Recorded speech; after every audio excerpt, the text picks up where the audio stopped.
Chapter 1, The Beginning of a New Journey.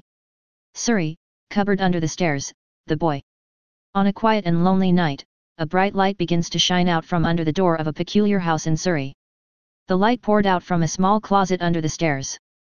After a moment longer the light slowly begins to wane and then fades away completely. On his knees from within the small cupboard was a young boy of about 9 to 10 years of age whose eyes were closed as took a few deep and steady breaths. After a moment more he opened his eyes and looked around himself to gain his bearings. So I'm back here again. Even after all that time away, it still looks the same. He mutters to himself quietly. Shaking his head he looks down at himself and quickly notices that he's a lot smaller than he remembered himself to be. I see. It's all coming back to me. That night when everything changed. When I found out the truth and where my long journey began. He wryly mutters to himself. After a moment more, he closes his eyes to concentrate on the fleeting memories of a past he deeply wishes to forget, but knows that in the end, it was his past that has made him who he is. Flashback start. In the same small and dark cupboard under the stairs, was the same boy on the floor weak and hurt. Ugh! I'm so hungry. Ouch! The boy gasps in pain when he slowly shifts his hands to clutch at his empty stomach.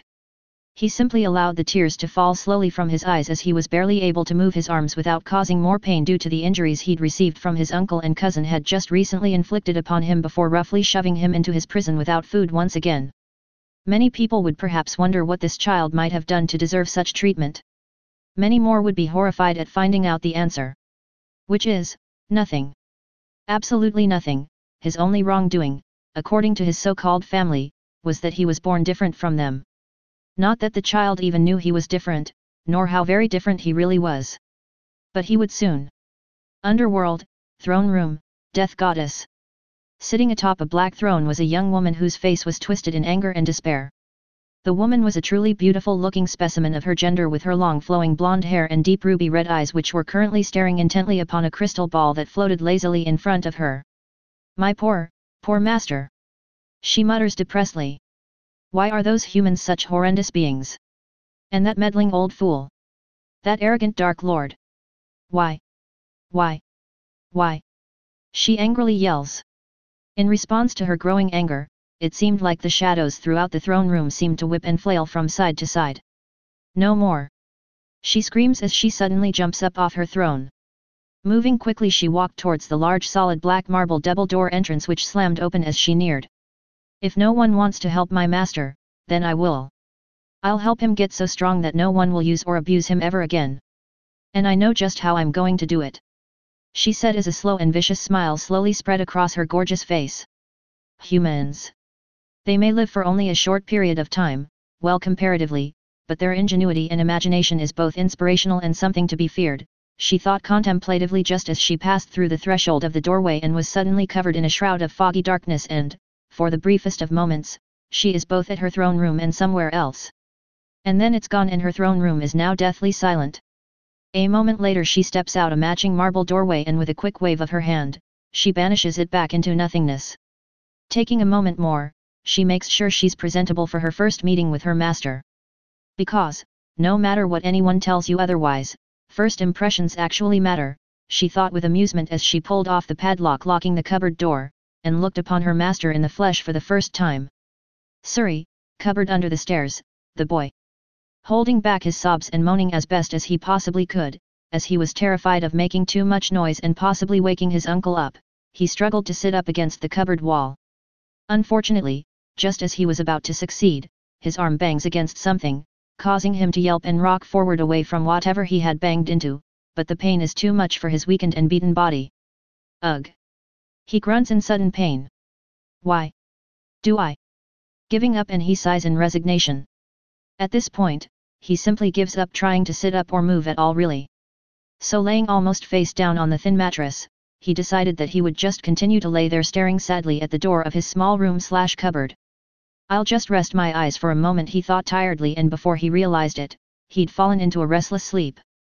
He wasn't totally sure what had woken him, his mind groggy with a terrible mixture of pain, hunger, and what might be the beginning of a fever. To him, it felt like it was just a moment ago that he'd closed his eyes to rest when he noticed the briefest flash of light, a loud snap-crack sound, and then the gentle and soft hand brushing across his sweaty brow. Tisk, Those blasted humans. He heard the soft lilting voice of a woman he'd never heard before.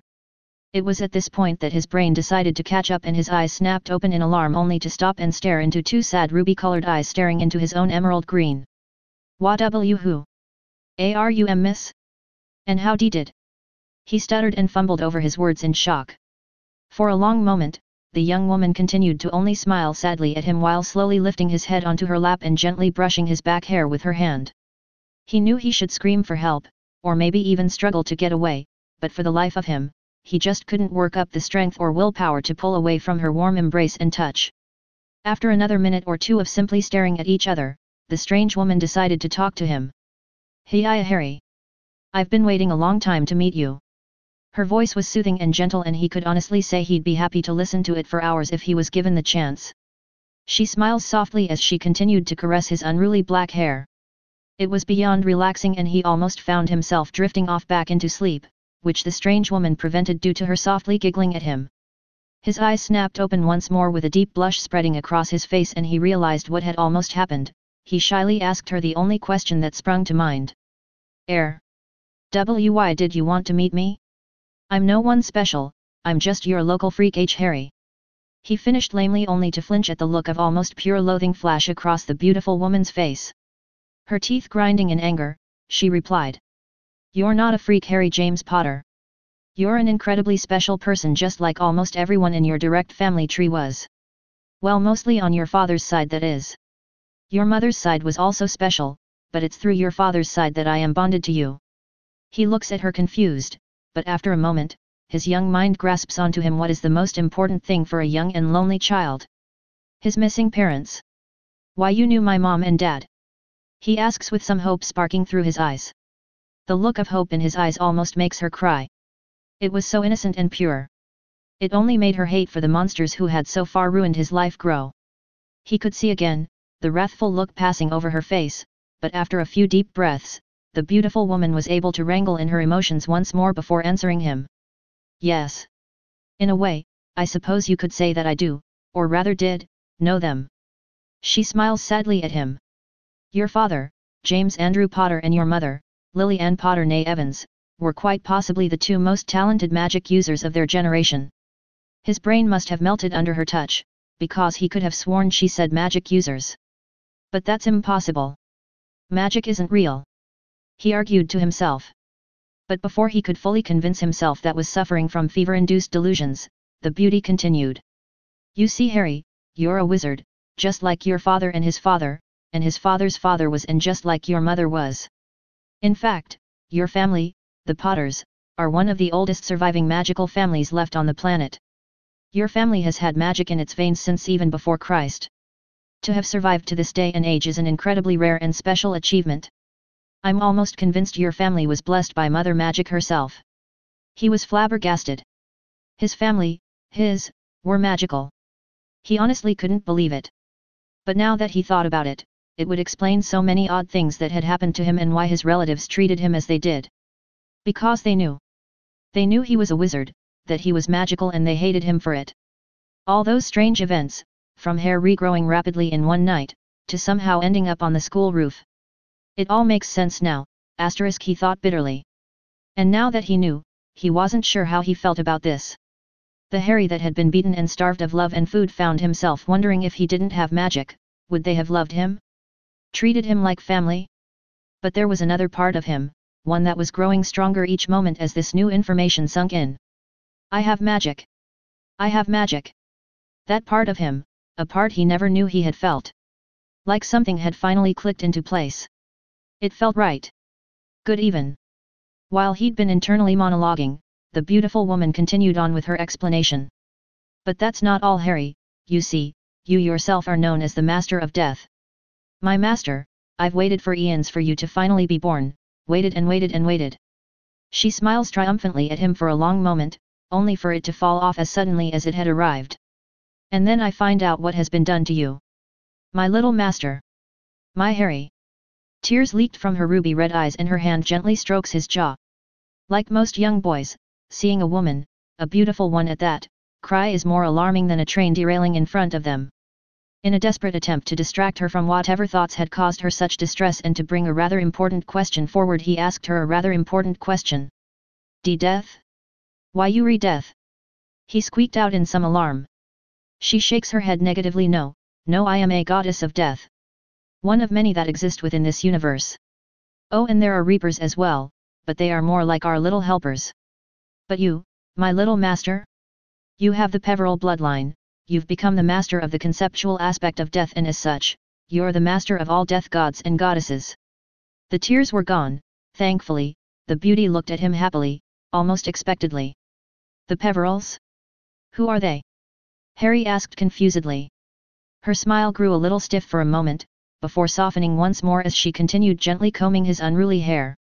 Right, I'm sorry little master, I briefly forgot that you've been locked in this cupboard for almost your entire damn life.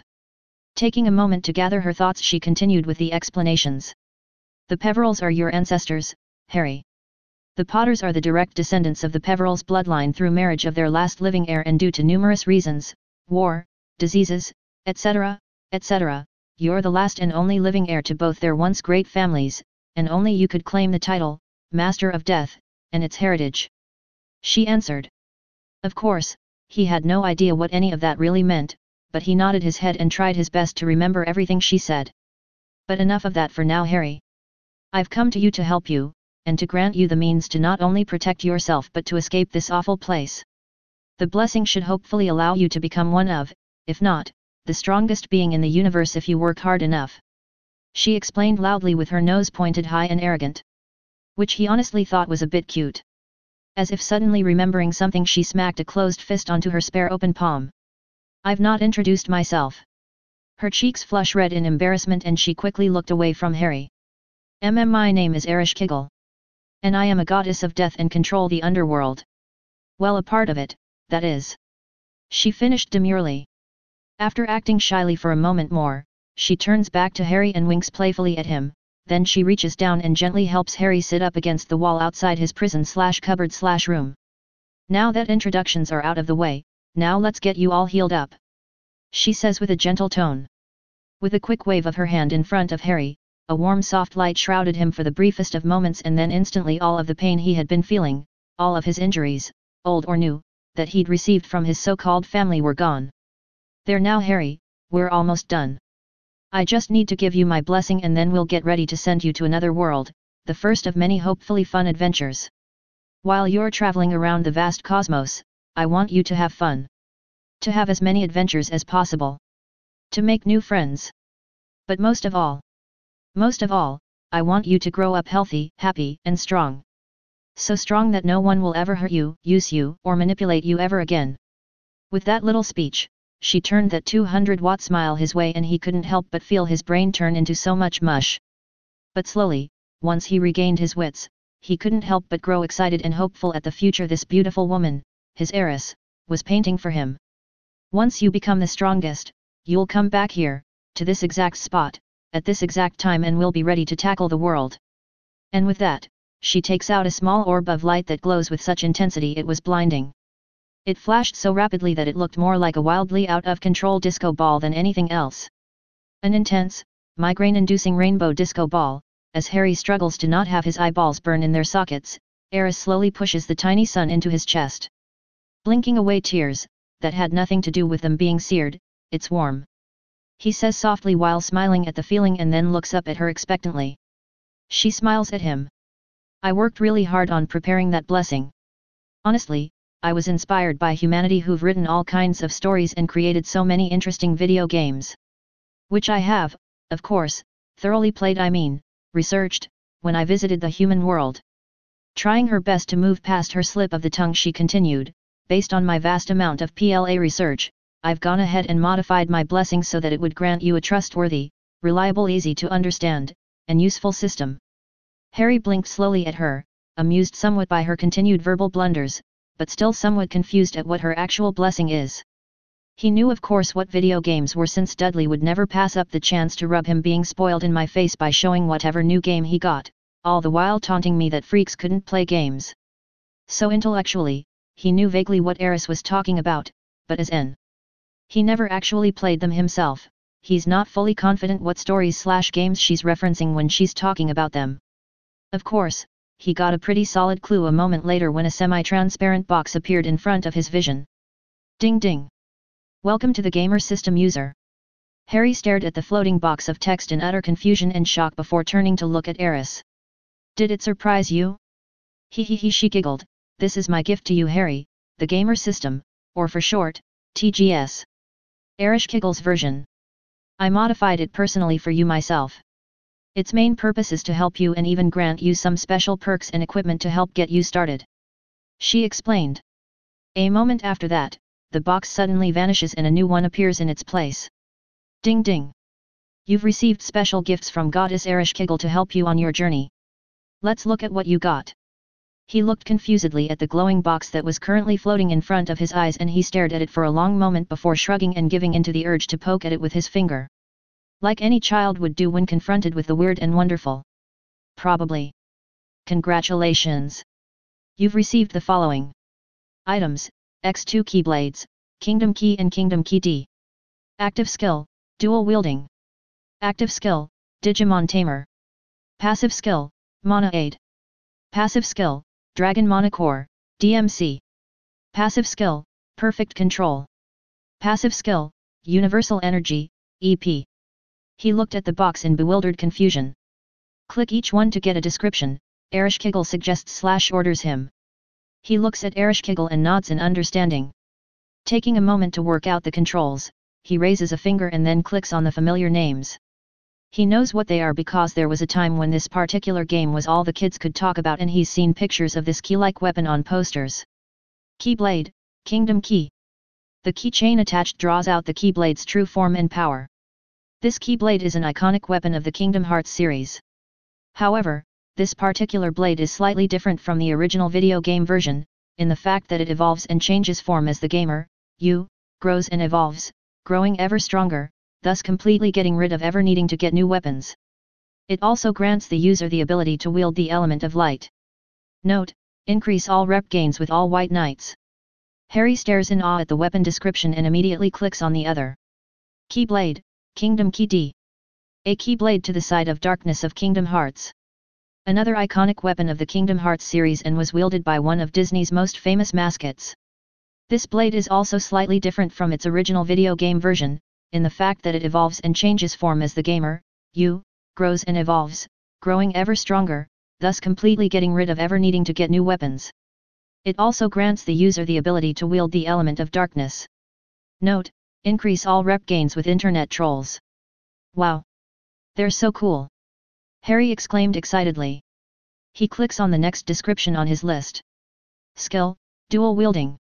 This skill allows the gamer, you, to be able to equip two one-handed weapons in each hand. It also negates the damage reduction of using two weapons at once and instead increases damage. Note: because one sword isn't as good as two. As Harry continues to read, Ereshkigal claps excitedly. Dual wielding Keyblades is very fun and awesome, Harry, so I decided to make you into a mini Roxas. For her efforts, she receives a deadpan stare, but she just smiles at him. Okay.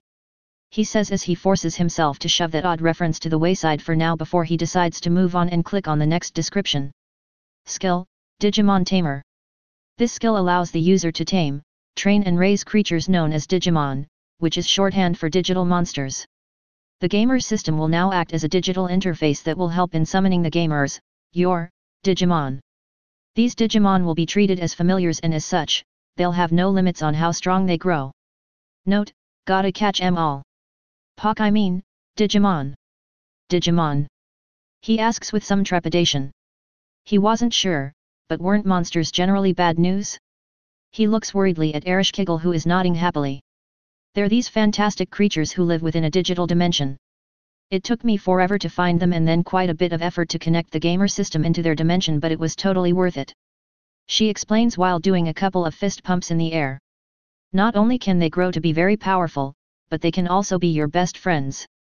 He smiles happily at the thought of having friends. Ereshkigal then pulls out a big, and oddly colored, egg and hands it to Harry. And here's your first one. You're going to love her, I just know it. The goddess gushes enthusiastically. He looks at the white spotted and purple egg in wonder, but then a box appears in front of it. Ding ding! You've received a Digimon egg. The gamer system has registered ownership as yours, and as such it will keep it until it hatches. Note, you will be notified when it does. The egg vanishes into tiny motes of light. I can't wait to see what Digimon hatches from it. Whatever it is, I'm sure it will become a powerful and loyal friend for you, Harry. Ereshkigal says excitedly. Unknown to him, a wide and almost blindingly bright smile spread rapidly across his face, and Ereshkigal couldn't help but tear up a bit at witnessing such an innocent smile, and only for a brief moment was she surprised when he suddenly hugs her, and it doesn't take long for her to hug him back. Go on, Harry, check the other skills. Okay. He lets go and clicks on the next one. Passive skill, Mana Aid. This skill grants the gamer, you, a 50% faster MP recovery rate. Note, it's the best kind of skill for magic users, e.g. you. Ereshkigal pats his head. As a wizard and as of now, a keyblade wielder, magic is an important stat for you, so I gave you a few skills to help you in that area. He nods and continues on to the next one. Passive skill, Dragon Mana Core, DMC. This skill evolves your mana core into that of a dragon.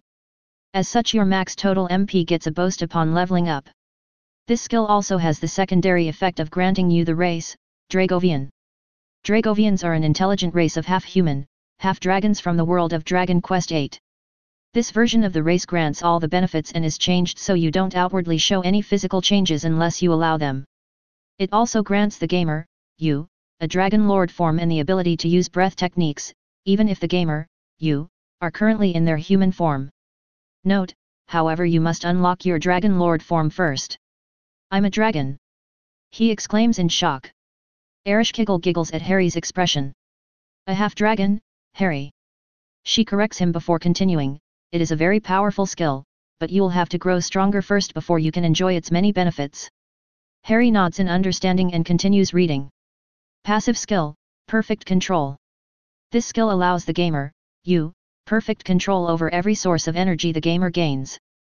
This includes mana, ki, chakra, etc., etc. It also grants the gamer, you, perfect control over any elements the gamer gains. It also reduces the amount of energy needed for skills, spells, and techniques. Notes, this skill is OP. Passive skill, Universal Energy. This skill transforms all forms of energy that the gamer, you, had or has access to into a singular type of energy, EP.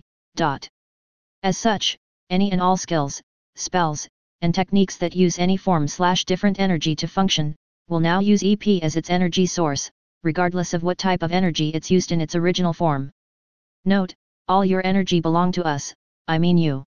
This skill will help you when you are traveling in other worlds, by allowing you to learn any skill, spell, or technique regardless if they use some weird energy type or not. He nods and smiles. And now let's move on, Harry. Next, you simply say, status, or if you want, think of that word within your mind. The goddess instructs him. Okay, status. He stutters out. And instantly a new box appears in front of him. Name, Harry Potter. Race, Dragovian. Wizard. Titles. Master of Death. Keyblade Wielder. Level, 1. HP, 200. EP, 500. Strength, 5. Vitality, 5. Dexterity, 5. Intelligence, 5. Wisdom, 5. Luck, 5. Ereshkigal claps excitedly and looks at Harry. I'll explain what you're currently seeing, Harry. As you can see, I simplified this system compared to what you might normally see in video games and those stories I've mentioned before. The reason for this is that this system was created to help you become strong and not to hinder you nor put you through hoops for the entertainment of some other omniscient beings. She paused to allow that to sink in before continuing. Your title of the Master of Death helps you with that. Now this window shows your growth and the titles and races you obtain. Go ahead and click on them. Harry then clicked on his name. Biography, Harry James Potter. Harry James Potter is the only son of the wizard, James Andrew Potter, and the witch, Lily Ann Potter née Evans. Both of his parents loved him deeply. Sadly, Harry's early life has been fraught with abuse and being starved off and on throughout his early years, leading to mild to severe forms of malnutrition that may cause growth and health issues later in life if not treated soon. He has often spent long hours of his young life wondering why his relatives hate him and what he could have possibly done wrong to deserve all that hate, never realizing that he was never the one to blame for their cruelty. Thankfully for Harry James Potter, his bonded goddess of death, Ereshkigal, Queen of the Underworld, has chosen to intervene on his behalf and has granted Harry a heavily modified and powered-up version of the gamer system that was created by her to help her master grow powerful, in the hopes that he could choose his own path, and thus Harry the Gamer was born. Harry blinks at the rather odd and condensed summary of his life and couldn't help being even more thankful for what Ereshkigal is doing to help him. Fighting back tears, he then clicked the next description to read. Race, Dragovian. A race of half-human, half-dragon from the Dragon Quest VII universe. This race allows the use of various breath techniques which will unlock upon leveling up. In addition, it also grants the ability, Dragon Lord Transformation, upon reaching a certain level. Grants 5 to all stats per level up. Grants 100 to max MP per level up. 100 to max HP per level up.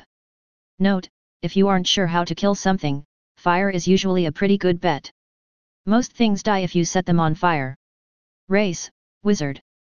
Wizards are born with the natural ability to use wand magic. Grants 3 to both Wisdom and Intelligence stat per level up. Grants 50 to max MP per level up. Note, you're a lizard, Harry. I mean wizard. That's the main reason I gave you the dragon moniker, Harry. The extra stat gains that it grants you as you level up are a bit of a cheat, but you'll probably need them as you travel and when you come back.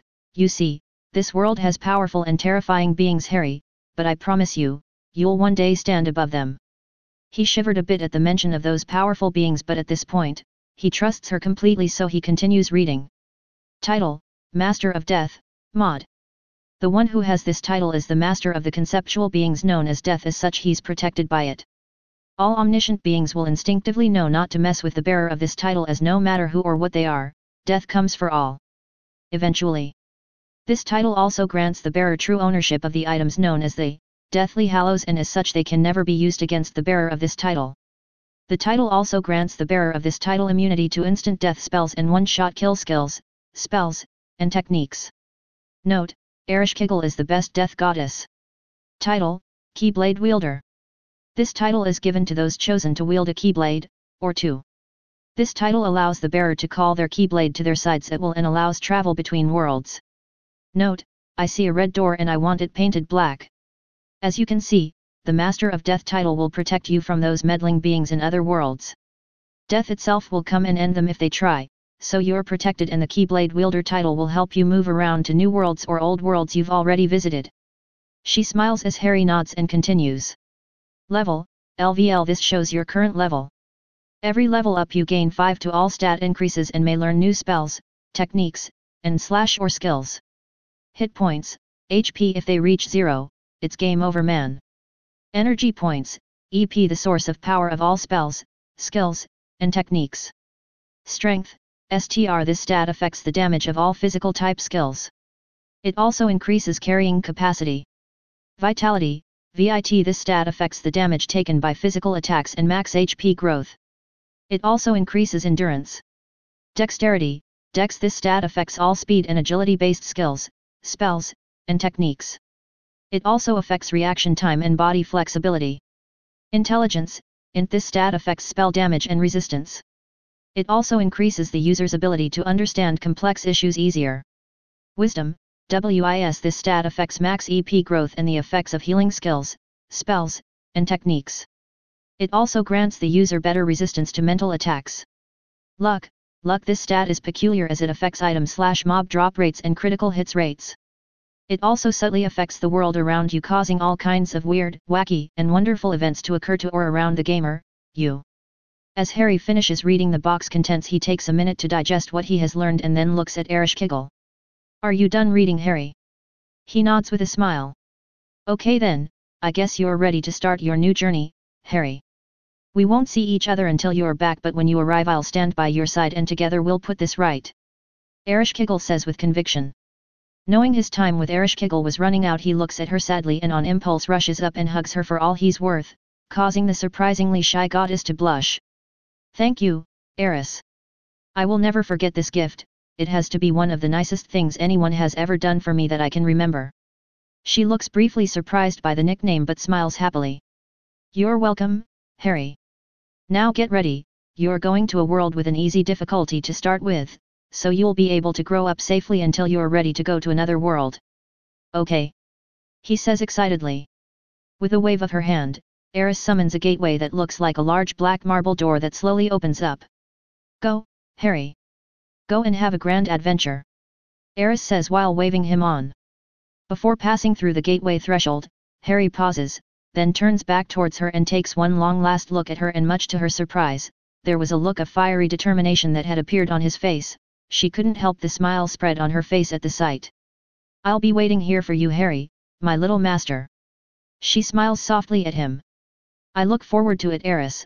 I'll see you when I come back, and with one final look at her, he nods once, turns back, and then without pause or any hesitation, he walks on through the portal and was gone in an instant.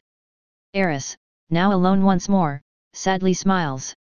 Safe travels, little master. Then she vanishes in a shroud of darkness and shadows. Flashback end.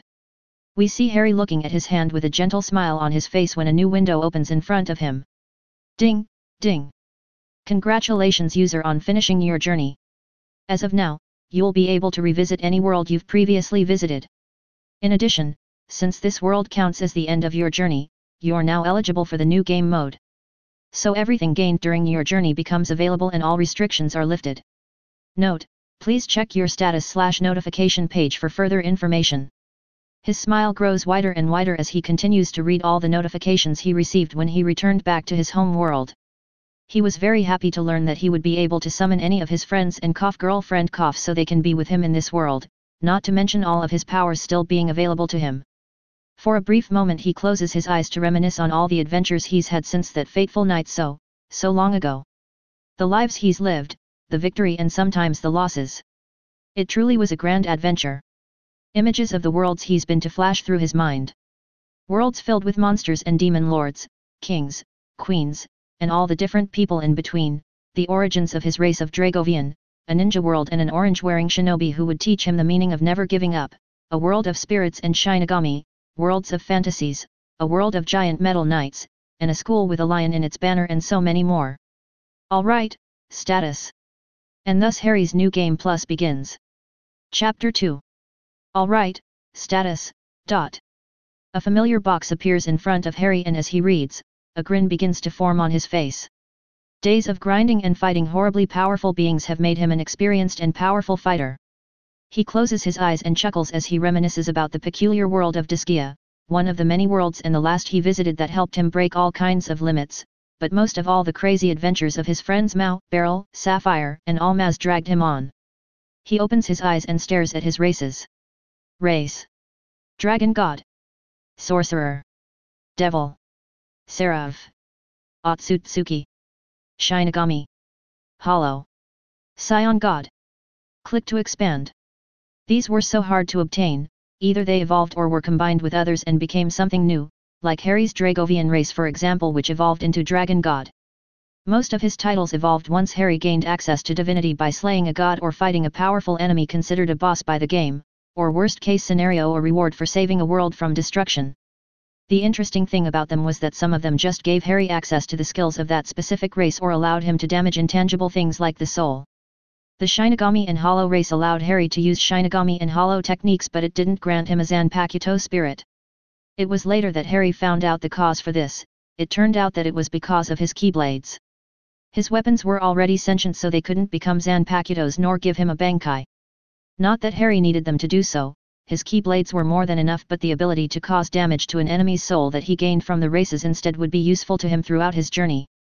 This had also affected his Scion race. Harry got Zinkais but was unable to become a Super Scion, nor does he have a monkey's tail. However, once Harry became a Dragon God he gained a Super Scion God form and the race itself evolved into Scion God. He nodded to himself and moved on to his titles. Titles. Master of Death. Keyblade Master. A Demon Lord's best friend. Boyfriend. Best cook. Devil Hunter.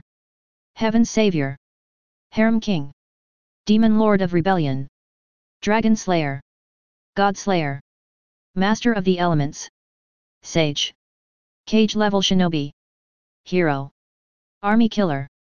Administrator of the Akashic Record. Horcrux. Devourer of Souls. Grand Healer. Turtle School Style Master.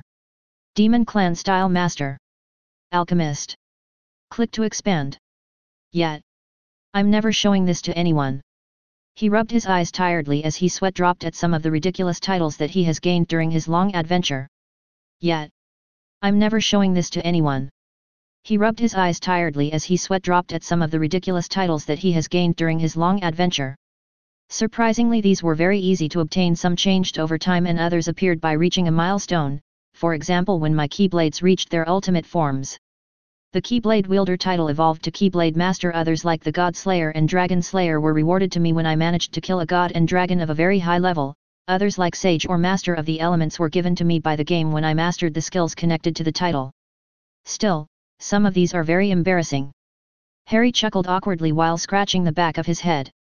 Though he glared at a particular title on his list. Horcrux. Harry growled as he remembers the moment he both obtained this title and the next one. Flashback. We see Harry meditating as he trains to master Senjutsu from the Toads along with his orange-wearing friend Naruto. As Harry meditates, he feels a pull from his soul. This of course confuses him, so he decides to allow himself to be pulled into his soulscape. He opens his eyes only to see nothing but a white expanse spreading as far as his eyes can see. He looked around until a sound alerted him that he wasn't alone and quickly jumped back and prepares to attack, only to relax when he sees a deformed baby-like being moaning and writhing on the floor. What? Harry stares in disgust at the being and approached it carefully. Once close, he notices the pale skin, the noseless face, and red eyes full of hate and malice. He closed his eyes to get a feel of this being's energy and begins to feel out the creature in front of him, only to open his eyes in shock. You're a soul. A piece of one. Harry growled in both anger and disgust. Who are you? And how are you inside of my soulscape? The being wheezes and chuckles darkly but doesn't answer. It just lies there as it glares at Harry with his red and hateful eyes. Fine, don't answer. But I won't have you in here any longer. He glared at the deformed being and placed his hand in front of his face and claws down, gathering energy and forming a reptilian-like white mask with two long horns growing out of it towards the back of his head. Harry growled and then let out a terrifying howl that makes the deformed being widen his eyes in fear and shock as an unearthly pressure begins to push down on the deformed baby harshly. The being began to panic as Harry approached it and lifted him with one hand. The last thing this small shard of the soul of Voldemort would ever see is Harry opening his fang-filled jaws in a dark void before it ceases to exist. Once Harry was done devouring the deformed soul shard, he lifted his hollow mask off his face and let it rest on top of his head. He closed his eyes as he begins to obtain the memories of the soul shard belonging to the Dark Lord Voldemort, all of the spells he has mastered, all the rituals he has performed in his sick quest for power, and the identity of all his followers. But to him that's not important. No, what has his full attention is the final moments of James Andrew Potter and Lily Ann Potter, his mother and father. He watched as his father fought Voldemort valiantly, how his mother tried to protect him and sacrificed herself for him, her dying scream, and Voldemort's cold and cruel laughter. Tears fall down his face as he witnessed the final moments of his parents, the love they have for him, the injustice done to his family by Voldemort, the piece of shit who told the Dark Lord about the prophecy, and the traitorous rat who betrayed his parents. An enormous storm of energy begins to spread around Harry as the information overwhelms him, unleashing his power in a roar of rage. I'll make all of you pay. I vow to make each and every one of you pay for what happened to me and my parents. Flashback end. He closed his eyes and swipes the window to close it, deciding to skip checking his current level and already knowing there was no need to check. He already maxed them out. Besides, he wouldn't have been able to come back to his world unless he became strong enough to destroy anything that gets in his way. I should get out of this place. He took a look around the small room and frowned. I really hate this room. Harry walked towards the door and punches it, destroying it and the wall in front of it. Of course, this wakes up the other residents of the house, but he doesn't care and continues to head towards the front door. Vernon and Petunia Disley awoke in a jolt as a loud crash is heard throughout the house. What in the bloody hell was that? Vernon gets up in a hurry and begins to walk to check what the noise was when a second crash is heard, this time by the front door. He quickly heads down, being followed by both Petunia and Dudley, who were also awakened by the loud noise, and being curious about it, he followed his father downstairs to check. Surrey in front of the Disley home. Harry reached the front door and punches it, destroying it completely and sending wood pieces and shrapnel onto the front yard. he stepped out only to stop and smile brightly as he catches sight of Ereshkigal standing quietly in the middle of the street, the moonlight shining down on her making her golden hair glow and her rube-red eyes shine. She turned towards Harry and smiles softly. She stretched her arm and reaches a hand out to him. Not even thinking about it twice, he began to walk towards his goddess and lift his hand to reach for hers. He grabs her hand and holds it tightly while stepping up to her until he was in front of her and gently hugs her. Ereshkigal hugs him back tightly and whispers, "Welcome back, Harry." Harry tightened his hug. "It's good to be back, Eris." They let go and smile at each other, and Ereshkigal can't help but notice how much he has changed. He seemed older, wiser, and taller, not at all the 10 years old he's supposed to be. He has changed so much, and he has become so strong, I can feel it. She looks into his eyes and proudly smiles. "Boy." Both turn their heads only to see an overweight purple-faced Vernon standing at the front door glaring at his nephew in both rage and surprise when he noticed him hugging some tramp, but what enraged him the most is how different the boy looked, standing there tall and proud with those fancy clothes which he was sure he nor Petunia got for him. Petunia stared at his nephew and can't help but notice his clothes too. Fancy black cargo pants and an expensive-looking black with emerald tones jacket with one of those hoodies that are popular with the hoodlums. He seems taller, his black hair longer, and she noticed that he's not wearing his glasses anymore, allowing those green eyes of his to shine. Dudley just stared in confusion. Vernon was about to step toward Harry. "You shouldn't do that, Uncle." Harry glared at his so-called family and his eyes began to glow in the dark of the night, causing Vernon to suddenly stop, Petunia and Dudley, to flinch back only for them to widen their eyes in fear when a black silhouette in the shape of an enormous dragon appears behind their nephew and the girl. The silhouette opened its eyes and all they can see is two deep green reptilian eyes glaring at them. Harry grins at his relatives, allowing his fangs to be seen by them as he watches his tormentors begin to shake in fear. "I'm leaving and never coming back. I hope for your well-being that I never see you again."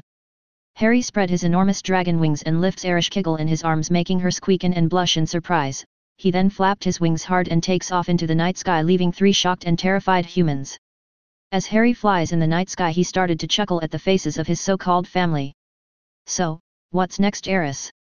"We go to Kyoto, Japan. A good friend of mine lives there and she can help us. Last time I visited her she was complaining and crying about how no one takes her faction seriously, and how they always ignore them, so I thought why not go there and have you join her faction." She grins excitedly while Harry deadpans at her. "Okay? Well, as long as they don't expect me to bend a knee, I will join her faction and help them as best as I can. Now hold on tight." A dark corridor formed ahead of them, and as they go through it, it quickly vanishes. Kyoto, Japan. Yasaka's palace.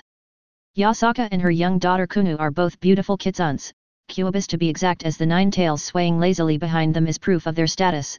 They have blonde hair and bright beast-like yellow eyes. They seem to be relaxing after a tough day of work and study when they perceive an enormous energy signature appear suddenly above them. Yasaka jumps up in a panic. "Kunu, go with the guards." The young kitsune stands up in a hurry and runs towards the guards, who spread around her protectively as Yasaka heads outside to confront whoever or whatever is the owner of such an enormous amount of energy. Meanwhile, Harry can be seen hovering above the palace looking around the city. "Wow! It looks like a modern Konoha." Ereshkigal giggled as she watches Harry excitedly look around. "Konoha? Was that in a world you visited?" Harry grins at her as he begins to float down. "Yup. Konoha is the village hidden in the leaves, a shinobi village. There I learned the way of the ninja and many chakra techniques." Harry smiled softly. "I made some awesome friends there too and they taught me a lot." He softly lands in front of the palace and puts Ereshkigal down gently while his wings go back into his back. "Ooh. Ninjas, that sounds interesting, Harry. You have to show me what you've learned sometime." She claps excitedly but then notices Yasaka come out of the palace in a panic. "Hello.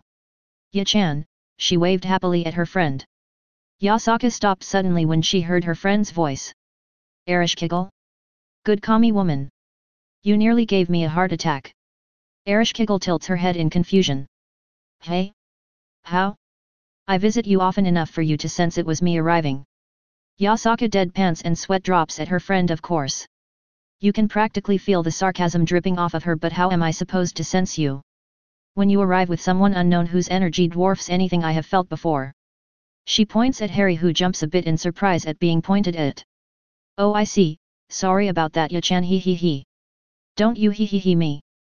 The poor Kyuubi kitsune glared at Ereshkigal, who waved her hands in front of her in surrender. "Sigh, well? Who is this young man, Ereshkigal, and why did you bring him here?" Ereshkigal looks at Yasaka and her eyes turn serious, surprising the kitsune. This is Harry Potter, the master of death, Yachan. Yasaka's eyes widen in surprise and turned to look at the young man who only waved and smiled at her. Can we go in, Yachan? It's a bit of a long story, but it will be worth your time, I promise. Yasaka stared into the eyes of her friend and lightly nods. Okay, let's head in, I just know this is going to be big. The kitsune turned around and began to lead them inside Yasaka's palace. In Yasaka's office, Ereshkigal spent some time explaining their situation to Yasaka while enjoying some delicious tea. Kunu decided to join the discussion since Ereshkigal is one of her favorite people. Kunu listens with her mother as the young goddess tells them the tale of what has been done to Harry and the power she bestowed on him. Yasaka turned to look sadly at Harry after Ereshkigal finished telling them about his life and the hardships he has faced. Being a mother, she can't believe someone's family could be so cruel to one of their own. I see, and now that Harry is back, that means he's become the most powerful being in this world. But Ereshkigal, for you to create such an ability must have weakened you severely. She turned towards her friend, worry evident in her eyes. Meanwhile, Harry turned toward his goddess and looks at her with concern showing in his eyes. Ereshkigal smiled at her friends. Yes, but I needed to help my master Yachan, so I don't regret doing it. She turned to look at Harry and she pats his hand gently. I'm fine, really, it might take me a while to recover, but I'm fine, I promise. Yasaka stared at her for a bit but nodded after some time. Okay, I'll trust you to be honest about this, Ereshkigal. The goddess just gave her old friend another smile and nods. Meanwhile, Kunu slowly approached Harry, trying not to draw any attention to her. Harry, however, turned towards her and smiled. Yes? Can I help you? Kunu jumped a bit in surprise and blushed cutely as Yasaka giggled at her daughter's embarrassment, causing Kunu to pout at her mother. I just wanted to see where you kept your keyblades. She begins to fidget with her fingers. I like the games, so I wanted to see them. She looks down sadly, but then she hears a sound and two bright lights flash. For a second, she looked up and widened her eyes in awe as she looked at two very recognizable keyblades. Those are Oathkeeper and Oblivion. Her eyes sparkled in excitement as her tails sway happily. Meanwhile, Yasaka stared intently at the weapons in Harry's hands. The white one is letting off some very powerful holy light energy. It is far above any holy blade I've known, and the black one, such darkness it's like it wants to devour everything. Kunu looked at Harry expectantly. Can I hold them? Please. Harry chuckled and handed her the keyblades. Kunu holds them and lifts them above her head excitedly. They're so light. Yasaka smiled while she watched her daughter happily begin to pose with the keyblades. Is that okay? Harry looks at her and smiles. Yeah, I changed them into weaker forms so she won't hurt herself, and besides my keyblades don't do anything unless I'm the one wielding them. Yasaka widens her eyes in shock. Those are weaker forms. I wonder how powerful they really are? She turned to look at Ereshkigal, who smiles at her and winks. So Ereshkigal, tell me, why come here? What's your plan? Ereshkigal nods and looks directly into Yasaka's eyes, and the kitsune gulps in anticipation. We want to join the yokai faction, Yachan. Yasaka looked utterly surprised. What? But why? You both could join any faction you wanted, why join the yokai? Well, first because you're my friend, secondly Harry needs to get away from Britain and the wizarding world for a while, and thirdly you mentioned to me that your faction needs more powerhouses, that you're tired of the yokai being pushed around, so I decided why not. Yasaka looked incredulously at her friend and then turned towards Harry. And you, Harry-kun? What's your opinion about all of this? Harry looked up and thought, I don't mind joining, you seem like a good leader, and Eris trusts you, so as long as you don't try to force me to do anything I don't want to do, then I'm willing to follow you. The kitsune leans back and closed her eyes to think about the situation. Sure, we need a deterrent for the other factions, especially the Devils and Fallen. Lately they've been walking around and doing whatever they want on our territory, and quite honestly I'm tired of that. She opens her eyes and looks at her friend. What about your faction, Ereshkigal? The Mesopotamian faction is almost dead, only I and my niece Ishtar remain, so I don't mind joining the yokai. Yasaka stared at both of them and nods. Very well, then I welcome you to the yokai faction, Harry and Ereshkigal. Harry and Ereshkigal smile and nod happily when out of nowhere they hear Kunu yell. Fire! Oathkeeper then spits out a small fireball, hitting the wall and scorching it a bit. Chapter 3. Harry and Ereshkigal smile and nod happily when out of nowhere they hear Kunu yell. Fire! And out of Oathkeeper, a small fireball shoots out, hitting a wall and scorching it a bit. All three turn in shock to look at Kunu, who's doing a little victory dance. Ha ha ha! Ereshkigal and Yasaka jump as Harry suddenly laughs, snapping them out of their shocked trance. Yasaka looks toward Harry and asks. But you said that your keyblades wouldn't do anything unless you were the one wielding them. Harry gets up and approaches Kunu and gently grabs hold of the hand she's using to hold Oathkeeper. Yes, but there is an exception. He looks into Kunu's eyes. To think that out of all the worlds I've been to, it would be mine where I would find someone compatible. Harry lifts Kunu's hand above her head and holds the keyblade up there. Kunu, would you like to become a keyblade wielder and for me to be your teacher? Ereshkigal gasps and Yasaka looks confused. Kunu looks into Harry's bright green eyes as her eyes widen in realization. Yes. Please. Be my sensei. Harry smiles and his eyes shine joyfully. He looks at Oathkeeper and closes his eyes. In response, the keyblade begins to glow in a beautiful white light. Light energy begins to gather at the tip of the weapon and forms a glowing pure white orb that suddenly begins to fly around the room before it stops and shoots down towards Kunu, and merges with her, filling her with warmth as both Oathkeeper and Oblivion vanish from her hands in flashes of light. Congratulations! You have obtained a student and have received the title, Sensei. This title grants a bonus on your student's growth, allowing them to learn from you faster. It is possible to pass down skills and spells to your student. Harry swipes the window close and turns to Yasaka. It seems Oathkeeper deemed Kunu's heart strong enough to wield a keyblade of her own. In time it will take form and she will be able to call it at will. Ereshkigal claps excitedly while Yasaka stares at Kunu in shock. How is this possible? Asks Yasaka. My title of Keyblade Master grants me a perk that allows me to gain a student as long as one of my keyblades deems them compatible, and it seems that Kunu is compatible with light-based keyblades. That's how she was able to cast magic with the Oathkeeper. Kunu stares at her mother with a happy look on her face, her tails wagging back and forth excitedly. Mom! This is so cool! I'm going to have my own keyblade. I wonder which one will I get? Harry chuckles at Kunu. Most likely a basic one, but don't worry. Like mine, it will grow and change form as you grow stronger. Yasaka meanwhile just stares at both Harry and Kunu. She's going to have a keyblade. Just by the amount of energy his Oathkeeper unleashed just now, I can tell hers is going to be a powerhouse like Harry's, but she'll attract the attention of the other factions. Some of those pompous devils might try to force her into their peerage. Yasaka bites her lower lips in worry, something Harry notices. Lady Yasaka. Yasaka looks towards Harry only to jump a bit at the serious look in his eyes. Please don't worry, I'll protect Kunu with all of my power. As her teacher I vow this to you. The air grows heavy and Yasaka can't help to gape at his words. The only thing she can do is slightly nod. Harry nods at her and Ereshkigal reaches over to where Yasaka is sitting and gently pats her knee. You can relax, Ya-chan. Once the other factions hear about Harry they'll be pretty distracted trying to find information about him. Luckily his relative's cruelty worked on our favor. The goddess shrugs. Those fools never bothered to register Harry anywhere. No school or medical records and no birth certificate. Technically he doesn't exist.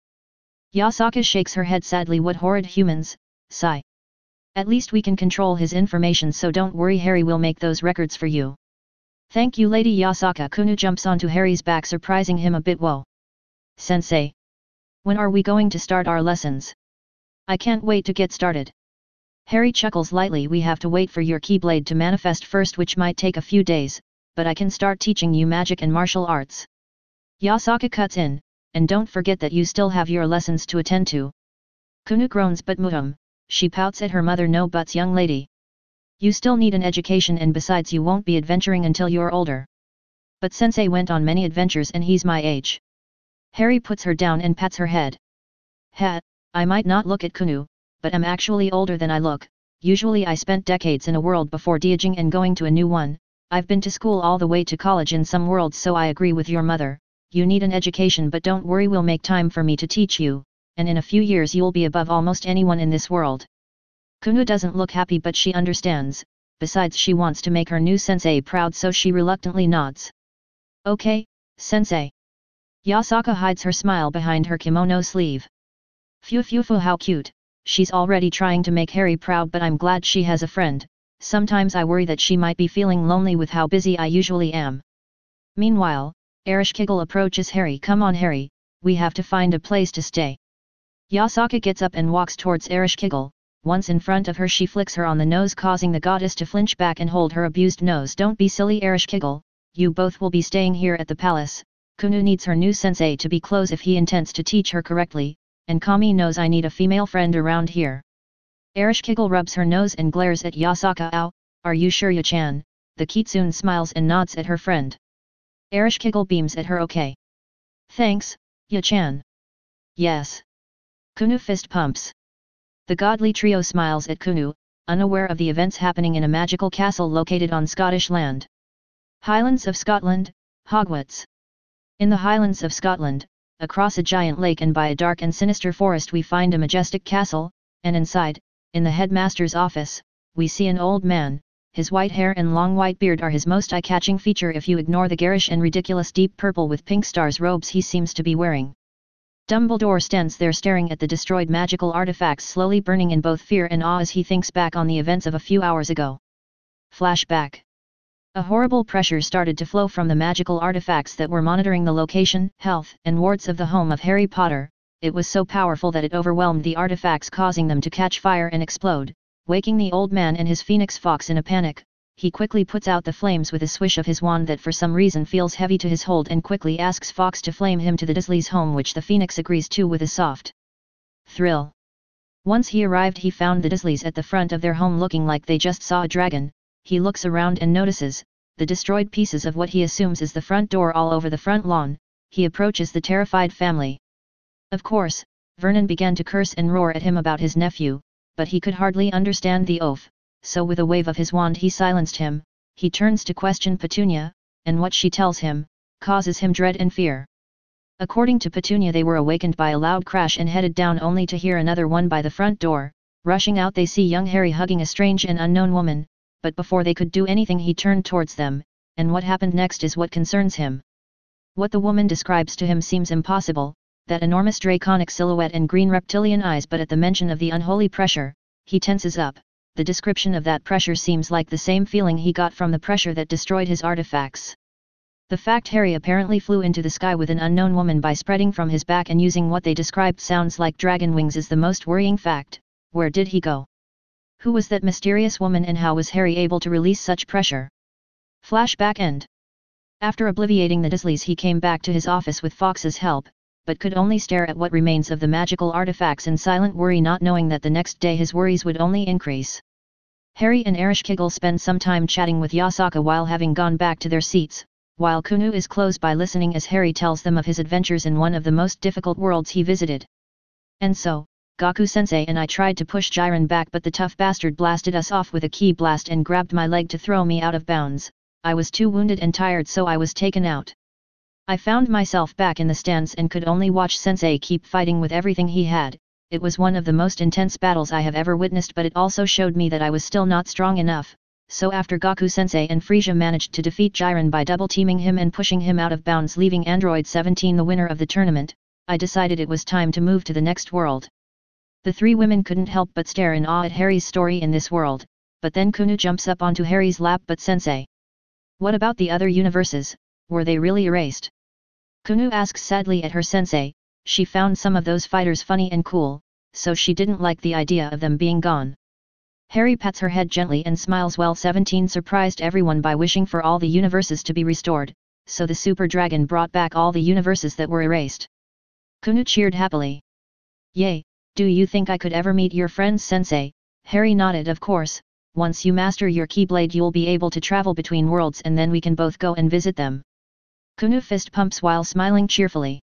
Yasaka and Ereshkigal can't help but smile at Kunu's excitement. So Harry, have you decided what to do with Voldemort and the Wizarding World? Ereshkigal suddenly asks. Yasaka gives her a serious look. Voldemort? I thought he was dead. Didn't Harry kill him when he was a toddler? Ereshkigal shakes her head negatively. No, he was defeated, but no one knows how he survived. Harry cuts in. He made Horcruxes. Both women turn to him in alarm. He made what? Both women ask at the same time. He had made 5 Horcruxes by the time I defeated him and accidentally made me into one when his killing curse bounced off of me. Both women gape at him in horror. It's okay, when I gained the races of Hollow and Shinigami I gained the ability to interact with souls, though I didn't find out about being a Horcrux until I came upon it during my training in the Sage Arts. Yasaka looks at Harry in shock at the mention of him being a sage but shakes her head to focus. We'll be talking later about you being a sage, but first, what did you do once you found the soul shard? Harry coughs into his fist. I ate it. Yasaka and Ereshkigal deadpan at him. You ate it? Both ask at the same time. Harry begins to nervously sweat. Sigh, it's a quirk of my hollow race. Hollows are dark beings that eat souls to sustain themselves and grow stronger. The good thing about that particular quirk is that I can look into the memories of any soul I consume. Both women continue to deadpan at him while Kunu looks a bit confused and thinking hard about something. Sensei. Yes, Kunu. What did his soul taste like? Harry can only look at Kunu with a serious look. Like spicy chicken. Both Ereshkigal and Yasaka sweat drop. Haha, ignoring that disturbing detail. Ereshkigal nervously smiles. I'm guessing that's how you know how many Horcruxes he made and where he hid them. Harry nods. That's right. So to answer your questions, I plan to ignore the wizarding world for now and only take care of the vaults that Gringotts has for both the Potter and Peverell families and claim the lordships. As for Voldemort, I'll be taking his Horcruxes and destroying them, so when he shows his ugly noseless mug, I'll make him pay for what he did to my parents. Also I'll be dealing with some of his followers. Harry gets up, holding Kunu up with him, and then sits her on his now empty chair. He pats her head and walks a bit away from the girls. Realize. Lilithman. Beelzeman. Two black pillars of light appear in front of Harry, and Ereshkigal looks both excited and in anticipation. From the pillars of light, two tall demonic-like figures emerge. One was dressed in black leather biker clothes and wearing a purple helmet. He grins at Harry while his three green eyes glow with power. His black feathered wings seem to eat at the light in the room. The other one is a beautiful black-haired woman wearing a black and deep purple kimono-like robe. Her most distinctive feature is the golden-colored claw she holds under her breasts, and her black bat-like wings. She seems to seductively smile at Harry. Yasaka's eyes widen at the amount of power these two beings are letting off. The energy seems to be even darker than a devil's. Dear Kami. Their energy is like staring into a void, and that power, they seem to be almost as powerful as Harry. Ereshkigal grins. Wow, you got two of the Demon Lord Digimon. Harry grins back at her.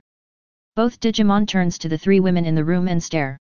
Lilithman smiles. Phew, Master Harry, would you introduce us to your new friends? Harry smiles, but before he can say anything, Kunu runs toward Beelzeman and looks at him with sparkles coming out of her eyes. You look so cool, mister. Beelzeman looks a bit surprised but grins at her. Ha ha ha. Thanks, little missy. He ruffles her hair, receiving a big smile from her, while Lilithman smiles softly at Kunu, who seems happy at meeting new people. Harry chuckles and responds to Lilithman's request. The little one there is Kunu. We're the same size, sensei. And as you heard, my new student. Harry chuckles again. The two beautiful ladies are Yasaka, the leader of the yokai faction, and Ereshkigal, the goddess of death and queen of the underworld. Both Digimon bows slightly at the influential ladies. Beelzeman then looks at Harry. So what are our orders, boss? Harry responds, I'm sure you remember when I told you about the information I obtained from the soul shard I consumed back in the elemental nations. They both nod. Well, it's time to do something with that information. He grins fearfully, showing his fangs, and that makes both Digimon grin in malicious excitement. Lilithman places a hand on her lips to hide her grin. What's the plan, master? You guys and I will be going to get his Horcruxes. He turns to Beelzeman. You will go to the Malfoy's home and get the diary, then kidnap Lucius Malfoy and take him to the Horcrux located in the Crystal Cave on the shores of England. Once in there, make Lucius drink the potion in the cup you'll find there, and then take the locket you'll find inside the cup. Kill Lucius and then come back here. He then turns to Lilithman. You will go to Gringotts and take the cup in Bellatrix's vault. To make sure you are not found, use a dark corridor to get in and out quickly. Afterward, go to Hogwarts. Once there, go to the 7th floor and follow the game's map, which will highlight the way to a painting of a man trying to teach some trolls how to dance ballet and walk back and forth 3 times while thinking, I want a room of hidden things. Take the diadem you'll find inside the room, that'll appear in front of the painting. Harry then looks at both Digimon. Don't forget to use the game's map and objective list to help you. He turns to Ereshkigal. Eris, did they ever catch Peter Pettigrew? Ereshkigal tilts her head in confusion. Peter Pettigrew? Think he was killed by Sirius Black. Harry narrowed his eyes. Who's Sirius Black? He asks with a frown. For some reason that name sounds familiar. Ereshkigal stares into Harry's eyes. You should know Harry. You must have seen him in Voldemort's memories. He was a Death Eater and was imprisoned for betraying your parents by giving the location of their hideaway to Voldemort. Harry's eyes widen. What? He wasn't a Death Eater, and the one who betrayed my parents was Peter. I saw the moment he told Voldemort my parents' location. Ereshkigal stands in alarm. What? But then why was Sirius Black arrested? He was known as your father's best friend. It's why his imprisonment for the Potter's deaths shook the wizarding world. Harry closed his eyes. I don't know, but I plan to find out. Where is he imprisoned? Ereshkigal sits back down. Sigh. He and most of Voldemort's inner circle of Death Eaters were sent to Azkaban. If he really is innocent, then that poor man has been going through some horrible experiences. Harry opens his eyes. Azkaban. Yet I know about that god-forsaken prison and those monsters called Dementors.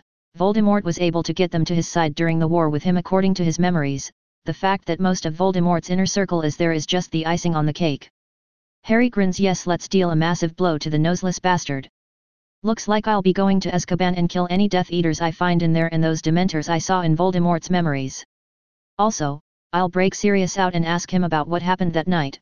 We don't have to worry about the ring for now since it's a Peverell family heirloom, so once I claim my lordships I'll call it to me along with the other two. Both Ereshkigal and Yasaka could only stare as Harry grins and chuckles darkly. Harry turns to look at both Digimon. Well then, we all have our objectives, let's get them done. Both Digimon nod and respond right. They both open a dark corridor and walk through. Meanwhile, in front of Harry, a window opens. New quest. Time to hand out some payback on the monster who murdered your parents and take away some of his toys. Objectives. 1. Kill all Death Eaters imprisoned in Azkaban. 2. Kill all Dementors. Bonus. Break out Sirius Black from his unjust imprisonment and find out what happened that night 5 years ago. Rewards. 1. Random skill box. 2. Random skill box. Bonus. Title, Air Black. Harry looks at the quest prompt and as he reads the reward for the bonus objective a confused look appears on his face. Air Black. Interesting, I guess I'll find out once I'm done with all of this. He closes the window and turns to look at the 3 women in the room. Okay, I'll be back soon. All 3 women nod at him and watch him open a dark corridor and walk through. Diagon Alley, Gringotts Bank, Bellatrix's vault. A dark corridor materializes inside the vault of the Dark Witch, Bellatrix Lestrange, and out of it walks out Lilithman. She looks around and notices the cup sitting on a pedestal in the middle of the vault. There it is. She walks towards it and looks at it. Yes, I can sense a soul within it. She grabs it and puts it inside her inventory. An alarm goes off from the rune surrounding the pedestal, but she pays it no mind and opens another dark corridor and walks through it. By the time the goblins go there to investigate, she was long gone. Malfoy Manor, Wiltshire, England. Beelzebub walks out of dark corridor right in front of Malfoy's manor and looks around. His eyes are able to see the wards around the mansion. With those wards, I can kiss stealth away. He shrugs. It's not my style anyways, but let's make sure they can't get away. He snaps his red claws and a dark dome appears on top of the manor, completely covering it. Inside the manor, Lucius Malfoy awakes in a panic, having felt his connection to the manor's wards abruptly being cut off. He gets up and reaches for his cane and unsheaths his wand from it. Wake up, Narcissa! The lady sleeping beside him jumps awake. Lucius, what's going on? She gets up in a hurry and grabs her wand. Lucius looks at her with a worried and nervous look. My connection to the wards was cut off. Someone must have gotten in. Go to Draco's room and lock the door. Narcissa nods and quickly runs towards her son's room. Meanwhile, Beelzebub is already in Lucius's office, and a few house elves can be seen on the ground unconscious and spread around the office. Let's see, the map highlights this office, so the diary must be around here. His eyes shine as he looks around the office when he sees a dark glow come from the desk. He walks towards it and raises a fist only to bring it down, harshly hitting and destroying the desk. He bends down and reaches between the destroyed pieces and pulls out the diary. There it is. He grins only to frown immediately when he hears Avada Kedavra. A bright green orb of light flies off Lucius's wand, but once it hits the creature's back it splashes off harmlessly, causing Lucius to gape in shock for a second, but he begins to step back in fear when the creature begins to stand up. That kinda tickled. Beelzebub turns to look at the person who dares attack him only to grin when the game points him out to be his second objective. Well. Looks like it's my lucky day.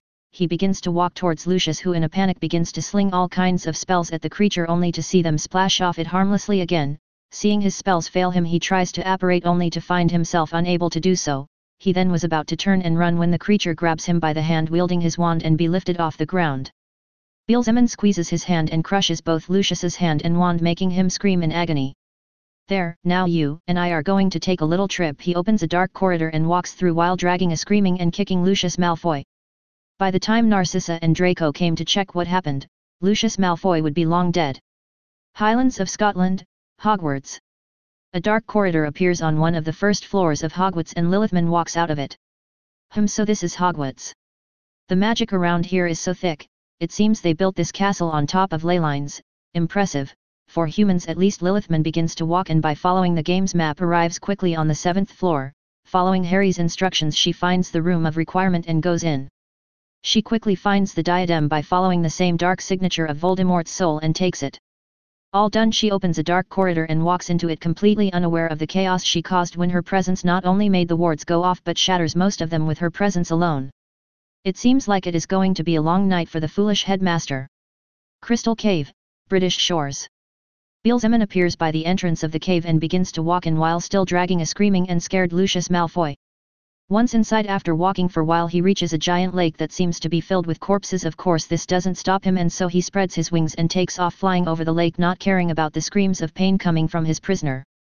He lands in a small inland in the middle of the lake and spots the cup Harry mentioned. He throws Lucius towards it and watches him bounce off the ground a couple of times, but he ignores that and walks towards the cup and lifts it up to his face to take a look inside it, only to see a shimmering liquid. He nods and walks towards Lucius with the cup in his hand. When he reaches him, he sits him up and then grabs him by the back of his head with one hand and begins to squeeze with his claws, causing Lucius to scream once again in pain, only for Beelzebub to force the cup into his mouth and pour the liquid mercilessly down his throat. Lucius struggles as hard as he can, but the monster's strength is too much and the only thing he can do is drink the liquid forced on him until there's no more. Beelzebub lets go of his prisoner and takes the locket out of the cup, only to frown when he senses that is lacking the soul shard. TCH. The boss won't be happy about this. Lucius struggles to breathe as an overwhelming sense of thirst begins to consume him. You wretched creature. Do you have any idea of who I am? Beelzebub grins at him and shrugs. Don't know, don't care. With a flap of his wings he takes off and hovers above the inland, and soon it won't matter because today is the day you die. Beelzebub points a hand at Lucius and his arm transforms into Death Slinger, a huge blaster capable of mass destruction, Corona Destroyer. Lucius could only lay there as the enormous orb of energy heads toward him. The last thing he sees is white as he's consumed by the orb. Meanwhile, Beelzebub opens a dark corridor and flies into it as the attack detonated, completely destroying the entire cave off the face of the planet. The explosion was so big that I lit the sky for a few seconds, luckily as it was in a far-off place and in the middle of the night no one saw it. Island in the middle of the North Sea, Azkaban. High above the island, we see Harry hovering staring at the prison with a cold look in his eyes. Chapter 4. In the middle of the North Sea, Azkaban. High above the island, we see Harry hovering staring at the prison with a cold look in his eyes. His eyes begin to glow green as he activates his Rinnegan, a perk he gained after helped Naruto and Sasuke defeat Kaguya, unlocking the Otsutsuki race. He looks around the prison and he can see the silhouettes of people highlighted in red, marking them by the game as hostile enemies. Those are the Death Eaters. Hey? And those? The Dementors. He notices some creatures highlighted in black flying around the prison. Some seem to be tormenting some of the criminals. He keeps looking around until he finds his target highlighted in blue. They're Sirius Black. Now how to do this? He rubs his chin with a finger as he thinks for a bit. I have to get rid of the Dementors first and then take out the guards. Luckily there's only 4 tonight. He turns to look towards the guardhouse where he sees 4 blue silhouettes that seem to be just sitting around on the first floor. He turns back to look at one of the Dementors. Scan. Dementor. A creature created through dark magic, classified as undead. It possesses an aura that absorbs positive emotions and causes its victims to relieve traumas. It also feeds on human souls. It is thought to be immune to everything except the Patronus Charm, which is a spell that uses positive emotions to create a guardian spirit to protect the caster. Weaknesses: light and fire. Harry closed the window. So they have the same weaknesses as any other undead, it's just the level of magic strength wizards can wield is not enough to go through their natural magic resistance. He closes his eyes and thinks about what to do. On his mind his orange-wearing friend with his cheerful smile appears, causing him to chuckle. When in doubt, do as that knucklehead would do. He grins and crosses his fingers to Juyokage Bunshin no Jutsu. Multiple explosions of smoke appear around Harry, and from them, many shadow clones emerge. Go and kill those monsters. Right. All the clones respond and begin to glow white as they disappear in blurs. Meanwhile, inside the prison the inmates are all either sleeping or sitting in a corner talking to themselves when they begin to hear horrible wails of pain from outside. They all look out of their cell's window only to be able to see flashes of light and Dementors explode in motes of white light. As all of this is happening, a dark corridor materializes on the ceiling of the guardhouse, alerting the Aurors into drawing their wands, but it's of no use as Harry emerges from it at high speed. The guards are unable to catch sight of him, could only gape when he appears behind one of the guards and chops him on the back of the neck, knocking him out. Before they can react, Harry jumps and spins towards another guard, kicking him in the head and sending him to the ground out cold. The other 2 guard point at Harry with their wands, stupefy. Two red orbs fly at Harry but they just splash off him. Sorry, but that level of magic has no effect on me. The two guards gape only to see Harry vanish in a blur and appear in front of one, punching him in the stomach, causing the guard fold in half on his fist and then sent flying off until he crashes against the wall unconscious. Harry wastes no time and jump knee the last guard on the chin, lifting him off the ground for a few seconds until he comes down and crashes onto the ground completely out. Harry looks around and then snaps his finger and the guards get shrouded in shadows and disappear. A clone appears in front of him and salutes. All Dementors have been eliminated, boss. Harry sweat drops and nods. Okay, dispel yourself to let everyone else know to dispel too. The clone nods and dispels, and a few seconds later he can hear the other clones begin to dispel too. Well, that was easy enough. He punches a wall and gets out of the guardhouse. He takes off flying and goes around the prison until he stops in front of the barred window of Sirius's cell. He waves his hand and the wall where the window is located begins to melt. Meanwhile inside, Sirius is sleeping on his bed, or at least trying to, but a noise and soft glow forces him to open his eyes, only to see one of his walls heat up and melt as it softly glows red until a big opening forms. He notices a small body float in slowing and land on the middle of his cell. He sits up and was about to speak when he notices the unknown person's eyes slightly glowing green, making his eyes widen in recognition of that eye color. As for Harry, he could only raise an eyebrow as he watches Sirius gape at him. Take a picture, it'll last longer. He grins when he sees Sirius jump a bit and shakily stands up, walking towards what he now sees as a young boy, and his eyes regain some of its old shine when he notices the messy black hair. Harry. Harry smiles. That's my name. Sirius can't help but chuckle. Merlin, you have your mother's sarcastic sense of humor. Too bad you have your father's bird nest of hair. What? I got my hair from my father, god damn it, Dad. You gave me this curse. Sirius couldn't help it and begins to laugh hard, only for tears to begin to fall from his eyes as he falls to his knees laughing and crying. As Harry looks as the poor man breaks down, he kneels in front of Sirius and hugs. It's okay, Sirius. Sirius leans his face into Harry's shoulder. I'm so sorry, Harry. It was my fault. I was the one who told James to change secret keepers. Harry narrows his eyes. So that's how it happened. They used a Fidelius's charm. Why were you arrested? Sirius pulls back and looks at Harry. I had a bad feeling. So I went to check on you and your parents, but I only found Hagrid standing there with you in his arms. He told me that Dumbledore ordered him to take you somewhere safe, so I gave him my flying motorcycle and took off to look for Peter. Harry closes his eyes. So the old fool was already ready. Bastard must have been monitoring the house so he would know when Voldemort would attack. Sirius continues. I went to Peter's apartment thinking he was hurt or was being tortured, but I found him leaving it in a hurry, and that's how I figured he betrayed us, so I yelled at him and chased him down, but the bloody coward blew up some gas lines with a bombarda. I was able to shield myself, but the explosion killed a few muggles and sent me flying. All I could see was Peter cutting off a finger, turn into a rat and get away. I was pretty hysterical and so out of it from the explosion, so all I remember was being arrested, and the next morning I woke up here. Harry nods and gets up, helping Sirius stand. I see. So the coward is still alive and hiding. He looks away in thought. Well, no matter, he'll get what's coming to him eventually. Anyways, let's go, Sirius. Harry and Sirius begin to float, making Sirius's eyes widen as they begin to fly out of the cell through the opening made by Harry. Poor Sirius chokes on his spit a bit as they fly up to the sky, only to stop and hover high above Azkaban. You're flying. I'm flying.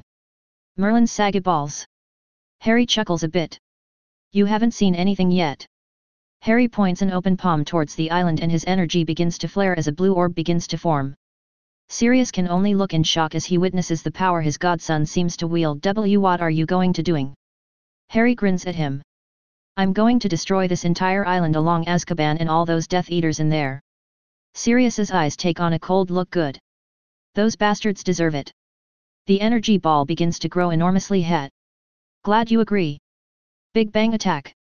The giant orb shoots out of Harry's open palm and hits Azkaban, detonating and causing a giant explosion that lights up the sky, erasing Azkaban, the island, and the Death Eaters from the face of the planet.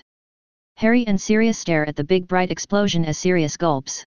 Holy shit, that was wicked. Harry turns to him and smile. Glad you like it, now let's go home. Sirius tearfully smiles and nods, and Harry opens a dark corridor and they both fly into it. Meanwhile, once the explosion subsides, on the water where the island used to be, we find a small boat floating, and inside we find the 4 guards laying there and occasionally groaning in pain. Kyoto, Japan, Yasaka's office. Both Yasaka and Ereshkigal are enjoying talking and catching up while Kunu can be seen taking a nap on her mother's lap when 2 dark corridors materialize. Lilithman and Beelzeman walk out from them, and both ladies turn to look at them. Ereshkigal smiles. "Oh? You're back," she says as she turns to look at a clock on Yasaka's desk that was fast. "Only a few hours have passed." Beelzeman grins. "Well, dark corridors made the trip faster and the game helps by guiding us, besides the mission was easy enough." Lilithman nods. "Is Master Harry back yet?" As soon as she mentions Harry's name, another dark corridor appears and Harry walks out of it helping someone else walk through it. Everyone looks at the gaunt man in pity, having noticed how skinny and weak he seems. Harry walks Sirius towards a couch and lays him down on it. "Rest, Sirius, we'll have time to catch up later." Sirius smiles and slowly falls asleep, and for the first time in years, he has happy and peaceful dreams. Harry smiles sadly and erects a barrier around him to prevent any noise from waking him.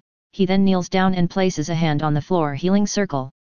A magic circle appears below from where Sirius is sleeping and begins to let out a soft green light. A new window opens in front of Harry, but he closes it mentally, deciding to check it later. Harry gets up and walks back to everyone. Yasaka stares at Sirius for a bit before turning to look at Harry. "I take it that he really was innocent?" Harry nods. "Yes, and it seems like Dumbledore is involved somehow. I'll make sure to ask him when he wakes up and heals. Apparently he was just tossed into Azkaban, so I wouldn't be surprised if he didn't get a trial." "Lady Yasaka, could you help us and find out?" Yasaka nods. "Of course, Harry, I'll get in contact with the Japanese branch of the ICW and ask for an investigation. Don't worry, we'll get justice for him." Harry smiles, recognizing that term from Voldemort's memories. He bows lightly. "Thank you so much." Yasaka nods happily. Harry then turns to his Digimon friends. "So how did it go, guys?" Both Digimon grin and salute, one of Harry's eyes twitching a bit while Yasaka and Ereshkigal try not to laugh at the face Harry was making. Lilithman covers her mouth with one of her sleeves and giggles. "Phew phew phew, everything went without a hitch, Master." She pulls out both the cup and diadem and places them on Yasaka's desk. Beelzeman frowns a bit. "Boss, it almost went according to plan and Lucius Malfoy is dead, but something is wrong with one of the Horcruxes." He takes both the diary and locket out and places them on the desk. Harry frowns and walks towards the desk, and his eyes glow green as he looks at the objects, only to see 3 of them glow black, but the locket is not being highlighted in any color. "That's because the locket isn't a Horcrux, it's just a plain locket." "Did you find it in the cup?" Beelzeman nods. "Yes, after I forced Lucius to drink the liquid inside, I found it in the bottom of the cup. It didn't have the same glow as the dairy, but I took it anyways. I'm sorry, boss." Harry shakes his head negatively. "It isn't your fault, Beelzeman. Someone must have gotten to it before we did." He rubs his chin. "In any case, good job, guys. Thank you." Both Digimon smile and nod happily and vanish in pillars of dark light. Yasaka and Ereshkigal stare at the objects with disgust, but Kuno wakes up from both the noise and the black lights. She rubs her eyes and stares, still not fully awake, as she gets up from her mother's lap, but before she decides where to go, she catches sight of Harry and a bright smile appears on her face. "Sensei!" She runs towards Harry excitedly and jumps into his arms. "Oof! Hello, Kuno." Harry holds Kuno up as she holds him and smiles at him. Kuno lets go to stand beside her sensei proudly, causing both Yasaka and Ereshkigal to giggle. Ereshkigal then turns to look back at the Horcruxes. "What do you plan to do with these things?" She points at the corrupted objects. Harry looks at the Horcruxes for a moment, but then points a palm at them. An Oathkeeper appears. He grabs hold of the handle and points the keyblade at the Horcruxes as a powerful beam of white light shoots out from the tip and hits them. A few seconds later, 3 pillars of black smoke begin to flow out of the objects, letting wails of agony as they're purified by the light until they disperse in motes of light. Harry lets the keyblade disappear once the Horcruxes are gone, leaving the 3 magical objects free of any dark magic. Kuno's eyes sparkle. "That light is so pretty." Harry chuckles and rubs Kuno's head gently. "It sure is. Now we only need to get the other 2. I wonder where the locket is." He closes his eyes for a bit and then opens them. "Humph. I'm sure we'll find it eventually." Sigh. Ereshkigal gets up and walks towards Harry. "What's the next plan then, Harry?" Harry smiles and looks at her.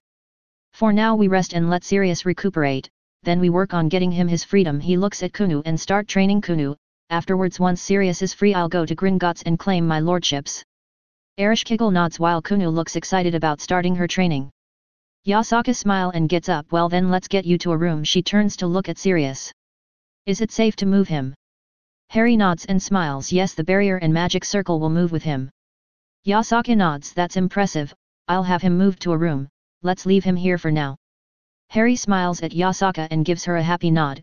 Yasaka smiles and begins to walk with Ereshkigal and Harry following her as Kuno excitedly speaks to Harry about her day. All of them look forward to a good sleep with what's left of the night, unaware of the chaos and panic that the events of this night will bring about to the wizarding world, only adding to the worry and fears of a meddling old fool. Time skip, next morning 10 a.m. Hogwarts, Headmaster's office. We find a haggard and tired-looking Dumbledore sitting behind his desk. The eye bags under his eyes show the lack of sleep since last night the wards almost collapsed after a powerful intruder somehow was able to get into the castle, sending him and all the professors into panic. But by the time they were done looking through the castle, the intruder seemed to just vanish, which should be impossible, and for the rest of the night the headmaster spent it fixing and recharging the wards. Dumbledore sits there rubbing his brow with his hand tiredly and worried when his chimney lights up in green fire and the face of Cornelius Oswald Fudge appears. Albus. Are you in there? Can I come through? Dumbledore sighs and takes a big breath as he gets up from his desk and walks towards the green fire. Of course, Cornelius, come on in. The green flames flare, and the Minister of Magic steps in. Albus, just what's going? Lucius is kidnapped, Gringotts gets broken in, and what's worst, Azkaban is gone. Albus looks at the minister in complete confusion. He really doesn't care about Lucius, since he's been a pain on his bony arse for a long time, but someone broke into Gringotts, and Azkaban is gone? Cornelius slows down and explains slowly, I'm afraid I don't know what you're talking about. Cornelius stares at the headmaster. You haven't heard? Albus shakes his head negatively. No, we've been busy here. Someone broke in last night and almost shattered all the wards. I spent all night fixing and recharging them. Cornelius nods and sighs. Dear Merlin, just what is going? Last night someone also broke into Malfoy's manor and destroyed a desk in Lucius's office. It seems that he or they were looking for something, and then according to Narcissa and her young son they heard Lucius screaming in pain and demanding someone or something to let him go. After the noise went down they both went to check and couldn't find Lucius anywhere. Albus widened his eyes in shock. Cornelius continues, then a few hours later I get an owl with a letter from Gringotts telling me that someone broke into one of their vaults, one belonging to Bellatrix Lestrange, and managed to get away unseen. Albus could only continue to stare in shock at the minister. Someone broke into Gringotts and got away? That was supposed to be impossible. Cornelius goes on, and this morning I get Amelia Bones coming into my office in a panic and tells me that Azkaban is gone. Albus with a serious look in his eyes. What do you mean gone? Cornelius begins to rub his temples. Gone as there's no sight of it anywhere. The prison, the island, and even the Dementors have disappeared. There's also signs of a massive explosion, and we found the 4 Aurors posted on guard duty that night on a small boat, unconscious and severely injured. Albus just couldn't believe what he was hearing. Was it destroyed? What about the inmates? Cornelius takes off his hat and begins to fidget with it nervously. We believe so, and there were readings of massive amounts of unknown energy. As for the inmates, dead. Gringotts confirmed it. All the vaults belonging to them went inactive. All we could get from the guards was they were assaulted by small figure that moved so fast they couldn't see it, and 2 glowing green eyes. At the mention of the glowing green eyes the old headmaster flinched a bit and begins to sweat nervously. He can't help to think about what Petunia told him about Harry, about that pressure and those glowing green eyes. Just what's going on? Is Harry involved in all this? Albus Dumbledore, the headmaster of Hogwarts, can't help but feel dread fill his heart. The meddling old man has no idea of the monster that has begun to move, but by the time he finds out, will be when he already has his throat in its jaws. Chapter 5, Freedom for a Madog. Time skip, 1 week after returning to home dimension, Harry's POV. A week has passed since the night I'd come back from his journey, and a lot has happened in those 7 days. I'd gained a student, joined a supernatural faction, dealt a massive blow towards my enemies the Death Eaters, destroyed some of Voldemort's Horcruxes, and enacted a jailbreak for, who I now knew was my godfather, Sirius Black, and those were just the highlights of that week. Of course, in between those momentous occasions, I'd focused on training my protégé, Kunu, in various forms of magic and martial arts, something she thankfully found very enjoyable, and healing Sirius, which had taken a few days of intense effort on Eris and I's part. Thankfully, as of now, Sirius is once more a healthy, mostly sane, and can often be seen playing a prank, or 2, on a poor yokai, or dozen, usually with the help of either Kunu and / or I being accomplices, or flirting with some of the female Inugami who seemed to be oddly attracted to him. I thought with some mild amusement. Apparently, the dog father was strong in him, who knew? Of course I'd spent a lot of my time talking with Sirius about my parents and their crazy adventures he'd had with my father and another friend, Remus Lupin, who also happened to be a werewolf. This led to me finding out about their little club, the Marauders, though I'd ended up chiding him at some of the pranks they'd, rightly calling them bullying. Sirius did agree with me that maybe they'd gone over the top with some of the pranks. But to be fair, they were young and children don't really think long-term nor their resulting repercussions to others around them. It wasn't until the day after I'd recused my dog father that I'd finally got around to checking my notification backlog from saving Sirius and the resulting rewards. One of which was interesting. Namely, getting a skill book for a skill I already had. Which had never happened before now. The skill in question was called Holy Fire Manipulation. Confused as to why this had happened, I'd pulled the skill book from my inventory and rechecked the description. With a quick glance at it, I quickly caught on to what was happening. Skill, Holy Fire. This skill allows the reader to learn the ability to produce and manipulate holy fire, which are white flames composed of light and fire. These flames can both be used to heal allies and burn away corruption and dark-aligned enemies, such as undead and demons. Note, this spell is unable to harm light-aligned creatures, such as angels or uncorrupted spirits. Addendum, this skill book can be given to / or used by users' fellow team members, or anyone categorized as his or her student. Rereading the description once more to make sure I hadn't misread the addendum, it did seem like the GMS was trying to help me with training Kunu, by allowing her, and others I might take on in the future, the ability to benefit from my blessing as well. Shaking my head ruefully even after all these years since Eris had blessed me with her gift, it can still do things that surprise me. With that mystery solved, I went back to check the other notifications. One of which stood out was informing me that I was now the proud owner of the title, Heir Black. Ding ding! New title gained, Heir Black. The holder of this title is the heir of the most ancient and most noble house of Black. The Blacks were once an influential and extremely wealthy house of magic users who were well known for their dark spells and cunning political maneuvering. Unfortunately, due to war, infighting, and an unhealthy level of inbreeding, the once politically powerful house's influence has been greatly diminished. It still however holds a significant amount of wealth in the form of land, loans owed, and galleons. Note, spells that are dark in nature gain a 5% extra damage and duration. This buff will evolve when / if the user becomes Lord Black.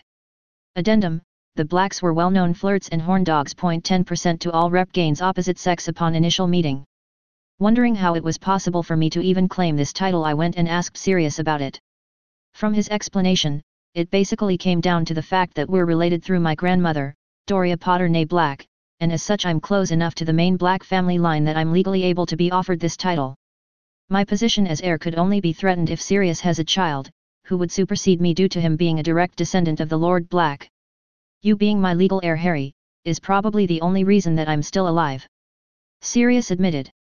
If Lucius offed me, he would have lost whatever current level of access he has to the Black political power and vaults through his wife Narcissa, nor would their brat, Draco I think his name is, be able to claim heirship. That would have only been possible if you weren't alive to challenge the heirship, and since they couldn't find you, which is the only thing I'm grateful to Dumbledore for, they had to settle for second best. He explained before sighing. I honestly don't know what happened to Narcissa. We, the younger generation of Blacks, were close once when we were children. Sirius mumbles sadly while staring off into the distance. We had to be, the older generation of Blacks were truly awful parents to us, Harry, so us kids all did our best to stick together to survive their madness. He shakes his head from side to side as if trying to shake off a bad dream. Anyways, enough about my family, Harry, how about you talk about what happened to you after I let Hagrid take you to Dumbledore? He asked. I grimace, but he did need to know. My earliest memory was. I started telling Sirius what my life had been like after he'd allowed Hagrid to take me to Dumbledore and the resulting hell I'd had to experience after the old bastard had abandoned me with my relatives, Uncle Vernon, Aunt Petunia, and Cousin Dudley Dursley, on their doorstep some winter night, only to be starved and beaten to near inches of my life, repeatedly, almost caused Sirius to have an aneurysm on the spot. His eyes bulged and his face had gone this amazing shade of purple. It was just as I was getting seriously concerned for his health that he exploded in a string of cursing that would make sailors blush. The cursing was so intense and toxic that it caused both Eris and Yasaka to hurriedly rush to Kunu and I and plug our ears with their hands. I couldn't help but give Eris a deadpan look of "Are you serious?" which caused her to laugh nervously at her silliness. Sorry, Harry, I forget you're a lot older than your current body would suggest. Teehee, I just rolled my eyes at her as she played the dumb klutz card. After Sirius was done expanding my own vast repertoire of curse words, which again, was a rather impressive feat, all things considered, I went on to explain what had happened after I received my blessing from my goddess, which caused his eye to open wide and stare at her in shock and probably quite a bit of fear and awe. I mean, it's not every day you get to meet a goddess of death and live to tell the tale of it. I thought amusedly. Even though I gave Sirius the vastly condensed and watered down version of my life after leaving Earth, it still took most of that day. Merlin's balls, Harry. I expected your life to have been interesting, but this is beyond the pale. Sirius commented, then downed the rest of his whiskey. But I'm proud of you, Harry, and I know for a fact that if your mom and dad were still with us, they'd be damned proud of you too. Our talk continued well into the night, with each of us swapping tales of our exploits and cock-ups.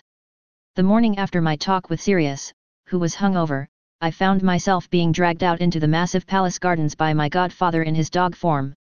It seems that my dog-father, for some odd reason, believed that being in his dog form could help him cope with his alcohol-induced migraine. What he seemed to have forgotten was that in his dog form, he was far more susceptible to its instincts, which I enjoyed toying with by placing a mild confusion charm on a few tennis balls I'd created and having him chase them. It was as I was playing ball with my dog-father that I spotted a rather excited Kunu running to and fro throughout palace halls as if she was looking for something or someone. It was during her fifth pass that I finally decided to call out to her and ask what she was doing, only for her to stop suddenly and trip over herself when she heard my yell. "Ah! Sensei! I've been looking all over for you!" She yelled as she charged over, only to jump behind me when she spotted Sirius in his dog form bounding up to me with a ball in his mouth. "Ah! Sensei! There's a huge dog charging right at us!" she yelped from behind me. Chuckling at her misunderstanding, I explained what, or more who, it was. "Ha ha ha, Kunu, that's my dog-father, Sirius." To Kunu this was an amazing discovery. She hadn't known that witches and wizards could transform into animals, which in her opinion was a rather awesome ability to have. "So what you're saying, Sensei, is that all witches and wizards can become this animagus thing and they can become any animal they want?"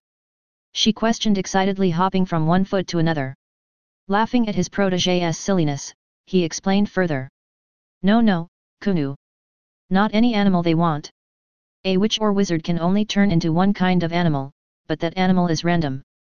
Some may turn into a cat, others a dog, but once they transform into that animal, that's the only one they can use. Actually, I should say creature rather than animal, as I've read that some witches/wizards have been recorded transforming into bugs. My mention of the dreaded B word had Kunu making the icky face all young girls could pull off flawlessly. Sirius explained it to me the other day, that becoming an animagus is rather difficult and time-consuming and that it technically falls under the transfiguration branch of magic. Luckily for you, as you can already turn into a cute little fox, so you won't need to learn this time-consuming magic. I noticed that Kuna's cheeks blushed a little at my calling her cute, but she shook her head and then looked at Sirius as he sat at our feet chewing on a tennis ball before asking. "Ah, Sensei. Why is Mr. Sirius actually acting like a dog?" Kunu asked. I laughed for a few moments. Well, this is my revenge for his prank yesterday. You see, I placed a few spells on those tennis balls that makes him want to chase and chew on them like an actual dog. I explained. Causing Kunu to giggle at our mischief, which has caused her poor mother no end of headaches over the last few days. "That's so mean, Sensei," she said between giggles. I shrugged while unsummoning the tennis balls Sirius was playing with. "Anyways, Kunu, what has you so excitable this early in the morning?" I asked her. But before she could answer, Sirius transformed back into his human form and gave Kunu a wave before rounding on me with a growl. "You!" he barked. "You sneaky little blighter! I couldn't stop chasing those Merlin Batum Ned balls, and what did you apply to them that made me want to eat the damn things?" he asked while shaking me back and forth. Now Sirius!" I managed to gasp out, "You know the rules about pranking." I replied cheekily, only to be growled at again. Thankfully, my protégé jumped to my rescue. "Good morning, Mr. Sirius," she chirped happily as she waved at Sirius, then turned to smile at me. "Oh, that's right, Sensei. Look," she said while reaching out in front of her with an open palm. After a moment there was a small flash of light and gripped with her hand a keyblade. "I finally got my keyblade, Sensei," she gushes excitedly, causing him and Sirius to smile and clap. Smiling, I reach out a hand and Kunu hands me her keyblade so that I could inspect it. As I'm checking it, Sirius leans over my shoulder to take a better look at it before commenting. "So this is a keyblade, hey? I thought it would be more impressive, but it kinda looks like a toy." Kunu pouts at his comment, which only causes him to chuckle. Meanwhile, I decided to use the skill, Observe on the Keyblade. Observe. Keyblade, Starlight. Another iconic weapon from the Kingdom Hearts series and was wielded by one of Disney's most famous mascots. Keyblade Starlight is a blade that has survived since antiquity. This Keyblade is a perfect blend of both offense and defensive magic. Its current form is a little basic, but like almost all Keyblade, it has massive potential to continue to grow and evolve. This Keyblade is also slightly different from its original Disney version, in the fact that it evolves and changes form as the gamer, grows and evolves, growing ever stronger, thus completely getting rid of ever needing to get new weapons. Note, this blade grants its user the ability to manipulate fire in all its forms. Addendum, 10% to all rep gains with astronauts. Soulbound, Kunu. After confirming what I had suspected, I handed back the blade to Kunu while turning toward Sirius and slyly kicking his ankle for his rude comment about Kunu's weapon, causing him to yelp and jump in the air in pain. Smirking at a job well done, I turned back to my protege before saying, "Congratulations, Kunu. Now we can begin your training in swordsmanship." Kunu's small head nods rapidly before jumping up and down while throwing a few fist pumps happily. "Yay! I've been waiting for this." I grin at her enthusiasm. I wonder how long that will last when she realizes it's going to be seriously hard work. I thought before turning towards Sirius. "And you? What are your plans for today?" I asked him. Glaring up at me while rubbing his sore ankle, he answered, "Well, today Lady Yasaka is taking me to the ICW office, as I've finally gotten that trial I deserved in one of their courts. She has informed me that since I am innocent, all I'll have to do is allow them to use Verita serum on me and then give them my memory of the events of that night, while answering all of their questions. Hopefully, all things go well, and I should be cleared of all false charges by as early as this afternoon." Pausing for a moment to catch his breath before a wicked smile crosses his face, "He, I really wish I could be a fly on the wall when Dumbledore and that utter waste of perfectly good air, Cornelius Fudge, find out I'm a free man later this evening." Smirking along with my godfather, I nod in agreement. "Just be cautious when you're out there, Sirius. Dumbledore and his cronies will be on the lookout for you, especially that old fool. I have no doubt that he's always flipping every table looking for me, and he'll try to get close to you to get control over me." Sirius nods in agreement. "I'll do my best, Harry. I won't let him hurt you like that again. My godfather promises me. In any case, I am glad you're set to be free by tomorrow. We'll need to set a time to go to Gringotts, as I need to claim my lordships and get our respective house affairs in order." Sirius just nods with a grin. "Well, enough about that, I better make my way to Lady Yasaka so we can set off in time." He gives Kura a pat on the head and then walks off to meet with Lady Yasaka. Finally alone with his protege, I turn to Kunu and ask, "So, are you ready to start training, Kunu? I again warn you, my training will be very hard and demanding." She looks at my face for a few moments before giving me a resolute nod as determination fills her eyes. "Yes, Sensei. I want to learn, I want to be strong," she answers. I just smile. "Well then, I guess we better get started. Just remember, I'll be with you every step of the way, Kunu." She just smiles widely. I reach out and place my hand on top of her head and cast one of my more useful spells. As I close my eyes, a purple outline begins to shine around Kunu and she lets out a grunt as her body suddenly feels heavier. "I've casted a special gravity spell on you. It'll continually increase the gravity of your body as you grow stronger and adapt to the increased weight. Once your training is done for the day, I'll remove the spell, but for now, just hang in there."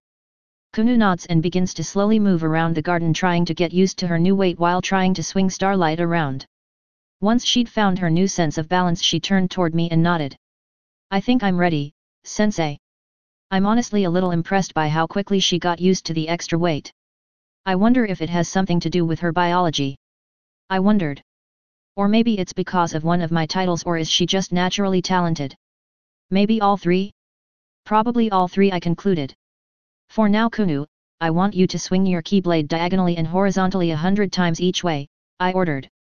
Kunu nods with a determined look and begins to do so while I keep watching to make sure she doesn't hurt herself by overdoing it. An hour later, Eris walks by and briefly watches Kunu as she continues her exercise. Kunu, who is now sweating profusely, has been swinging her Keyblade, Starlight, with its ever-increasing weight for a while now, suddenly overswings, which unbalanced her, causing her to trip and land headfirst onto the pacing below her with such force that it actually cracked it a bit. Wincing a bit at the sound, I move to help her get up only for Kunu to jump up quickly and wipe away the small trickle of blood coming from her nose. I'm a-okay. She yells out while doing a few fist pumps while picking up her keyblade to finish off the last few reps she has left to do. Watching this scene, Ereshkigal can't help but release a few sweat drops. What even am I watching? Eris turns to ask me, to which I just wryly smile back at her. Time skip, that evening. Scottish Highlands, Hogwarts, Headmaster's office, Dumbledore's POV. Albus Percival Wulfric Brian Dumbledore was not having a good day at all. Not at all. He thought morosely. Not even his favorite lemon drops were helping him today. It had all started to go wrong 3 days ago. Somehow that despicable Rita Skeeter woman had been able to find out about the wards almost totally failing that had left Hogwarts defenseless the other night, and as she wrote a vicious piece about that event in that rag they called, The Daily Prophet, which has caused every parent and their pet house elf to be on my arse. He thought irritably. If I could get my hands on that woman I'd, sighing and shaking his head. Now wasn't the time to deal with what ifs. Now was the time to deal with all of the powerful parents who had their children studying here all threatening to pull their children out of Hogwarts. I can't have that. I'd lose all my extra benefits from scheming funds off the top of the school budgets. It also didn't help that many of the school's board now had him by the short and curlies and were demanding answers. Answers he couldn't actually give them, because he was just as clueless as they were. And if that hadn't been headache-inducing enough, I've had that fool of a minister, Cornelius Fudge, come barging into my office late last night. I groaned. The minister had shoved his head into the flue, sweating like a pig and looking as pale as a ghost, demanding I help him sort out the political shitstorm he was already facing because of Azkaban's complete and total disappearance. Of course, by the end of that discussion, I wasn't feeling much better. I thought ruefully, as my mind drifted back to yesterday morning's early and very rude wake-up call. Flashback start, the morning after Azkaban disappearance. Dumbledore. Dumbledore, you've got to help me. Cornelius' voice bellowed out from my office's fireplace. Being startled awake from my nap on my desk was a very unpleasant wake-up call. I thought angrily. What is it, Minister? I said shortly, what is so important that it couldn't wait till much later today? I growled at him. Doesn't this man know what kind of stress I'm under currently? First, it's young Harry going missing with no one having a Merlin-damned clue where he could possibly be, then it's last night's intruder almost destroying Hogwarts wards, and now this. Grinding my teeth in frustration, I wait for the oaf to answer. I'll just let him sit there kneeling on the ground with his head poking through the fireplace at an awkward angle. It's black. Cornelius yells, spittle flying from his mouth. I tilt my head. Black? What black? I ask, hoping to prod the fool into talking faster. Sirius Black. He's not dead. Cornelius bellows. He's escaped. I found myself jumping to my feet in alarm before even I knew I'd done it and bellowed back at Cornelius, What? What do you mean Sirius Black has escaped? Flashback end. Ah. I sighed as I rubbed my aching temples. Finding out that Sirius was still alive due to the goblins and had been effectively named Lord Black, was going to make gaining control over young Harry all the more difficult if Sirius can clear his name, I groaned internally. I knew this to be a fact because he was one of the only witnesses still alive, not in jail or clinically insane still to have seen the creation of the Potter's will. The will where they'd named Sirius as young Harry guardian and godfather. I ground my teeth in frustration. So now that the rogue was now free and was, technically, young Harry's legal guardian meant that I need to find young Harry first and then convince Sirius that I know what's best for him and that he should take time to recover from his stint in Azkaban. I said aloud but I had really meant was, with the help of a few compulsion charms, loyalty potions, and maybe a curse or two. But where is that Morgana blasted boy? I growled. I've had every member of the Order trying to track him down, called in countless favors and still, no one has a Merlin-damned clue where that brat has gone. I yelled while slamming my fists on my desk in front of me. Leaning back into my chair I continued to think about what had been happening and how they'd all probably backtracked to young Harry. At this point, he was almost positive that young Harry has something to do with poor Lucius's kidnapping and the destruction of Azkaban, which is highly alarming news without the fact that the brat might have also been involved with the break-in at Gringotts as well. There were simply too many coincidences happening all at once for them not to be linked to Harry in some fashion. He was starting to feel a strange and unwanted feeling that he wasn't fully in control any longer and it was slowly overwhelming him. He hasn't been this unprepared or lacking in information for decades. He'd just reached over and popped his favorite sweet, lemon drops, into his mouth when out of nowhere his office door slammed open, which not only made him jump in his seat but also caused him to start choking on his sweet. Coughing and almost hacking up a lung, I turned angrily toward the newcomer, ready to verbally eviscerate the invader with my righteous fury and make the interloper regret he'd ever had the gall to barge into his domain without informing me. Only to stop suddenly and take in the man. Standing before in the flesh this time was one Cornelius Fudge, who was once again sweating like a stuffed pig and as pale as a hospital bed sheet. Albus. Why you have tea to read this? The incompetent man stammered while forcing a mostly crumbled and damp piece of paper into his hands. Taking the now damp, from the minister's sweat, piece of paper from the almost hyperventilating Minister of Magic, he made his way back toward his desk to read its contents. To the British Minister of Magic, Cornelius Oswald Fudge. Minister, this letter is in regard to the outcome of a court case for one Lord Sirius Black, third of his name. We, the judges from the Court of High Justice of the International Confederation of Wizards, write this letter to inform you, the British Minister of Magic, that one Lord Sirius Black, third of his name, has been found not guilty of all charges that had been laid against him on 1st of November 1981, during a trial that had been held late this afternoon.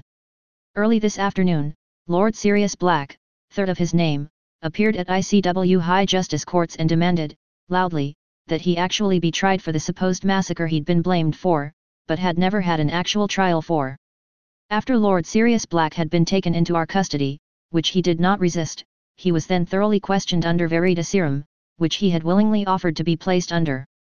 Once our investigators had gathered all the answers they thought were relevant to Lord Black's case, they asked him to provide unaltered, under oath of magic no less, which was again given willingly, memories of the night of the Potter's murder and of the subsequent massacre he was accused of. All evidence was then thoroughly cross-examined by our experts and was found to be free of any form of outside tampering or corruption. Once all evidence was deemed to be irrefutable, the court, in its infinite wisdom, then declared that Lord Sirius Black, third of his name, innocent of all charges laid against him. As such, we at the ICW now demand that the British Ministry of Magic announce Lord Black's innocence and provide recompense for unwarranted and highly unlawful imprisonment. It should go without say, but again to be thorough, that the kiss on sight designation that was placed on Lord Black be immediately cancelled. In addition, Lord Black has asked to be reinstated as guardian and given custody of his godson, Harry James Potter. This request was accepted as Lord Black gave his memories of taking the Godfather oath. The British Ministry of Magic has 5 days to comply with the above-mentioned requirements. Failure to do so may result in sanctions and heavy fines. We here at the ICW Courts of High Justice thank you for your time.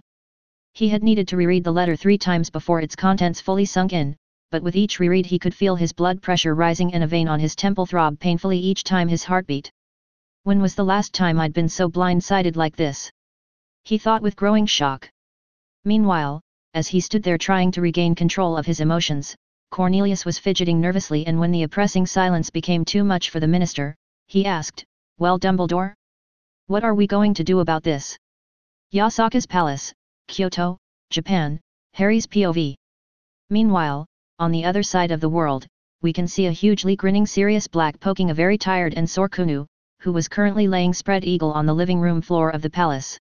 "You okay down there, princess?" Sirius asked amusedly. Kunu weakly groans. "Ugh, everything hurts. Including my poor tails." She whined pitifully. Sirius chuckles a bit at her misfortune, only to receive a wallop on the back of his head that had ended up making him eat the floorboard from Kunu's mother, Yasaka. This caused both Ereshkigal and himself to laugh out loud at his misfortune. Taking pity on his poor protégé, he walks over to Kunu and pats her on the head. "You've done great today, Kunu," I say encouragingly. "You were able to adapt quickly and learn how to use Starlight quite effectively. I'm very proud of you." This earned me a huge smile from Kunu, only for the moment to be broken due to the glutton's stomach growling loudly in protest, making her sweat drop and causing everyone to grin in amusement at her. Lady Yasaka giggles at her daughter's situation. "All right, let's go eat, everyone. Today we're going to celebrate Sirius's freedom and Kunu obtaining her Keyblade," she announces. Laughing, everyone gets up and walks out, leaving only him to pick up Kunu. Shrugging, he does so and drops her onto his shoulder like a sack of potatoes. "Ahhhhhhh. Sensei. That's not how you carry a princess." Kunu whines. Grinning at her roguishly, I know. I replied and ran to catch up with the others as she screamed in protest all the way. An hour after they were done eating, a recharged Kuna quickly runs upstairs to take a bath. Yasaka then turns towards him and asks, "So Harry, I hear that tomorrow you're planning on going to Diagon Alley to claim your lordship's right." I nod before replying, "That's the plan, lady." Sirius and I have to meet with our respective vault managers, him for fully reactivating the Black family vaults and actually claim his lord ring, and I need to go claim both the Potters and Peveril's lord rings and ask the goblins if they have a copy. My parents will. Eris frowned for a moment before saying, "I'm pretty sure they will have a copy of the will, little master, but the real million-galleon question is why it was never activated after their deaths." I felt my eyes narrow and thought, "Honestly, Eris," I answered slowly, "I'm pretty sure it has something to do with Dumbledore and his machinations for me. Or at the very least he was the driving force involved with the will being blocked, as he's the only one with enough political clout to pull something like that off without too many people kicking up a fuss." While almost everyone was frowning in thought, Sirius decided to speak up, "Harry, I also want to contact Moony." I turned to look fully at my godfather before answering him, "You mean Remus Lupin, right? Yours and my father's werewolf friend?" Sirius nods before replying, "That's right, I want to find out why he never looked into your living conditions." Sirius narrows his eyes in annoyance. "I might be your legal godfather, Harry, but we both promised your parents to care and look out for you if the worst should happen to them. So far, we've both been piss poor at keeping that promise, but I was locked away and I'm not sure what kept Remus away." Closing my eyes, I sigh softly.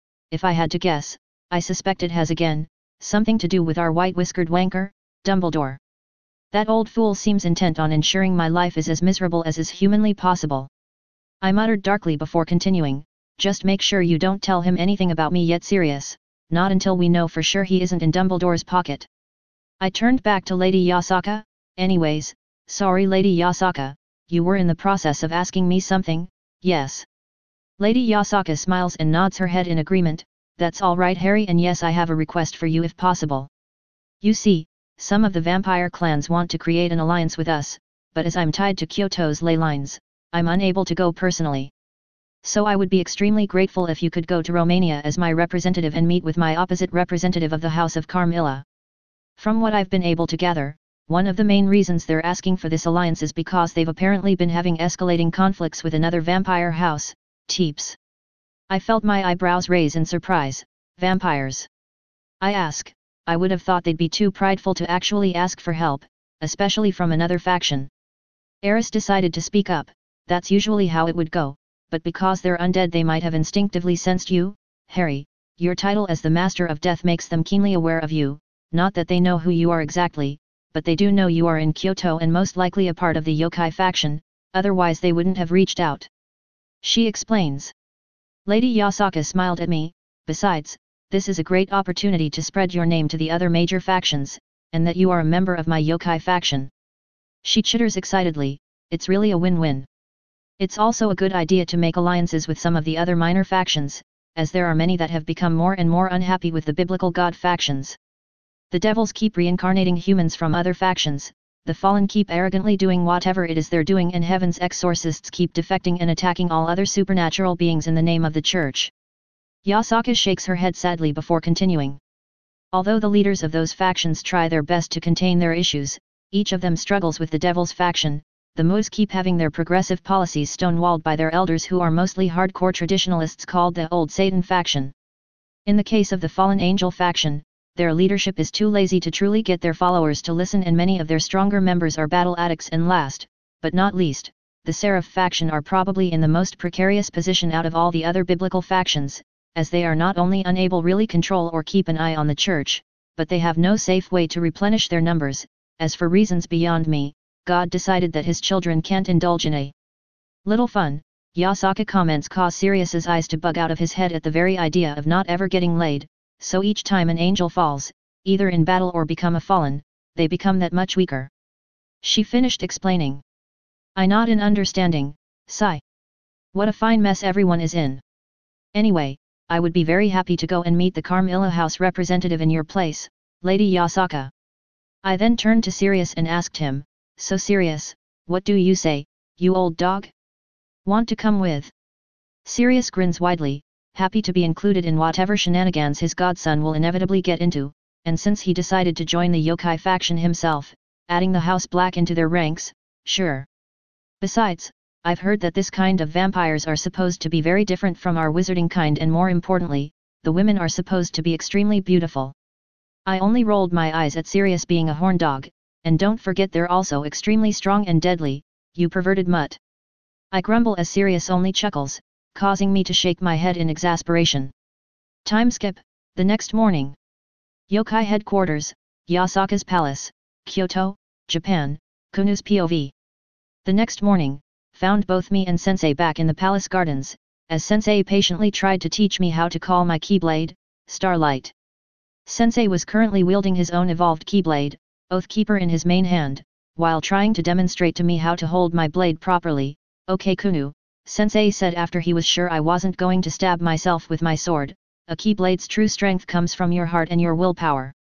He explained, but before that, you need to be able to summon Starlight whenever you need it. To that end I want you to close your eyes and focus on the constant warmth you can feel coming from your chest area, which I'm sure you've already experienced yesterday when you first called Starlight to yourself. I nodded. He was right, after all, I do remember. So I immediately closed my eyes while trying to concentrate on that feeling again. It felt like I'd been searching for hours now, searching for that elusive warmth I felt yesterday. But every time I think I can feel it, it seems to slip away. Stupid warmth. I growled. Why doesn't it just sit there and wait for me to grab it? It was like a slippery eel. Always slipping and sliding from my grasp. It was just as I was about to give up in frustration when I felt it. I instantly reacted by reaching out and grabbing that elusive warmth toward me. Without even opening my eyes I knew I had succeeded. But when I did open them, I noticed instantly that the keyblade had begun to glow softly with a soft white light. From the corner of my eye, I could see Sensei smiling gently as watched me. As I continued to hold the warmth, I could feel the light spread toward my body as it too began to softly glow in the same soft light as my blade. I don't know where Sensei got it, but he pulled out a large mirror and placed it in front of me. Looking at myself, I couldn't help but widen my eyes in shock. As I stared in awe of my body, I couldn't help but feel ecstatic and unbelievably powerful. And that was when reality hit me. Slowly at first, the glow faded from my body, and within a few seconds, it dissipated fully and I found myself falling to my knees, my lungs greedily sucking in lungfuls of air as quickly as they could manage. I didn't even notice that Sensei had taken to kneeling next to me as he gently rubbed my head. Sensei's head pats are the best. I thought dreamily. Are you okay? He asked me softly. I know from personal experience that first intentional summoning can really take a lot out of you, just be grateful it didn't happen to you in mid-battle like it did for me, ha ha ha. Sensei laughed ruefully at himself. I could feel a couple of sweat drops, but I politely decided to ignore his awkward and silly comment and nod with a tired smile. Why yes Sensei, I said between breaths, it felt amazing. It felt so warm and caring. I gushed. Sensei just snorted, of course it did Kunu. That light comes from you. That's because that's your heart Kunu. I smiled up at him while only slightly blushing at his praise. Out of nowhere Sensei and I heard clapping coming from behind us, so we both turned to look towards whoever it was, only to find out that it was my mother and Lady Ereshkigal, who were both smirking at us. My slight blush explodes into a full one while Sensei simply chuckles amusingly at their situation. After a moment more of laughing at me, my mother walked toward me and picked me up for one of her bone-crushing hugs.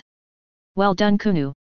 Now let's go get some food and then you can take a bath, she tells me. I pouted a bit at her instructions. Mom. I'm not tired. I can keep going. I wheedled. Mom just smiles at me. Not for today, Harry has to leave with Sirius, and besides, you still have lessons later on. She chitters. No. Save me Sensei. I beg him. But all Sensei does is smirk at me while waving my mother on. I quickly turn to give my best puppy eyes to Lady Ereshkigal, but alas, she only giggles at my pending misfortune and turns towards Sensei. You ready Harry? Lady Ereshkigal asks Sensei. Sensei grins and winks at her. Of course Eris. Hopefully, a lot of things will come to light after this visit. I just hope that we aren't seen by any of the old man's followers. I honestly don't feel like being harassed today. Sensei frowned. Lady Ereshkigal simply gently pats his head and smiles at him. I almost feel bad for anyone who was stupid enough to annoy Sensei. Almost. I thought, but then shrugged it off. Anyone stupid enough to pick on Sensei really wasn't worth keeping around anyway. Mr. Sirius steps out onto the garden and saddles up to Sensei's side. Well, I guess it's time to go, Harry, as we're already burning daylight. Sensei simply nods at Sirius and with a hand wave, he opens a dark corridor for both himself and Mr. Sirius, who runs and jumps in with a manic grin on his face. Sensei simply shakes his head in amusement before giving me and Mother a farewell wave and walks in. A second later the corridor vanishes.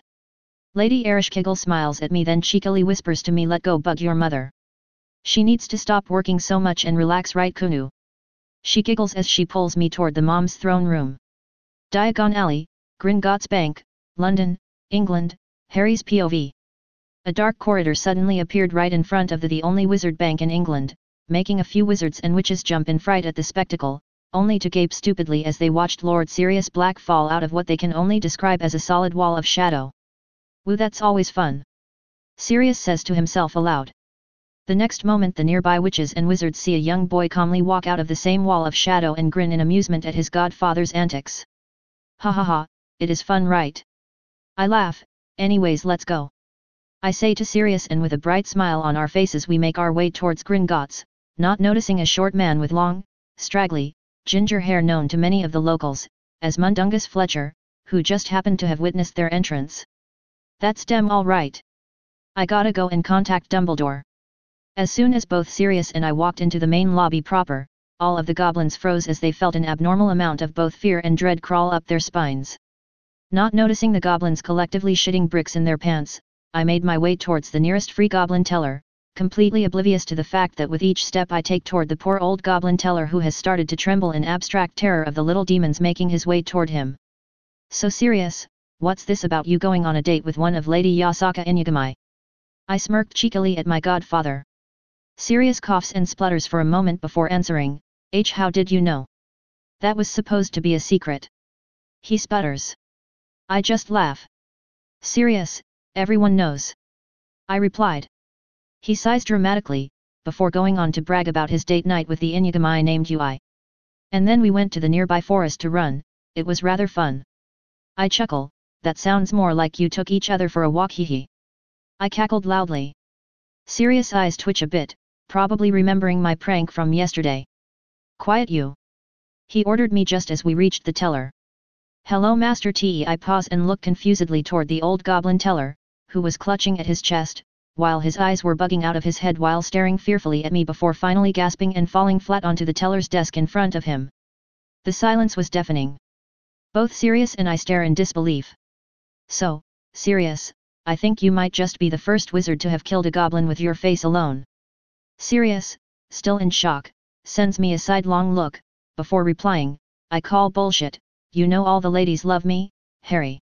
While they were trash-talking to each other as their own form of dealing with shock, everyone else within the bank could only look on in shock at the seemingly nonchalant conversation that they were having. This calm was suddenly shattered when the huge solid main doors near the far wall of the bank were suddenly slammed open and an even louder cacophony of noise echoed throughout the main lobby.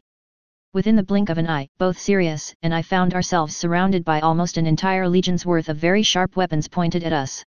I take a moment to look toward my godfather and say, "See, I told you it was your face that scared them." I snarked at godfather, who just sent me a withering stare in reply. Once the legion of annoyed goblins settles into defensive positions, a much better armor goblin walks in. There was even a convenient tag on his chest clearly telling all that he was the manager. The larger goblin stops in front of me, stares for a moment, then looks toward the now clearly very dead goblin laying face down at the teller. The awkward silence drags on, and just when I thought he was about to say something, the silhouette of a giant black dragon appeared behind me and seemed to snarl and open its huge glowing green eyes at the now clearly terrified goblin manager. I couldn't hear the poor goblin's mind, but I could guess that his current thought process probably amounted to something like, "I am going to die. I am going to die. I am going to die." I continued to lightly smile as I patiently waited for the goblin manager to stop having his mental breakdown so we could actually talk. Sirius, bless him, was totally clueless about the current hardships the goblin manager, and every other goblin in the building for that matter, was currently under, and had decided to speak up, which to my amazement, actually caused the goblin manager out of his nightmare-induced hallucination. Goblin manager, sir, in our defense we hadn't even had the chance to say anything before this goblin seemed to simply kick the bucket. Poor work ethics, I say, seeing as he couldn't wait until we were finished with our business. He callously says while shrugging. I couldn't help giving my godfather my most impressive deadpan to date. But he only shrugged again in response. While Sirius and I had our little banter, the goblin manager finally managed to regain some type of composure. Cough cough. He started by clearing his throat before asking, right, how can G Gringotts help you G gentlemen today? Before noticing my stare at the still probably semi-warm dead goblin next to us. Don't worry about him G gentlemen. He points rudely at the very dead goblin. He was old. It was bound to happen at some point. We're just very sorry you were the ones to experience his clearly total lack of good service. I just nod patiently toward the goblin, while Sirius was still a bit confused at why the goblins seem so nervous at the moment. I wonder if they're simply all down with something? Can goblins even get sick? Serious thoughts were clearly visible on his face. In an attempt to move this mess along, and to hopefully move away from the dead goblin laying next to him, I ask, well, my godfather and I are here to talk to our respective vault managers. If you could send us to them or call them here, we would both be very grateful. The goblin manager nods, yes. Yes. We can certainly do that for you G gentlemen, if you would simply tell me your names I can take you to your vault managers. Sirius still looks toward the goblin in confusion and suspicion. Goblins are never nice to wizards. I know I've been locked away for a long time, but this is just disturbing. They're acting so politely, it's like he's terrified of something. Oh well, not my problem. While Sirius was having deep thoughts, I decided to speak for the both of us. I'm Harry James Potter and my companion is Lord Sirius Black. The goblin manager rapidly nods and waves at the both of them to follow him.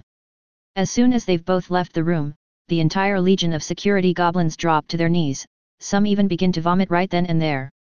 Common thoughts between the remaining goblins ranged from, that child was not normal, to I will die a happy goblin if I never see that little monster again. Harry's sheer presence was enough to make hardened goblins warriors want to run for their lives. Some actually looked at the still very dead goblin and cursed the lucky bastard for actually dying so quickly while they had been stuck within spitting distance of that little monster. Chapter 6, What's yours is mine and what's mine is still mine. E/N. Gringotts, management level, Harry's POV. As Sirius and I are led through long hallways, I examined the many doors found on each side of the hall. Through the small windows on some of the doors, I can see numerous goblins hard at work, but as I neared the doors the goblins all seemed to tense and seem on edge. I wonder what's wrong? Maybe they're working too hard, I thought idly as I walked past, not noticing that some of the goblins I'd already passed from the view of, fainting on top of their desks while others shuddered as if they'd been exposed to something arctic. In any case, it's not my problem, I thought as I turned my gaze back towards the goblin that was guiding us.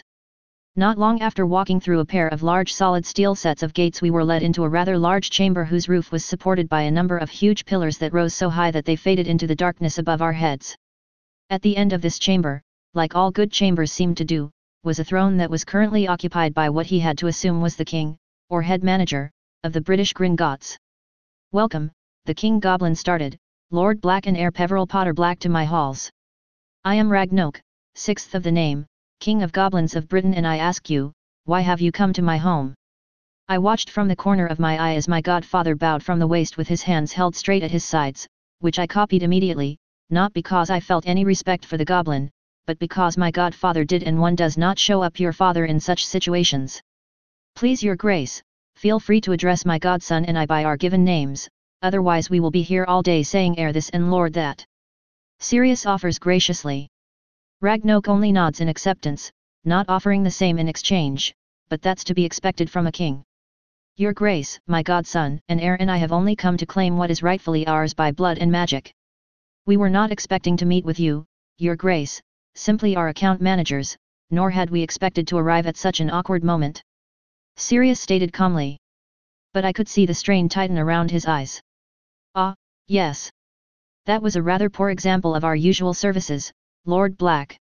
Our people do love to work after all, but sometimes they do push themselves a little too far. Please accept our apologies for such a showing. As compensation, all services for today will be free of charge. Ragnok said amicably. Now, other than meeting your account managers, is there anything else you might need from the people? Your grace, my godfather and I are currently living in Kyoto. Are there any Gringotts branches within Japan, and if so, where would we be able to find them so we can avail ourselves of their services? I asked politely. Because being polite never hurts. Ragnok slowly shook his head before answering, no, I'm afraid not, Harry. We haven't been able to open a bank on Japanese soil due to the faction or factions that are in charge of that region, as they're even more reclusive than your fellow wizards, and we haven't been able to contact their leadership. I was slightly surprised to find out that the goblins were even aware of other factions. Which I commented on.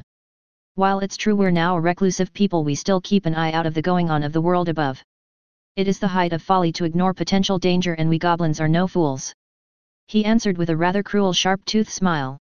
We goblins have been aware of the three main factions since ancient times and have on numerous occasions in our history even been dragged into their many reckless wars. Ragnok shook his head, so have your fellow witches and wizards, and while it isn't taught in your schools, Ragnok scoffed when he said school, I do know that the unspeakables are fully aware of the three factions, but I am unsure if the higher up within your government take the three factions seriously or not, as many either refuse to believe that there are things out there with that much power or are generally too afraid to let this information spread out to common populace out fear that the Muggleborns would leave and join these factions. Not that I would blame them, of course, ancestors know they'd probably do better there than with their own people. Ragnok finished snidely. I had to agree with Ragnok's theory. Say what you will about the pure blood agenda, I thought, but they're not totally stupid. Because while they might hate Muggleborns, they also know that their economy, workforce, and population would collapse without them. Now, Ragnok started to say as he got up off his throne, now that we've gotten the questions out of the way, I do believe it's time to settle what you've come here for. If you would follow me, I will lead you to where you need to go. Falling into step behind the Goblin King, while keeping a respectable distance, we were led back out into the maze of hallways, and before long were guided toward a group of offices with large golden plaques with various names printed in black bold texts on them. Stopping in front of one of the doors with the simple word black emblazoned on it, Ragnok signaled toward the door. Ah! Here is the House of Black office. Sirius nods before turning to look at me. All right, Harry, it shouldn't take too long to finish what I've come to do. I'll wait for you in the lobby, as I'm sure you'll be busy catching up with your manager for a while. I sigh resignedly before smiling and nodding in agreement at my godfather before he walks into the office with a grin on his face, leaving Ragnok and I to resume our walk. Oddly enough, this time he decides to walk at my side while occasionally giving me sidelong looks. We walk for maybe 5 more minutes before he comes to a stop, causing me to do the same. He doesn't say anything for a long moment, causing me to tilt my head in confusion as I wait for him to spit out whatever he has on his mind. Whatever it is, it's causing him to look mighty nervous. I thought puzzledly. Coughing quietly to clear his throat, Ragnok asks politely, I've been meaning to ask Potter, but why haven't you responded to any of our correspondence attempts over the years? I only looked at him confusedly before answering, Your Grace, I am sorry to inform you, but I have never, not once, received any mail from you, or for that matter anyone from the wizarding world, in my life. For a brief moment, the Goblin Lord's face went eerily still before he asked again, Not even the summons letter we sent when you reached the age of 6. The look of confusion on my face must have been clearly visible because he quickly explained. Ah. So you were unaware of it then? I of course nod before explaining, I've never received any mail during my imprisonment with Dursleys. I know this for a fact because my relatives, and I use that term very loosely, Uncle Vernon and Cousin Dudley would have taken great joy in forcing me to watch them burn any and all letters addressed to me while laughing in my face as they did so. So again, no, I've never received any sort of letter from Gringotts. I wasn't even aware this bank existed until recently. Though my use of recently is a little looser than most, as I'll probably outlive sons if I'm careful enough, so what's a century or two compared to that? Whatever I said was causing Ragnok to sneer, but he quickly reined in his composure when I raised an eyebrow at him. Ahem, yes, well. You see, Potter, we've been trying to contact you because your, supposed, magical guardian, one Albus Percival Wulfric Brian Dumbledore, has been constantly harassing your account manager, Gornuk. From the reports passed along to me by Gornuk, Mr. Dumbledore has been trying to not only gain access to your family's vaults but has, on numerous occasions, tried to write a betrothal contract. Of course, the old fool has been unable to proceed, thankfully, due to the fact that Lord Sirius Black has always been your actual legal guardian. My eyes narrow dangerously at what I am being told, and for the briefest of moments, I'm pretty sure my eyes took on their dragonic look since I saw Ragnok jump in fright and take a step away from me. I see, Your Grace, then it is a very good thing that my manager has done his job and done it well. I spit out in annoyance, before signing and asking, was there anything else that old fool tried to do? It took Ragnok to gather his wits after the slight scare I'd seemed to have given him before he answered, why yes, it's been reported that he holds possession of your family's heirloom, an ancient invisibility cloak, which had been loaned to him by your father, but he has since refused to return it on the grounds that he's holding it for you. Ah. So that's where Death's cloak is. I thought before continuing my conversation with the Goblin King. Ah, if that is all, then it doesn't matter, your grace, as that cloak is a Peveril heirloom which was passed down to the Potters, so once I claim the Peveril lordship I will be able to summon it and its sibling items to me. Gringotts, management level, Ragnok's POV. Trying to fight off the feeling of intense dread that has been crawling up and down my spine since meeting the little monster, who was currently in the guise of a small human child, I couldn't help but feel my eyes widen in alarm as I stared at the young boy, who has just stated that he was not only claiming the Potter lordship, but also the Peveril's family as well. I thought in alarm. 2 houses that are of the most ancient and most noble rank at that. Ancestors, damn it. This boy isn't normal at all. With that presence of his and ownership of 2 powerful houses and being the only heir of a third. He thought while rubbing his temples in an attempt to stave off the migraine he could feel building behind his eyes. Thankfully, Gornik resisted that old goat. As the boy seems to hold a grudge towards that old whiskered wanker. With my curiosity sated, I nodded at the child before continuing to guide him to Gornik's office. I'll let him deal with the demon child for a few hours. I thought vindicatively while also trying to work out how to get the little monster to ally with the Goblin Nation. Gringotts, management level, Harry's POV. As I slowly followed at the Goblin King's side, I narrowed my eyes and thought, I know for a fact that the Resurrection Stone is a Horcrux, thanks to Riddle's memories, but to think that Dumbledore had the cloak. Also, I don't think my father would have ever lent it to him, so Dumbledore had most likely taken it from Potter's cottage sometime after he dumped me into Dirtcaban. That means he probably knows about the Hallows. But upon thinking about a moment longer, I realized that it didn't matter in the end, because soon I will be getting it back. And there will be nothing he can do to stop me from claiming what is mine. It wasn't long after our little talk in the hallway that I was led to another golden door, this one with the names Potter/Peveril boldly emblazoned on its plaque. As soon as we neared the door, Ragnok stops and gestures towards it. Right then, Herr Potter, this here is the Potters' Peveril Management Office, the Goblin, Gornik, inside will help you with all your needs. Ragnok turns to leave before pausing and looking back while pondering something. If possible, Herr Potter, I would like to make a request. I looked at the leader of the Goblin Nation, a little intrigued at what he wanted before nodding for him to continue with his request. Of course, your grace, if it's something I can help you with I'll be glad to do it. I answered him cordially. The king looked momentarily surprised that I agreed. Odd, he must have expected me to say no. Ahem, pardon me, Herr Potter. He coughs to clear his throat. If you would allow it, I would like to be present during your meeting between you and your house manager. I raise an eyebrow at his request, idle wondering if this was a common occurrence, seeing nothing to really lose by accepting his request, but still curious as to why I nod and ask. If that is what you want, your grace, I do not mind, but may I ask why? Ragnok grins widely, giving me a healthy flash of all his sharp teeth before responding. I have a feeling that this meeting will bring about interesting things and I would like to talk to you about forming an alliance between you and the Goblin Nation. This time it was my turn to look surprised. As far as I know from both Voldemort's memories and what Sirius has told me about goblins, they usually don't like dealing with wizards and almost always try to swindle as much gold as they can from you, but so far, they've been quite helpful and polite, but after thinking about the king's words a moment longer, I simply decided that it really doesn't matter in the end. Coming to a decision quickly, I answer the king, that's fine, your grace, I don't see any reason to deny you witnessing my meeting with my family's manager, as I am sure you'll be willing to answer any questions I might have that the Potter's manager wouldn't have an answer to. The king nods his acceptance before gently knocking on the golden door, before gently opening the door, allowing us both entrance into the rather well-appointed office, then waving me to enter first before closing the door behind us both. Sitting expertly behind a desk is a rather pale-looking goblin who seemed a bit surprised to see his liege following me into his office before collecting himself and greeting us both. GG, greetings, lord, I hadn't expected to see you with Herr Potter. The older goblin stammered. Ragnok shook his head at the other goblin. Gornik, I am here simply as a guest at the moment, please pay me no mind and see to dealing with Herr Potter first. With his liege's permission, Gornik turned back towards me and introduced himself. Yes. My apologies, Herr Potter, I was just caught off guard seeing my king with you. It is a pleasure to finally meet you. My name is Gornik and I have the pleasure of overseeing all of your portfolios, which are rather extensive. Please, Lord and Herr Potter, do take a seat. Would either of you like a refreshment? Coffee or something stronger? The old goblin offered politely. Taking our seats, the king and I both shake our heads at the offer of refreshments. Nod and quickly take a seat.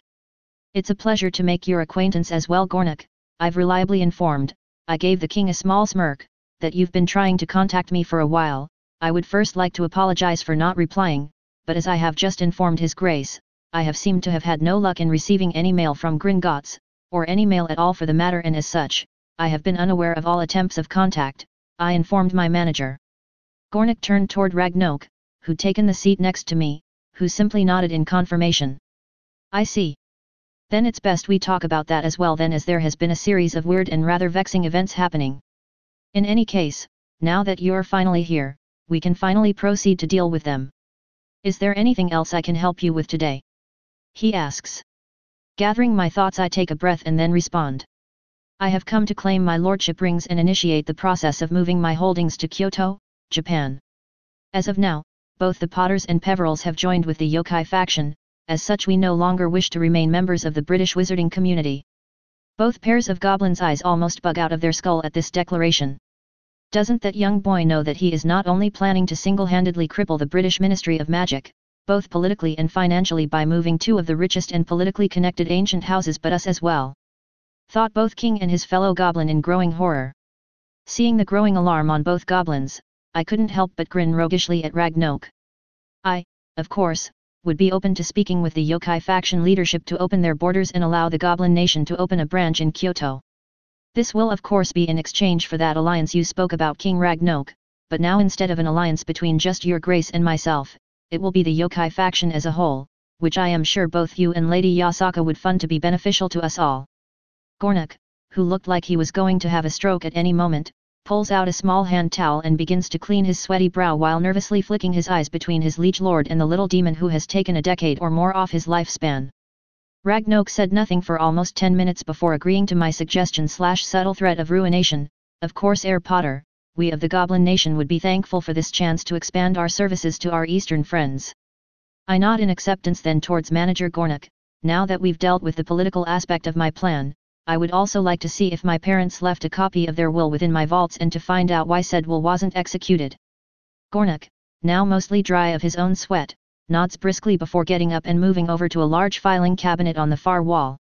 Opening one of its drawers and shuffling about for a moment or two, he pulls out a folder, before placing it on his desk and flipping it open, and starts to read through what I think is an itinerary report. Yes, here we go. There is indeed a combined will from Mr. James Andrew Potter and his wife, Mrs. Lily Ann Potter. The will had been processed a month before their deaths. The old goblins paused for a moment as he mumbled aloud, it seems that just following your parents' murders, one Albus Dumbledore had the will sealed using his political positions within the ministry. Oddly, there was no explanation whatsoever as to why it was sealed.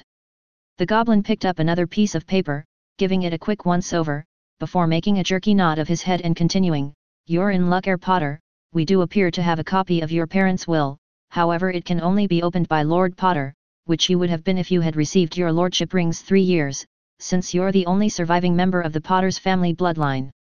As such, when you hadn't responded to our summons, we moved to inform your magical guardian, which Mr. Dumbledore proclaimed himself to be, that we unable to contact you, to which he claimed that you were currently in hiding for your safety and he would inform you himself regarding your lordships, which even at the time, I personally never believed he would, but I was unable to go around him. Gornik sadly shook his head while I looked down in thought. Dumbledore again. I had already suspected the old fool to be involved in this mess, but suspecting and actually having proof are two different things. Shaking my head to clear away thoughts of stabbing the old fool, repeatedly. I look away from the floor and back up toward where my account manager sat patiently before speaking. There must be something within the will that he doesn't want me, or anyone, to see. Gornik nods once more, then gets up and once again walks toward the office file cabinet, opens one of its drawers and pulls out a small red box and another folder, then walks back to his desk and hands them to me before commenting, that Herr Potter is the Lord's ring, which I recommend you put on first, If it accepts you, it'll make you an adult recognized by magic, and then you will be able to read your parents' will, which he taps on while it sits on top of his desk. Nodding in agreement, I quickly take out the Potter's family lord ring and roll it around on the palm of my hand while taking a moment to examine it for a moment. The ring appeared to be made out of gold and had the engraving of a roaring griffin that had 2 small rubies for eyes.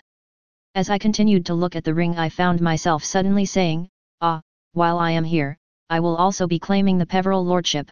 If you could please get that ring as well. I ask Gornik, who only looks surprised for a moment but nods and leaves in a hurry. At my side, I can feel Ragnok continue to stare at me expectantly, while I just continue my inspection of my family's ring before shrugging and shoving it onto my ring finger.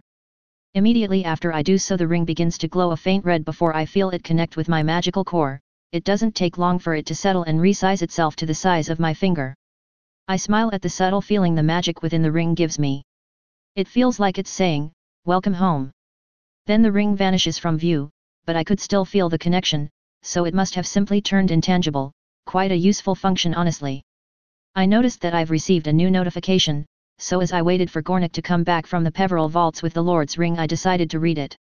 Ding ding. Title has evolved, Heir Lord Potter. Lord Potter. The holder of this title is the Lord of the most ancient and most noble House Potter. The Potter's family bloodline is rumored to be one of the oldest families of magic users still existing till the modern era. Unfortunately, any records possibly able to confirm this rumor has either been lost to time, were not recorded in the first place, or purposely destroyed.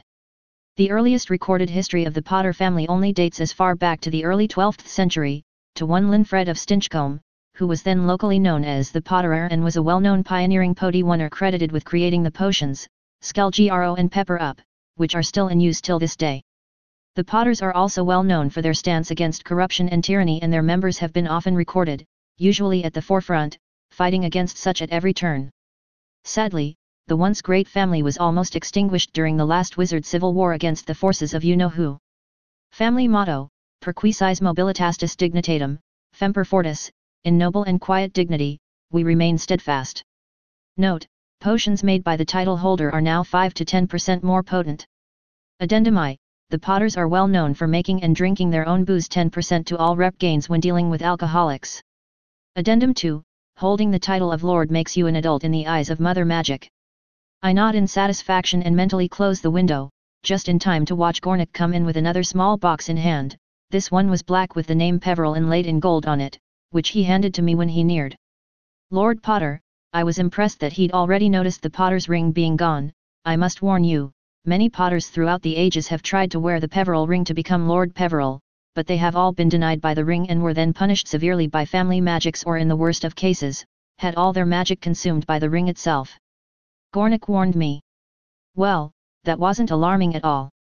I thought dryly myself. I look at Gornik and nod. I see.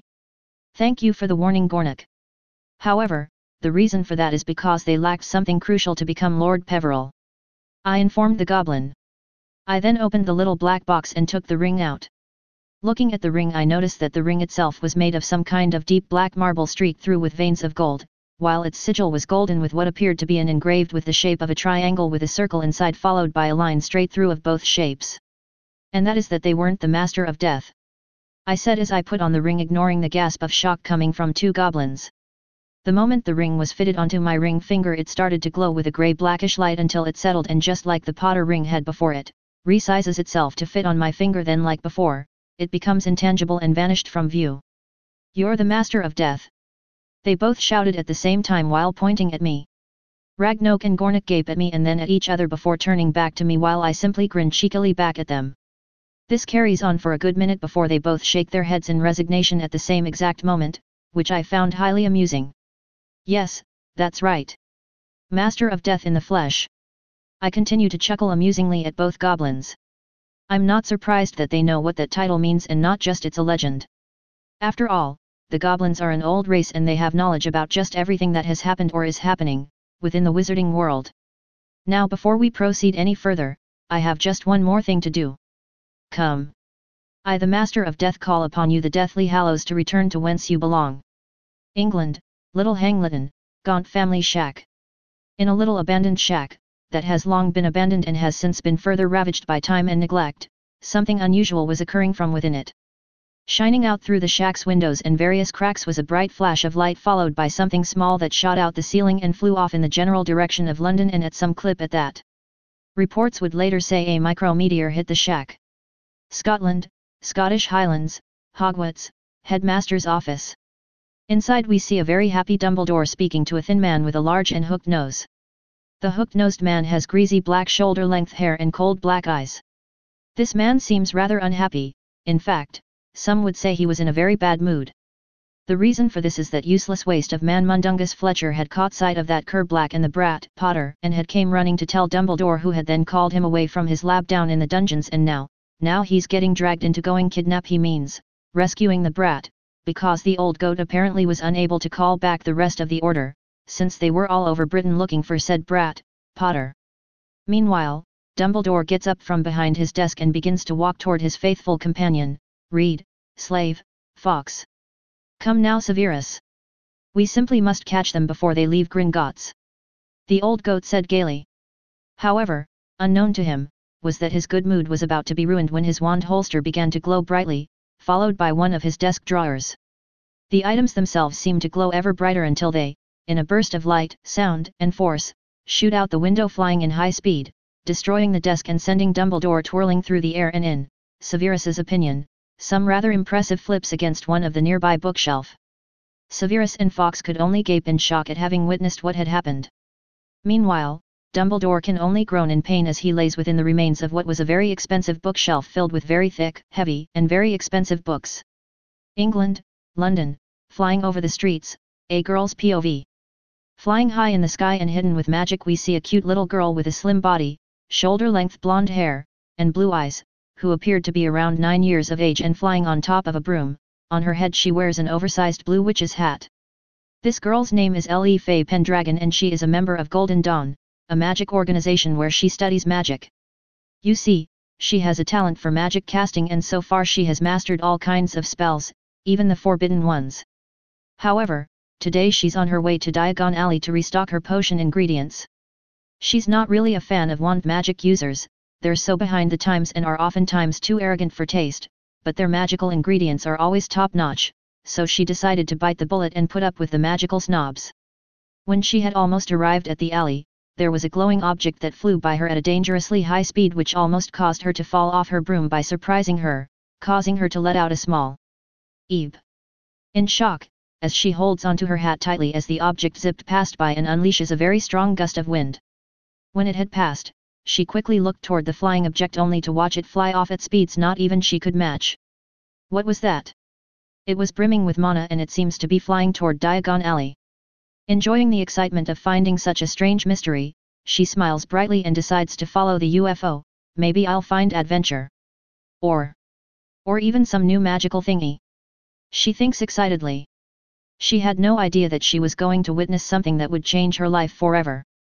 Gringotts, Gornik's office, Harry's POV. It didn't take long for 3 small orbs of light to come flying through the ceiling and causing a storm of dust and dirt, surprising both Ragnok and Gornik. The orbs stop and float for a few seconds in front of me, before then taking their original forms, and now, floating before me, I see the cloak, wand, and stone. I quickly reach out and grab both the wand and cloak and put them into my inventory. I really don't need them per se, but they might come in handy someday, I thought to myself, and I'd rather have them sitting in my inventory than someone using them with evil intentions. Once I'd finished putting away the cloak and wand, I reached out for the stone and activated one of my skills, causing my eyes to glow momentarily. I can see the clearly evil and dark aura surrounding it. Now that I've confirmed that the stone is indeed a Horcrux, I place it onto the desk in front of me while getting up from my seat and stepping back a bit. The goblins look on confusedly at my action, but I just grin at them and reach out with my palm open, and then Oathkeeper appears in a brief flash of white light and I point it at the stone. It doesn't take long for a beam of light to shoot from its tip, and even shorter before the soul shard began moaning and wailing in pain and despair, of course, makes both Ragnok and Gornik jump up and hiss in both anger and disgust at what they see before them. After a few minutes of this, I force out a little more power, and with a final wail of pain the Horcrux is finally purified and vanishes in a puff of oily smoke. I smile for a job well done and sit back down while letting Oathkeeper go, and as the keyblade starts to fall it slowly vanishes in stream of bright motes of light. While the goblins curse in as many human languages as they know, which for an international bank, is a lot, I check my newest notification. Ding ding. You have been accepted by the Peveril's Lord Ring and have collected all of the 3 Deathly Hallows. Title has evolved, Heir Peveril Lord Peveril. The holder of this title is the heir of the most ancient and most noble House Peveril. The Peverils were an ancient family of magic users who are recorded to have died out sometime between the 12th and 14th centuries due to no male heirs able to carry on their family name. The bloodline, however, has been noted in several prominent other magical families, such as the Gaunts, Blacks, and Potters. It is also rumored that the 3 Peveril brothers, Antioch, Cadmus, and Ignotus, are believed by some to be the subjects of the wizarding legend, the tale of the 3 brothers, who each possessed one item of the fabled items called, the Hallows. Some however argue that it is far more likely that the brothers were simply the creators of the fabled items if they actually exist at all. Family motto, Mors in vita servit, in life, death serves. Note, holders of this title are known for having the devil's luck, which adds 5 to 10% to all luck roll chances. Addendum I, Peverils were well known for gambling. Usually with their lives. 10% to all rep gains when dealing with adrenaline junkies. Addendum 2, holding the title of Lord makes you an adult in the eyes of Mother Magic. While Gornik just stared at his desk where he'd just witnessed a soul shard being vanquished, I reached over to place the stone into my inventory with its fellows.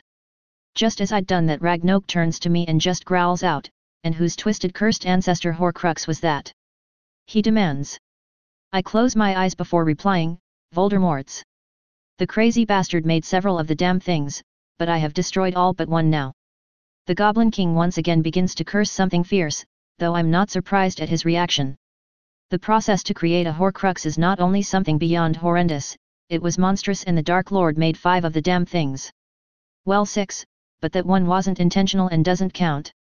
After several minutes of what I believe to be a rather impressive string of goblin curse words, as no two sounded the same, Ragnok has finally calmed down enough to talk.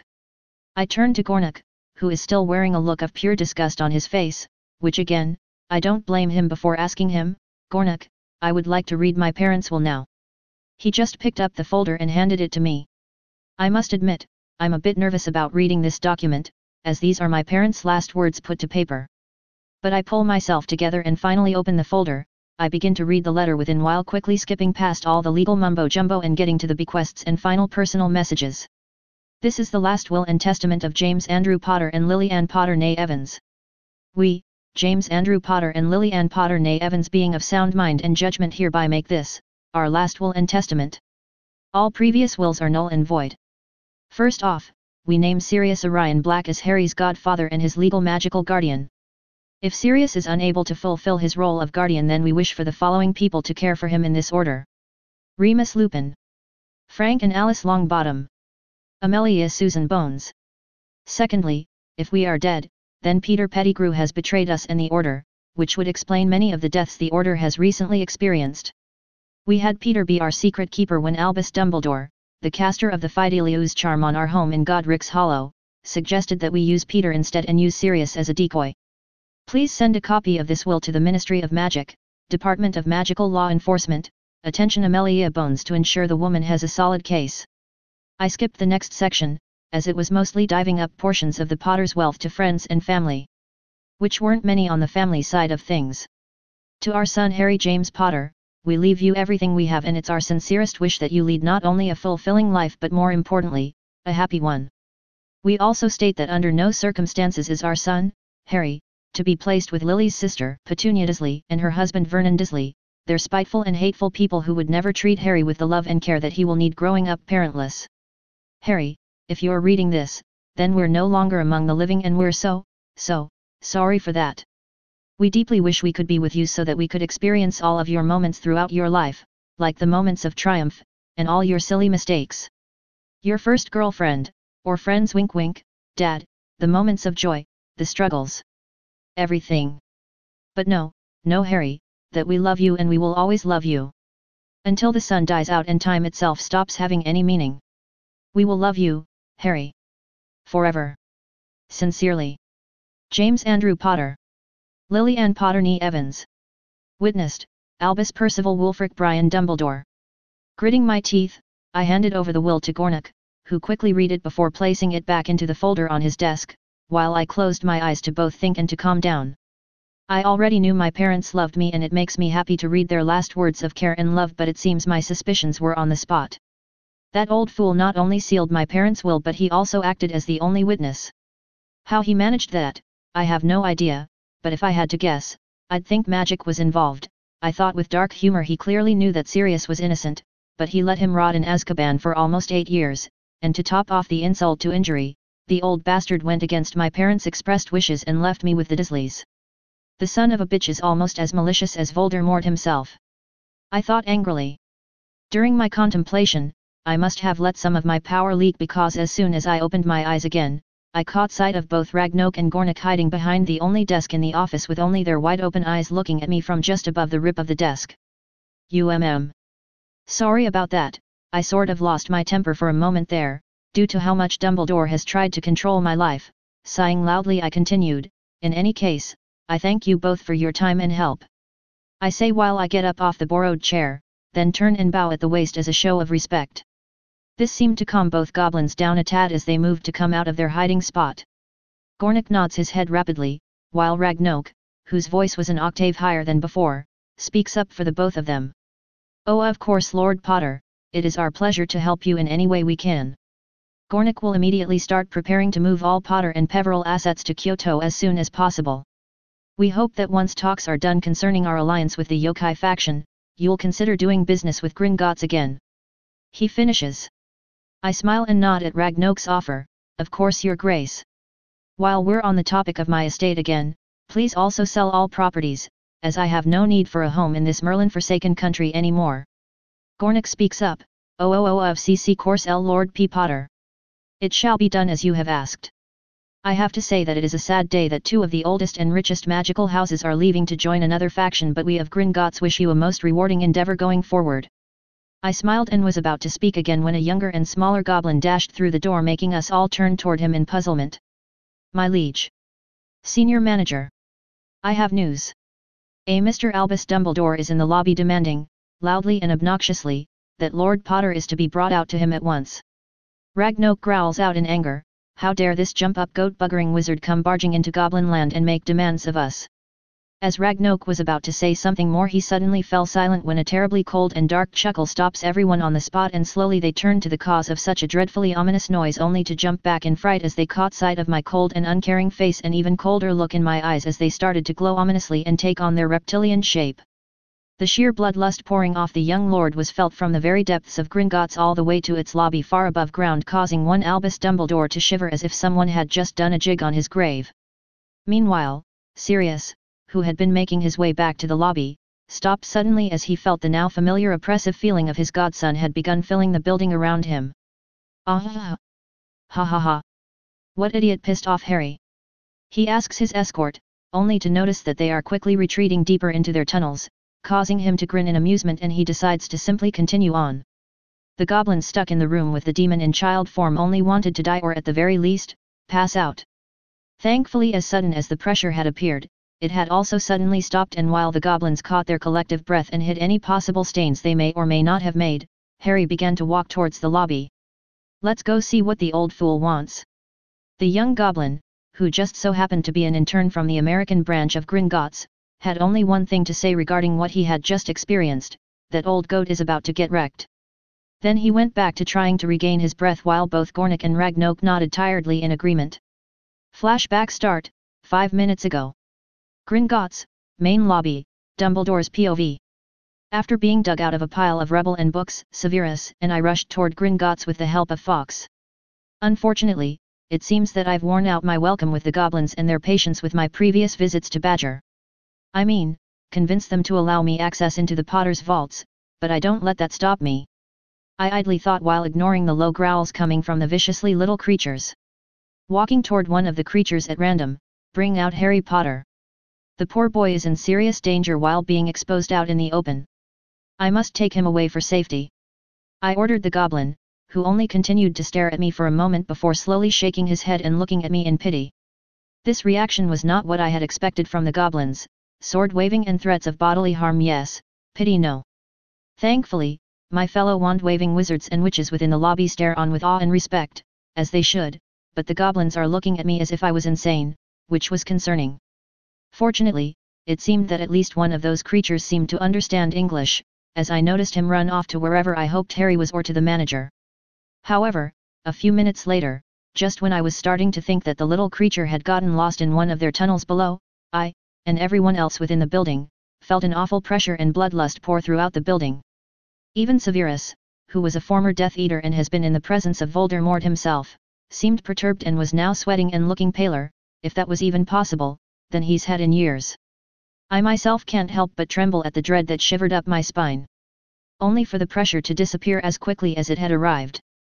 Following a few moments after the pressure had vanished, the large security gate, found near the back of the main lobby, opened, and walking out from that gate was one Sirius Orion Black, wearing his trademark wolfish grin.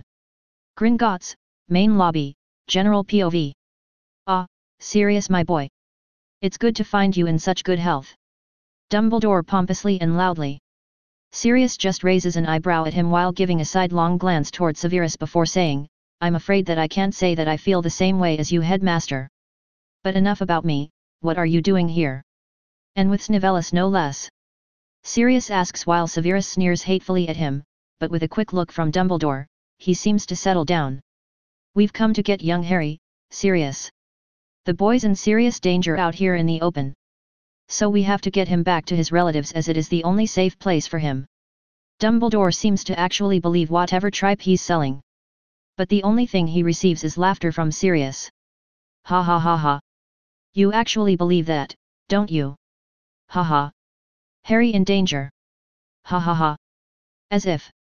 Sirius suddenly narrows his eyes and glares at his former headmaster. The only dangerous one is you, Albus. Harry doesn't need your protection and he definitely doesn't need his so-called relatives the Dursleys. Severus being his slimy self can't help but speak up. Just be quiet, Black, and hand over the Potter brat. Sirius was about to say something but stopped and begins to madly grin as he looks behind Severus. And who is this brat you're speaking of? A cold voice asks from behind Dumbledore and Snape, causing both men to jump and whirl around, only to see a young Harry Potter standing there glaring at them both. He looks so much like his father. But those eyes are clearly lilies. Is what Severus thought. But this thought only causes him to become angry and in a foolish, in hindsight, decision he reaches out to grab Harry by the scruff of his arm. Arrogant and a show-off, just like your pathetic father. Now come along, brat. I don't have Al-Arg. Severus started to say only to start screaming out in pure agony as the boy was able to, in an amazing display of speed, grab a hold of Severus's wrist and then proceeded to crush it and his bones into sawdust. Needless to say, Snape squealed like a stuck pig. Don't touch me, asshole. Harry all but snarled at the man now rolling around on the floor cradling his broken wrist. Everyone watching on from within the lobby winced as Harry then proceeded to pick up and throw the potions professor out through the bank's main entrance and over the top of a young girl wearing a blue witch's hat, who could only gape at the scene of a fully grown man being manhandled and thrown bodily over her head and sent crashing onto the streets below. Dumbledore, of course, took a step back at such an amazing display of inhuman strength from a 9-year-old boy. Harry, my boy. You shouldn't have done that. Severus was just concerned for your safety. Dumbledore says in the clearly fake grandfatherly way while his eyes begin to do what Harry thought was creepy as hell, twinkle. Sadly, everyone who was watching on, thought the aging Hogwarts headmaster was finally going senile. Harry only scowls at the headmaster. Whatever, I don't have time to deal with this nonsense. Take your pet Death Eater and your crazy fire chicken and leave Dumbledore. I have far more important things to do today. Come on, Godfather, we have to leave to do that errand before we can go back home. Harry states before turning away from Dumbledore and walking away. Sirius nods in agreement, knowing that Harry was probably speaking about having to go to Romania to speak with one of the vampires' clans. Quickly walking to catch up to Harry, who seemed to be slowly drawing the attention of the local populace, only to duck and dodge when they heard. Stupefy! Yelled Dumbledore twice in quick succession, as he brandished his wand, which to many onlookers looked suspiciously like a different wand from his usual one, as he tries to knock out both Sirius and Harry with stunning spell only to have his eye almost fall out of his head from shock when he witnesses Harry catches his spell and crushes it with his bare hand. Harry sighs deeply, before speaking to the senile old man. I was going to deal with you and your pet some other time, but I might as well give you a taste for what's to come. Know this, Dumbledore. I'll make you pay for abandoning me to the Dursleys, who abused and tortured me for almost 8 years. For knowing that Sirius was an innocent man and then letting him rot in Azkaban. For 8 years. The bystanders who had gathered around could only stare in disbelief at what they were hearing. Some felt anger and others felt disgust at what the boy was accusing the headmaster of. But Harry continued to speak, and possibly worst of all. For keeping that piece of shit of a human who was the one who told the prophecy to Voldemort. He's the true reason my parents are dead. And you. Not only did you save him from his just prison sentence, but you gave him a job. Teaching kids no less. Sirius, who had been enjoying watching his godson release some of the pent-up trauma he'd experienced growing up, only to snarl when he heard the later half of Harry's rant, before turning towards Snivelus, who was still struggling to get up onto his feet, and pulling out his wand and yelling at Severus, "What? You bastard!" Sirius roared while casting a few choice curses at the downed man. Meanwhile, Dumbledore was starting to panic. The brat not only knew about things he shouldn't but was yelling them for everyone to hear. Harry of course wasn't done. The wizarding world claims you're some kind of leader of the light.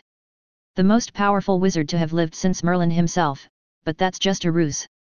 A ruse you use to hide the manipulating bastard you are. But you know what? That's fine. Let's just see who really is the master of light. Harry waves his arm and once more his keyblade, Oathkeeper appears in a sudden flash of light. He points it right at the old fool. Fay, who had been watching from the top of Gringotts stairs, has stars sparkling in her eyes as she recognizes the weapon that the boy was somehow using and excitedly began to wildly clap while the rest of the crowd can only gape in awe at the sight of such a uniquely beautiful weapon. Harry's body begins to let out streams of light that seem to dance around him before yelling at Dumbledore. "Get ready!" Dumbledore can only look on in shock, at not only the amount of magic the boy is letting off but at the sight of such beautiful light dancing around him. Just where did the brat get a hold of such power? And what is that weapon he's holding? And most importantly, why is he feeling such dread? Chapter 7, Punting the Fool. E/N. Diagon Alley, outside Gringotts, General POV.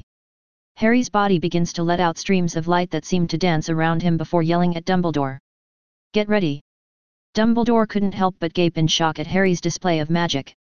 Not only was it an impressive display of mystical lights, but also the sheer amount of raw magical power the boy was casually letting out. Harry's Oathkeeper begins to glow ominously at its tip. "Let's see you deal with this."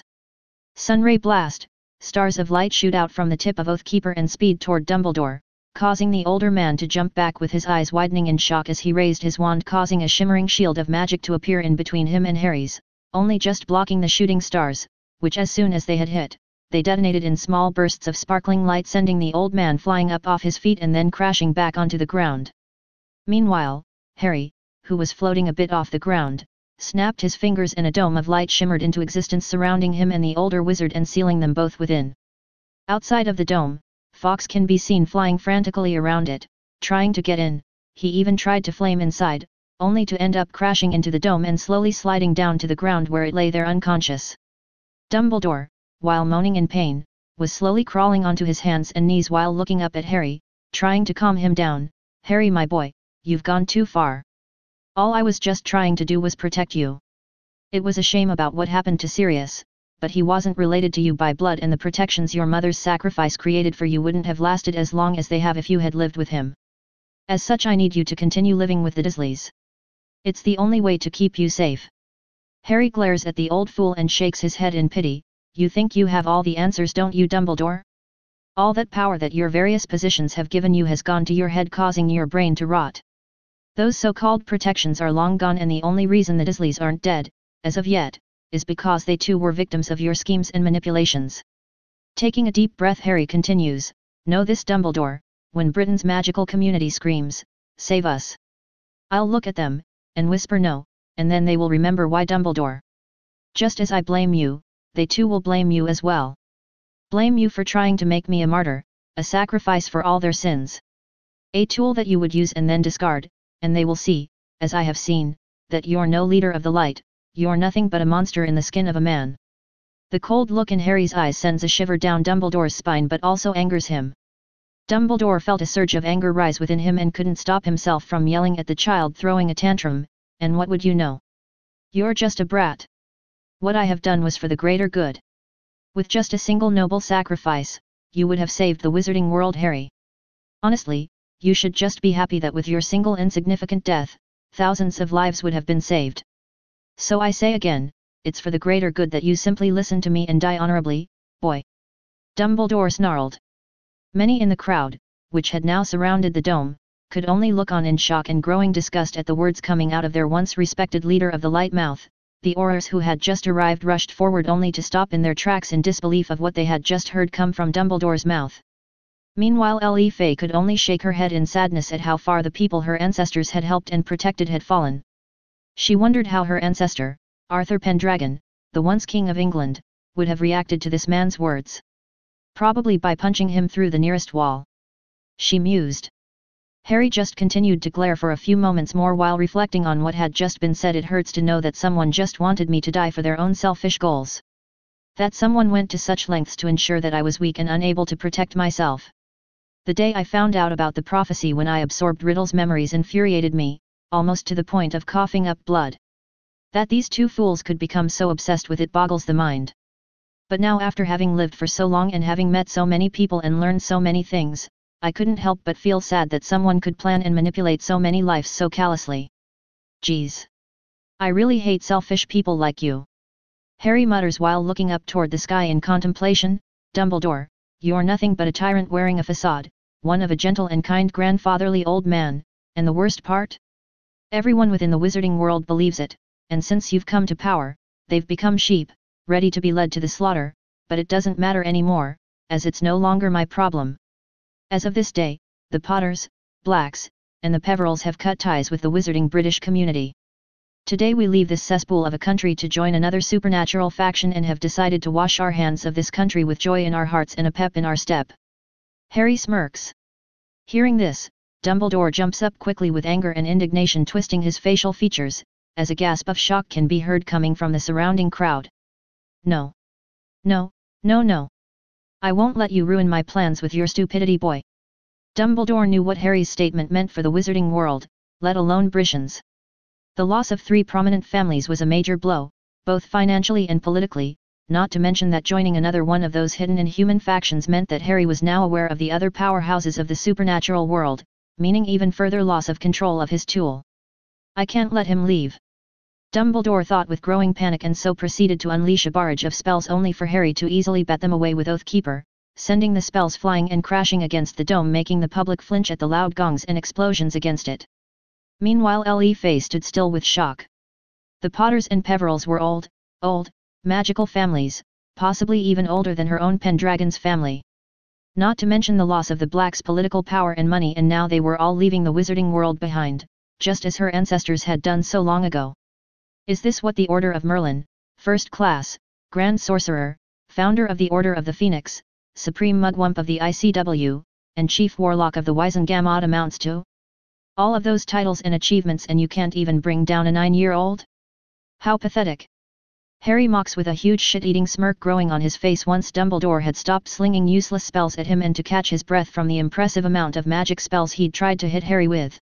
Not giving the old fool too much of a break, Harry raises Oathkeeper and points towards the sky. His body and keyblade begins to glow in beautiful white light once more. Let's see if you can dodge this. Faith. A pillar of light comes bursting out of Harry and begins to spread around him, unleashing beams of light all over the area inside the dome. Dumbledore, in a speed that's impressive for a man of his age, begins to apparate and dodge the beams, but some were too fast and end up grazing him, causing burns and his clothes to get damaged. Harry's Oathkeeper then begins to glow in a golden light and Harry vanishes in a burst of light to appear in front of Dumbledore and proceeded to hit him with a downward swing, sending him flying only to get hit from behind again as Harry appears in another flash of light. This proceeded to happen, again and again. The only thing Lee Fay and the public could see were flashes of light and Dumbledore being bounced around until he lands on the middle of the dome and Harry appears once again, this time in the air above the old man. He spins Oathkeeper in his hand and then points downwards towards Dumbledore, who was trying to get up. Holy! Multiple orbs of white light form in a circle around the tip of Oathkeeper and shoot out at the same time. The old man barely had time to apparate before the orbs hit him. Instead they hit the ground and unleash an explosion of light. Heaven, 7th level of heaven, God's throne. Meanwhile, in a place sitting above the clouds with a bright white ceiling high overhead, guarded by a large gate that has a white stone path and stone buildings, which appear to be floating. This is the 7th heaven, the present location of the sacred gear system, and the God of the Bible's throne, where it once was the location where the God of the Bible resided within heaven, before his death. In there we find two high-ranking angels staring at God's system intently. Some time ago it started to react to something down in the human world, and beautiful white light can be seen periodically shine and burst from the system. One was Gabriel, a beautiful woman with curly blonde hair and a voluptuous figure, who is known as the most beautiful woman in heaven. She is a seraph and she has 12 wings growing from her back. She turns to the other seraph. Father, what is going on with Father's system? I've never seen it act like this. She was nervous and a bit scared but at the same time hopeful. This was the first time in a long her father's system seemed to look so alive and that white light is so beautiful that she can't help but admire it. Michael, whose appearance was that of an incredibly handsome-looking man with long blonde hair and green eyes. He has 12 wings growing from his back, and unlike other angels whose wings are white, his wings are colored gold, symbolizing his position as the leader of the heaven faction. He wears a red robe with a gold cross on the front of his white alb. He has golden shoulder plates with a white sash and a golden halo set above his head.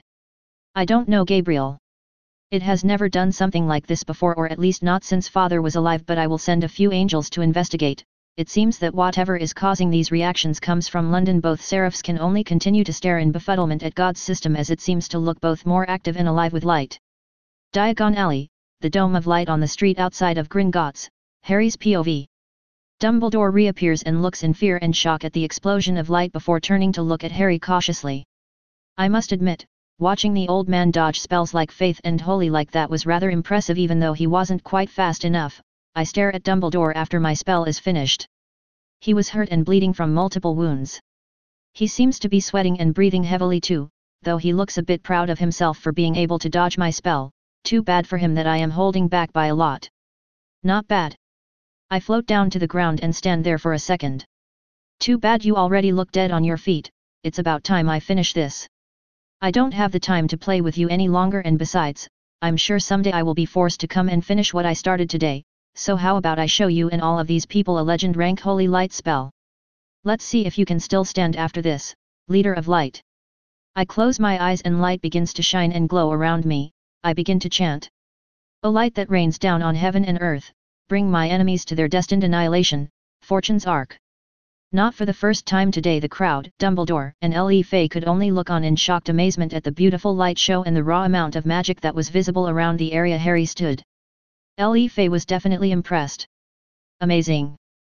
There were no mathematical formulas nor any magical build-up with those spells. They were fast, very fast. This was clearly some kind of quick trigger magic on a massive scale, but the most amazing fact was that it was so carefully controlled. But soon everyone had their eyes widened at the end of the chant as Dumbledore raised his wand and braced himself. He begins to cast protective spells in hopes of weathering this magical onslaught. Protego Maxima. Fientu Duri. Repello Inimicum. I see Dumbledore in a desperate move cast the strongest protection spells I know exist for wand users and overpowers them with his magic, but I know that it'll turn out useless. This spell always hits, it can't be blocked and can't be dodged. As soon as I finish chanting and the orb of light surrounding me bursts, I watch as Dumbledore can only look up in shock when a giant magic circle forms above us and white lighting begins to fall from it on every inch inside the dome surrounding us and his. Protective spells fail as soon as the spell hits the magic shield, shattering it easily. Arg! Dumbledore's scream of pain is the only thing that can be heard as everyone is temporarily blinded by the light coming out of the spell. The spell runs its course and the old fool is standing there with eyes wide and wide open, his mouth agape in a silent scream of agony. Smoke and the smell of burnt flesh can be perceived by the public and me, however I wasn't done. And grant us the divine protection of thy brilliance. Harry chanted. I gently swing Oathkeeper and a rainbow-colored light bursts out of my body and blasts Dumbledore off his feet until he crashes into the dome I created. He soon falls to the ground in a heap and stays unmoving. He's not dead, I can still feel his energy, but he'll be feeling that for a while. I grin to myself, happy to have finally had some payback at one of the main reasons for my suffering, but deep down I know it's not over. I'm sure that eventually I'll be dragged into this fool's plot once again, but next time there won't be any mercy. I let go of the Oathkeeper and it vanishes in motes of white light. I snap my fingers, the dome shatters with a sound of breaking glass and begins to disappear. Le Fay's POV. Those spells were incredible. And beautiful. Such a pretty light display, but they were clearly far above and beyond any of the typical wand user's capabilities. I doubt even a seraph could pull magical spells like that off, at least, not anymore. Le Fei loves magic and she has dedicated a lot of her life to her magical studies, but she has never heard or read anything about the existence of such spells. She begins to bounce from foot to foot in excitement. Ooh, I wonder where he learned those spells. Gasp. What other ones does he know? Maybe, hopefully, he'll want to teach me.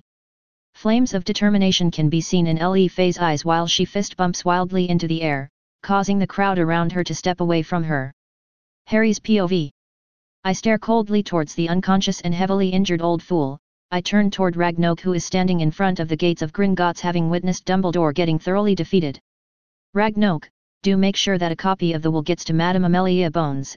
It'll take a while for Dumbledore to recover, so she can use that time to make sure this old fool pays for his crime. Ragnok nods and inwardly is glad that the boy considers them allies now. He didn't want to mess with such a monster. Screams of pain can be heard now that silence drowns the area. Everyone turns to look at the source of such screams of agony, only to see an angry Sirius Black slinging spell after spell at a crawling Severus. I walk towards them when I see the Aurors begin to approach Sirius, and with a wave of my hands a powerful gust of wind sends them flying and crashing against the buildings around the alley. Once I was beside Sirius, I could see the tears streaming down his face. My heart throbs painfully at the pain in his eyes. Sirius. It's okay, don't dirty your hands with such garbage. Sirius stops and falls to his knee crying. This bastard is the reason James and Lily are gone. If we let him go, he'll just be set free with the help of Dumbledore. I gently pat him on his shoulder. I know, but let me take care of H. I was cut off by arrogant and obnoxious laughter. We turn to look at the source and we see a bleeding Severus laughing mockingly at me, and Sirius, he stops his laughter and glares at us. That's right, T. I can get away with anything. It's the only good thing about dealing with that old buffoon, ha ha ha ha. And I don't regret it. That bastard Potter stole my Lily from me. She was mine. Mine. That's why you and him had to die. But no. Not you, you little shit. Had to not only survive B, but you also somehow defeated the Dark Lord. Severus screamed aloud, only to stop when he started to cough. Sirius was about to say something, but then he felt Harry's power begin to increase. His eyes widened, and turned to look at Harry, only to see his eyes glow. He gets up in a hurry and turns towards the public. Everyone get away. Run. He begins to run, and the public in a panic began to scream and get away as quickly as they can, only to see a young blonde girl wearing an oversized witch's hat raise her hand, and a powerful-looking barrier forms around Sirius and her. Sirius turns towards Harry, only to see him take a deep breath and with a roar unleashed a torrent of flames at the downed Severus, who could only look in fear as the raging inferno rushes towards him in high speed. As soon as the flames hit the slimy bastard, he doesn't even get a chance to scream. He was instantly cremated on the spot. Everyone in the area can feel the intense heat coming out of the dragon-like flames. Everyone was sweating, and some were even scorched by the heat itself, while the girl struggles to keep the barrier up. Sirius, witnessing her struggle, screams at Harry. Harry! Stop! You're going to kill everyone. This snaps me from my enraged state, and soon I let up my breath attack. I look at the street only to see it reduced to molten rock and ashes for Severus. There was nothing left of him. I sweat drop, and the public begins to panic and run away while the girl tries to catch her breath, but a look of amazement can be seen in her eyes. I breathe out heavily and hot white steam comes out of my mouth while I glare back towards where the slimy son of a bitch once was. Burn in hell, bastard! Sirius runs back to Harry and whistles at the devastation brought about the street. Merlin, Harry! That was so cool! I chuckle at my godfather, glad that his tears are gone. Yeah, but I think I overdid it a bit. Sirius barks out a laugh. What was what Ereshkigal said to me when she and Kunu were teaching me how to play video games. Ah! There's no such thing as overkill. I stare at Sirius and can't help but laugh at Sirius's statement. Yeah, that is true. So. Feeling better? He nods at me and gives me a soft smile. I smile at him and we begin to walk towards the entrance, where a shocked and scared Ragnok can be found staring at the devastation brought about the street. Thankfully the bank's wards protect him, and the bank from the heat, as he sees that some building were quite damaged from Lord Potter's attack. Sirius and I arrive with the Goblin King and smile at him. Well, Ragnok, now that that's finished we have to leave. Thank you for your time. I bow at the waist at the Goblin King, followed by Sirius. Ragnok shakily nods. Sirius and I step back a bit and I raise one of my hands and gently wave it, opening a dark corridor. We give the old Goblin King one more grin and turn around to leave. Le Fei's POV. He's leaving. No, I have so many questions. He can't leave yet. I don't know where I would ever see him again. What should I do? What do I do?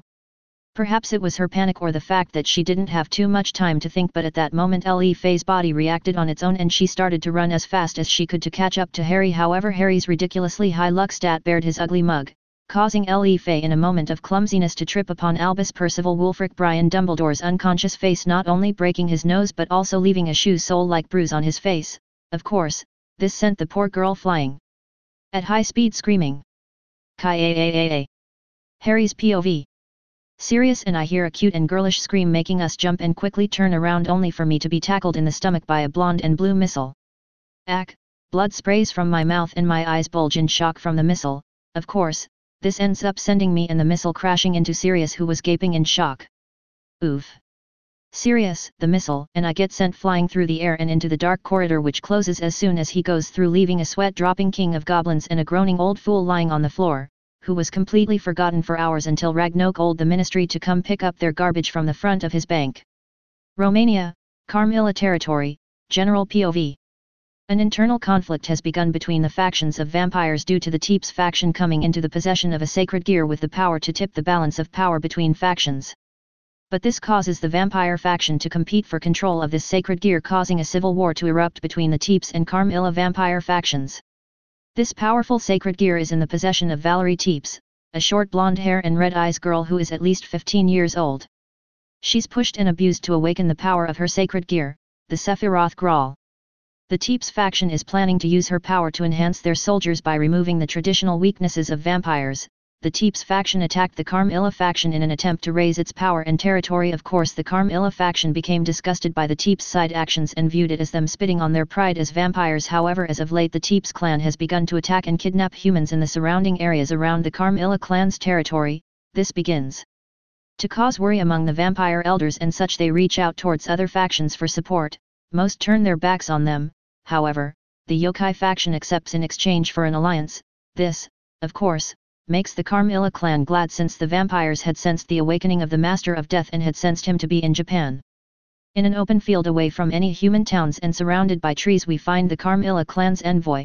It was in this area where Yasaka and Elmenhilda Karnstein said envoy decided she would meet with the envoy of the yokai faction. She's been waiting patiently, sitting on a blanket and reading a book under a big beach umbrella. She's a pure-blood vampire and the sun and her don't mix, so she's using it to create a bit of shadow.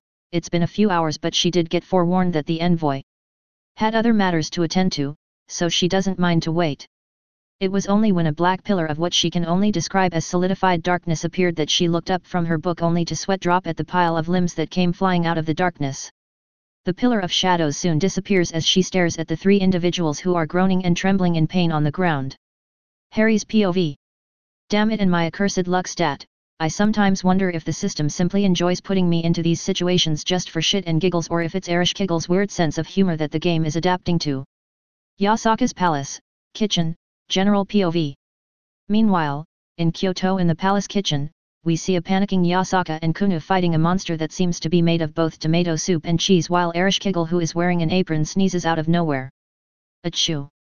The monster stops its attacks on both kitsuns and says "Bless you, creator," and then continues to attack the mother and daughter duo. Erish Kiggle can only sweat drop as she can't believe what's happening. Back to Hariko. Ugh. Sirius, did you catch the numbers on the bus that just hit us? I moan from my position on the floor while looking up at the sky in disbelief.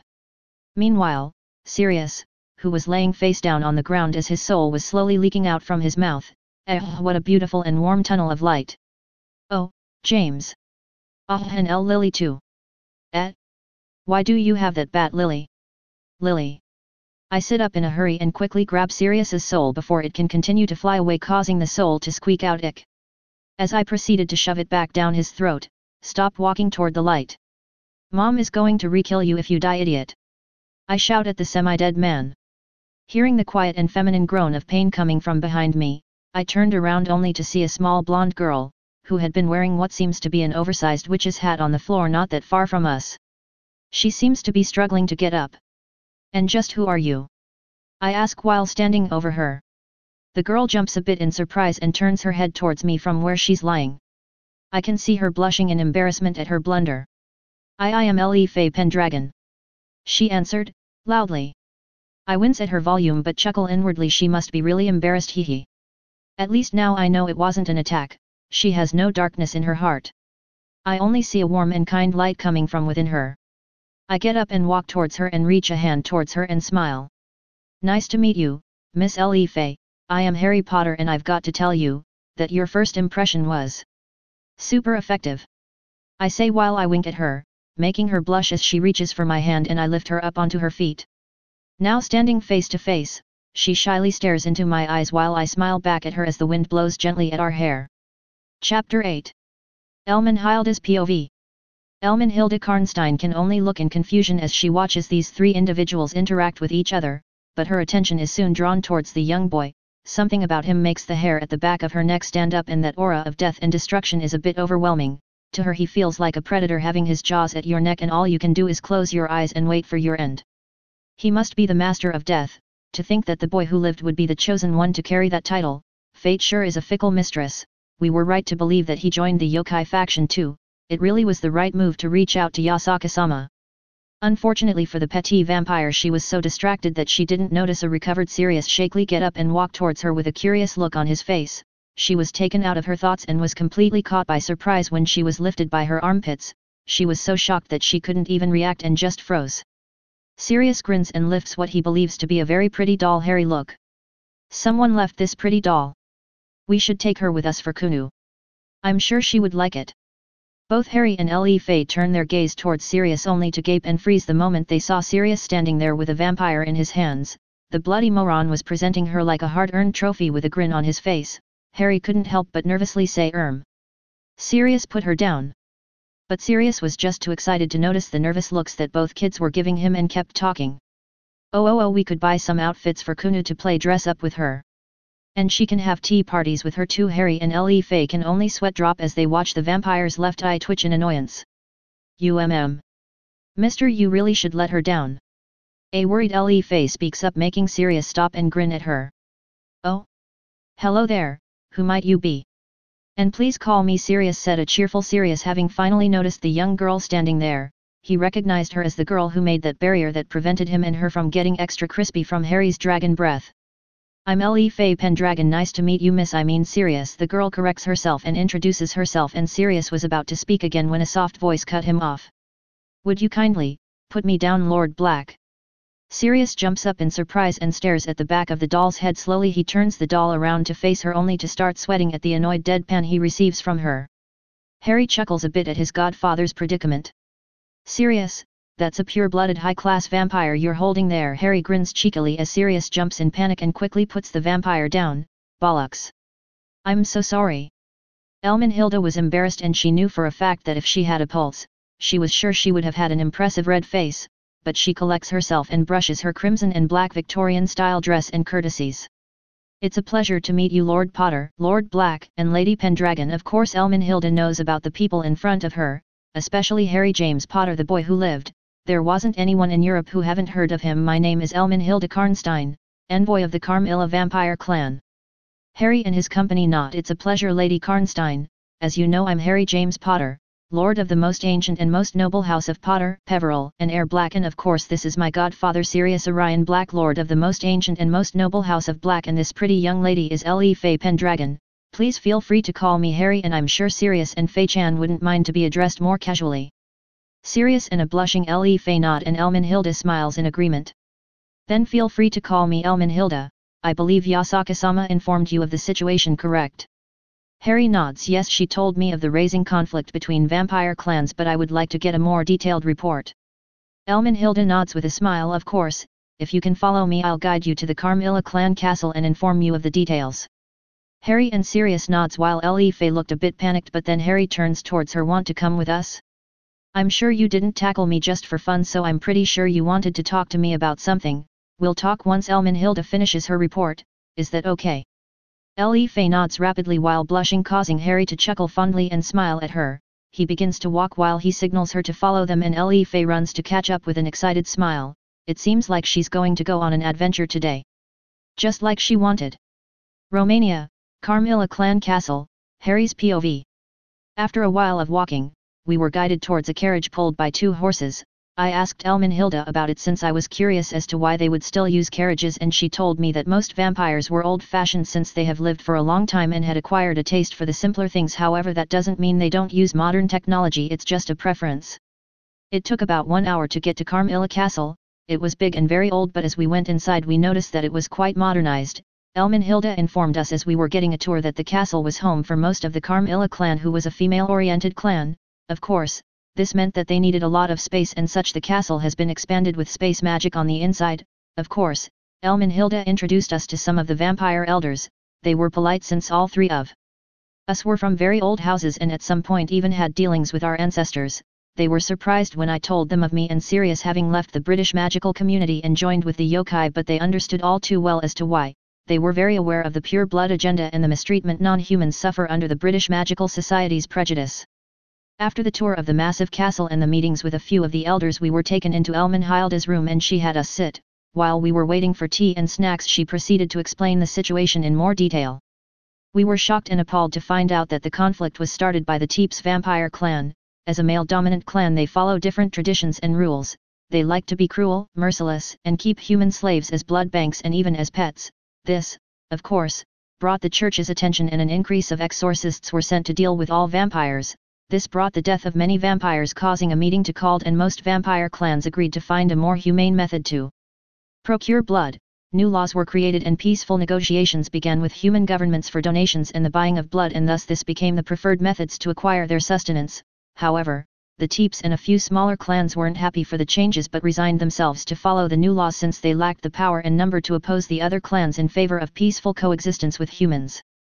That is until one Valerie Teeps was found to be in the possession of a sacred gear of Longinus rank, the Sephiroth Graal. It was the only reason the girl was kept alive since she's half human and the Teeps were racist against those of half-blood. Of course the poor girl had to suffer abuse after abuse in order to awaken the full capabilities of her sacred gear, but the gear itself refused to manifest.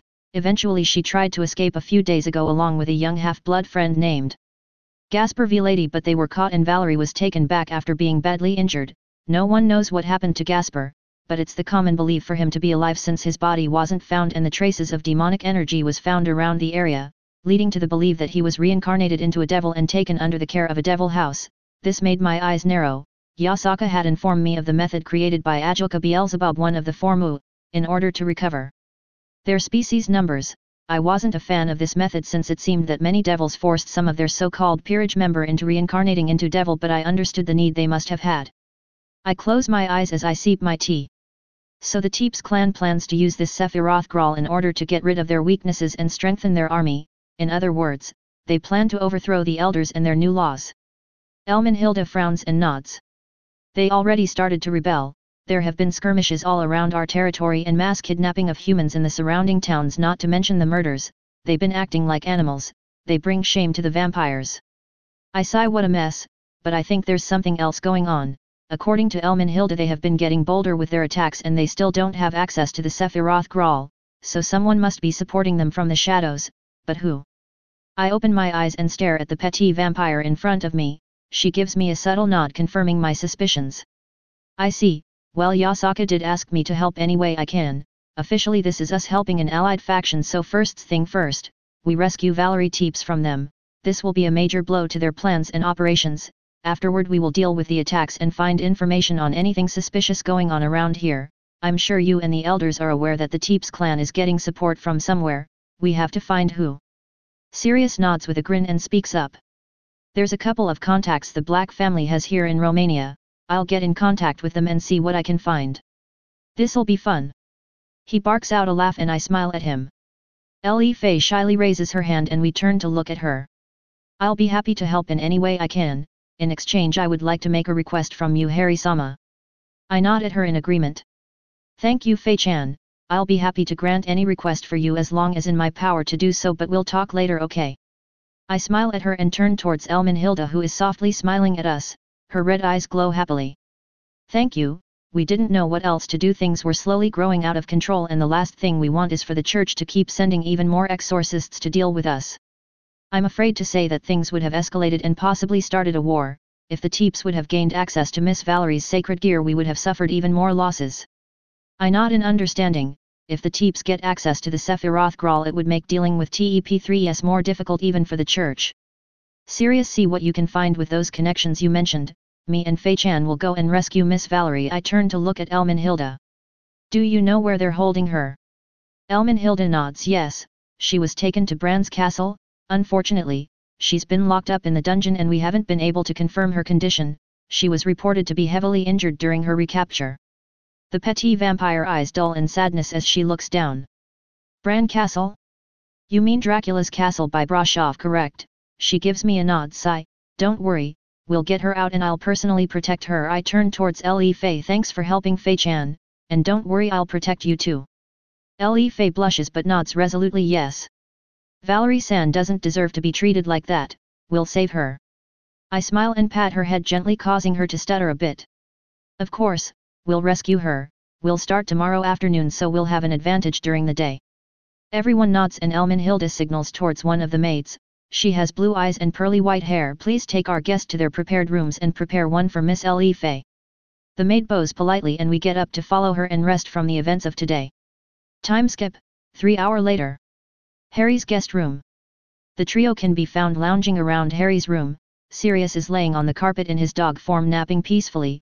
La Fei and Harry are sitting on the bed, and they're about to talk about Le Fei's request. Harry's POV. I smile at Sirius while watching him kick up from time to time. He must be dreaming about chasing something, hee. I quietly chuckle to myself and turns my gaze towards Le Fei, who is also giggling at Sirius. So Fei Chan, what do you want to talk about? It's not every day someone tackles me like that.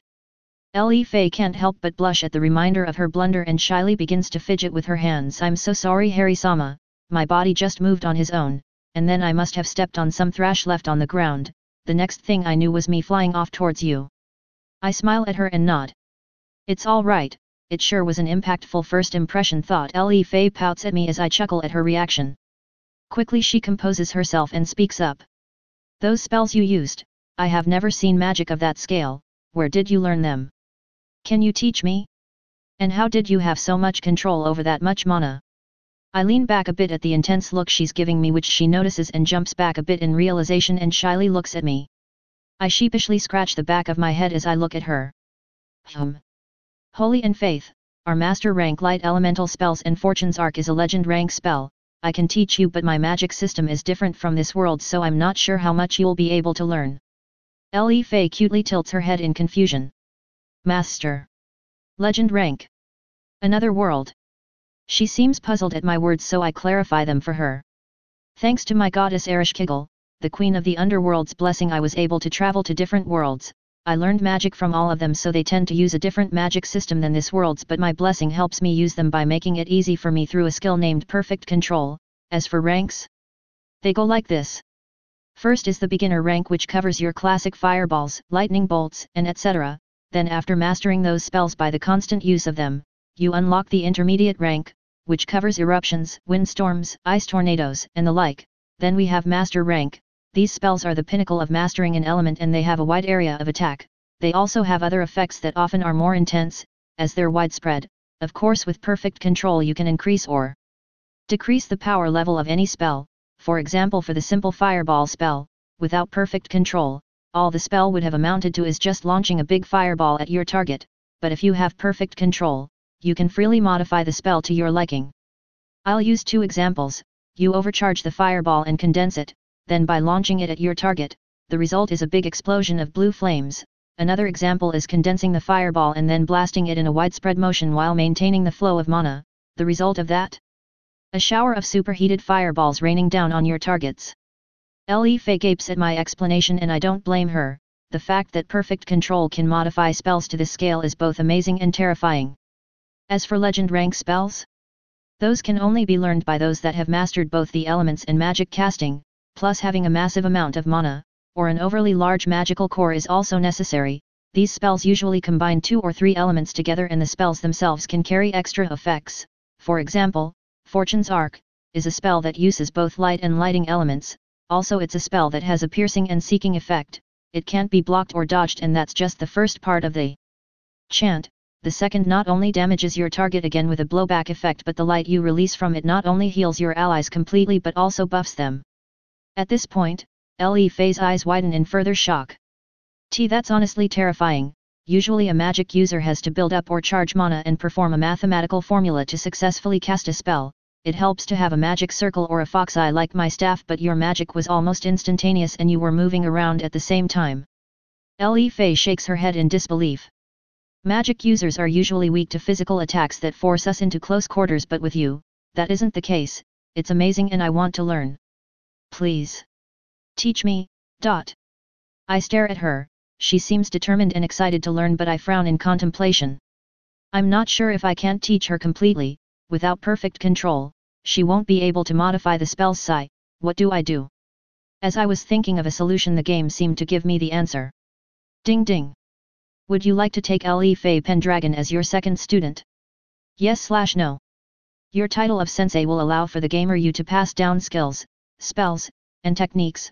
However, you can only pass one down at a time, and then you will have to wait a cooldown period before you can pass down another.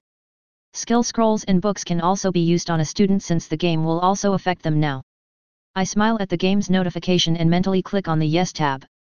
Sure, I'll take you on as my second student. I have another in Kyoto. She's the daughter of Yasaka, the leader of the yokai faction. Though she's my student in both the Keyblade and other things, I chuckle a bit. Be prepared. As my student, I'll be teaching you more than magic and expect you to give it your all. It'll be tough and you will be in pain, but I promise you that you'll be the strongest magic user on this planet. Li Fei stares at me for a moment, but then she jumps up and fist pumps a bit. Yes, Harry-sama. I'll be the bestest student ever. I pat her head and gently take her hand, and I close my eyes. Ding. Would you like to pass down the skill Perfect Control to student Li Fei Pendragon? Yes/no. Mentally I choose yes. Meanwhile Li Fei is blushing at the sudden hand-holding until she notices a small light emerge from her new sensei's chest and merge with her. In her mind the full knowledge of the skill Perfect Control gets engraved. She shakes her head and can only gaze in shock. She feels like she can do anything with her mana now. She notices that I give her a knowing smile and a nod, which she excitedly returns. I spent the next few hours explaining what I was going to teach her and answering Li Fei's questions. She was curious about my Keyblade Oathkeeper, so I told her about me being a double wielder and having a second one. She also tried to see if she would get chosen to be a Keyblade wielder, but sadly neither Oblivion nor Oathkeeper reacted to her. She looked sad, but I told her that either way I'll teach her everything I knew. Of course, I also told her that it'll be hard to teach her since I have to go back to Kyoto and I had Kuna to teach too, but Li Fei just then and there decided that she was going to quit her magical organization and join the yokai faction. That way her new sensei can teach her and her fellow student more easily. After all, when will she ever have the chance to learn magic from other worlds again? The conversation and planning took most of the day until we noticed it was late at night. A maid came in and told us dinner was ready. I awoke Sirius with a spray of water, and he awoke with a yip and chased me down the hall trying to bite me in the ass as a happy and cheerful Li Fei ran after us. After a delicious dinner, we all went to our room to sleep and rest. We have a young lady to rescue tomorrow after all. Time skip. Next morning. After a peaceful night of sleep, we got together and had breakfast early in the morning along with Elmenhilda, who decided to keep us company and eat breakfast with us. Apparently, vampires can eat regular food but they don't gain any nutrition from it. They need blood to sustain themselves after all. Afterward, we went our separate ways, with Sirius, who is going to meet the Black family contacts, who I'm sure are more on the shady side of things, so chances are that he'll be able to get some good information. Meanwhile Li Fei flew towards the famous Bran Castle and landed a few miles away from it. However, a surprise was waiting for us there. My eyes narrow in suspension as we see too much activity outside the castle for vampires at this time of day. My eyes glow as I activate my Rinnegan and I look around at the many guards walking around. Immediately I notice the demonic energy in some of them. Some even had some type of corruption, and in the basement, which I'm guessing is the dungeons, I find a weak energy signature. It isn't moving, but I believe I just found our target, Valerie. Those I believe are devils, but what about those flying about with black feathered wings? Li Fei looks around and points at some of them. Those are fallen angels, Harry-sama, and there seem to be stray exorcists around too. I turn my gaze at her. Fallen angels. It seems like an angel's wings turn black when they fall in this world. I see, and stray exorcist? What are those? Li Fei looks at me and proceeds to explain. Stray exorcists are excommunicated exorcists that have committed sins under the name of the church. Usually they're unhinged individuals who lost themselves to bloodlust. I turn my gaze towards the guards. I see, so we have devils, fallen angels, and stray exorcists. It seems my suspicions were correct, the Teeps clan has been getting support from these factions, that also explains why they have been so bold with their attacks lately. Le Fei nods. Yes, but I don't believe that the factions themselves are involved in this Harry-sama, more than likely they are rogue members of both the Fallen faction and members of the Old Satan faction. I nod at her in understanding. Yasaka explained to me about the civil war between the New Devils faction and the Old Satan faction. The Old Satan faction lost, but they were still around, and it seems that they threw their lot with the rest of the rejects. So something else is going on then? Let's see, there are quite a lot of them out here, but they're not that strong except for 2 devils who are inside, probably speaking with the leader of the Teeps clan. I believe Elmenhilde told me his name is Marius Teeps. Once his father died, he took over and began this aggressive conquest. Le Fei looks a bit nervous, so I pat her head gently. As I try to calm down my new student, I get a new quest from the game. Ding ding. The new quest Save the Vampire Princess has been received. Objective: rescue the injured Valerie Teeps and save her from losing her mind and soul from her sacred gear. Bonus Objective 1: kill both ultimate rank devils supporting the vampires. Bonus Objective 2: kill Marius Teeps, leader of the Teeps vampire clan. Reward: a new ally and friend. Bonus Reward 1: random skill book. Bonus Reward 2: random holy sword. Mentally I close the game's window and grin at Le Fei to ease her worries. I know this must be scary to you, Fei-chan, but don't worry, I always have backup. I get up and walk away a bit. Realize. 3 white pillars of light appear and the wind picks up, forcing Le Fei to hold her hat tightly against her head with one hand. Suddenly 3 beings begin to take form. Le Fei stared in awe at the beings taking form in front of her. One seems feminine and is wearing what looks like shiny green armor.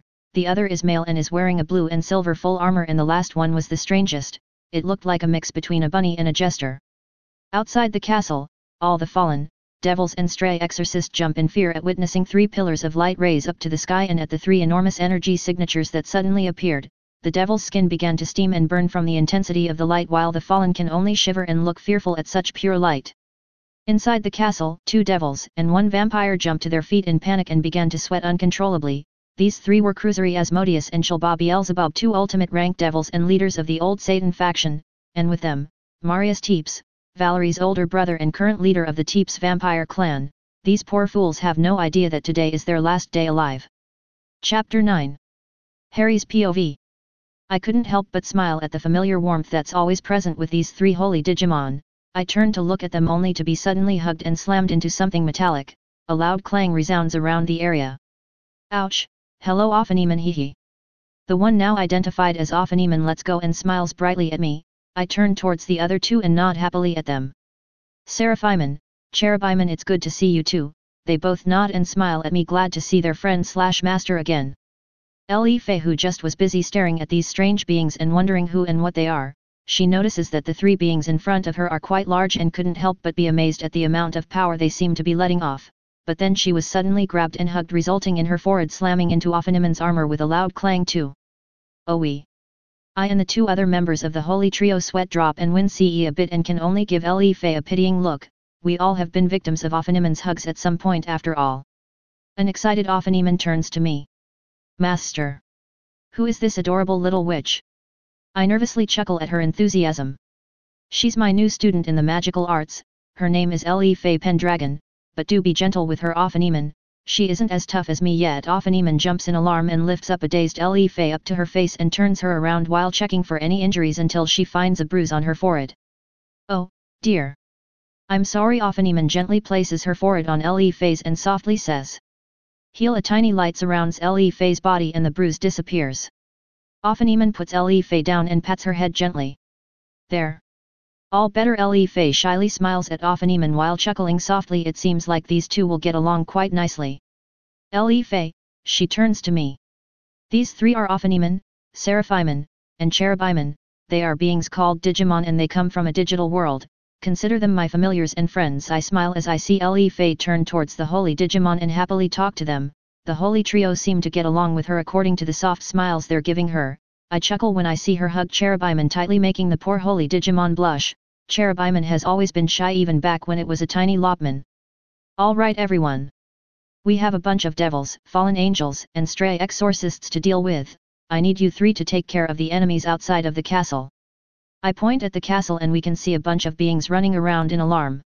Since they seem to have sensed us already, you're free to go about it as you want. Meanwhile me and Fei-chan will go inside and take care of our targets and the vampires hiding from the sun inside.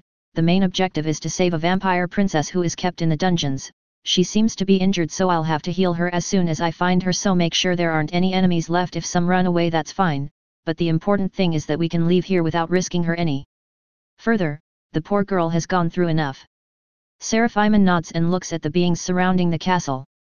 How curious. I would think fallen and devils would hate each other, but they seem to be begrudgingly cooperating with each other instead. I nod. Yeah, I noticed that too. I suspect that these are units that turned traitors from their respective factions and have joined the vampires of this castle to gain their favor. I'm still unsure what their main objective is, but I'm sure one of them will be stupid enough to proclaim their plans like a cliché villain, but I at least can guess that their plan will center around Valerie Teeps, the aforementioned vampire princess. I turn towards Li Fei and she gives me a determined nod. I return the nod and turn back towards the holy trio. Alright then. Let's move out. General POV. The trio takes off at high speed, reaching the castle in a few seconds, but Seraphimon stops first and floats in the sky.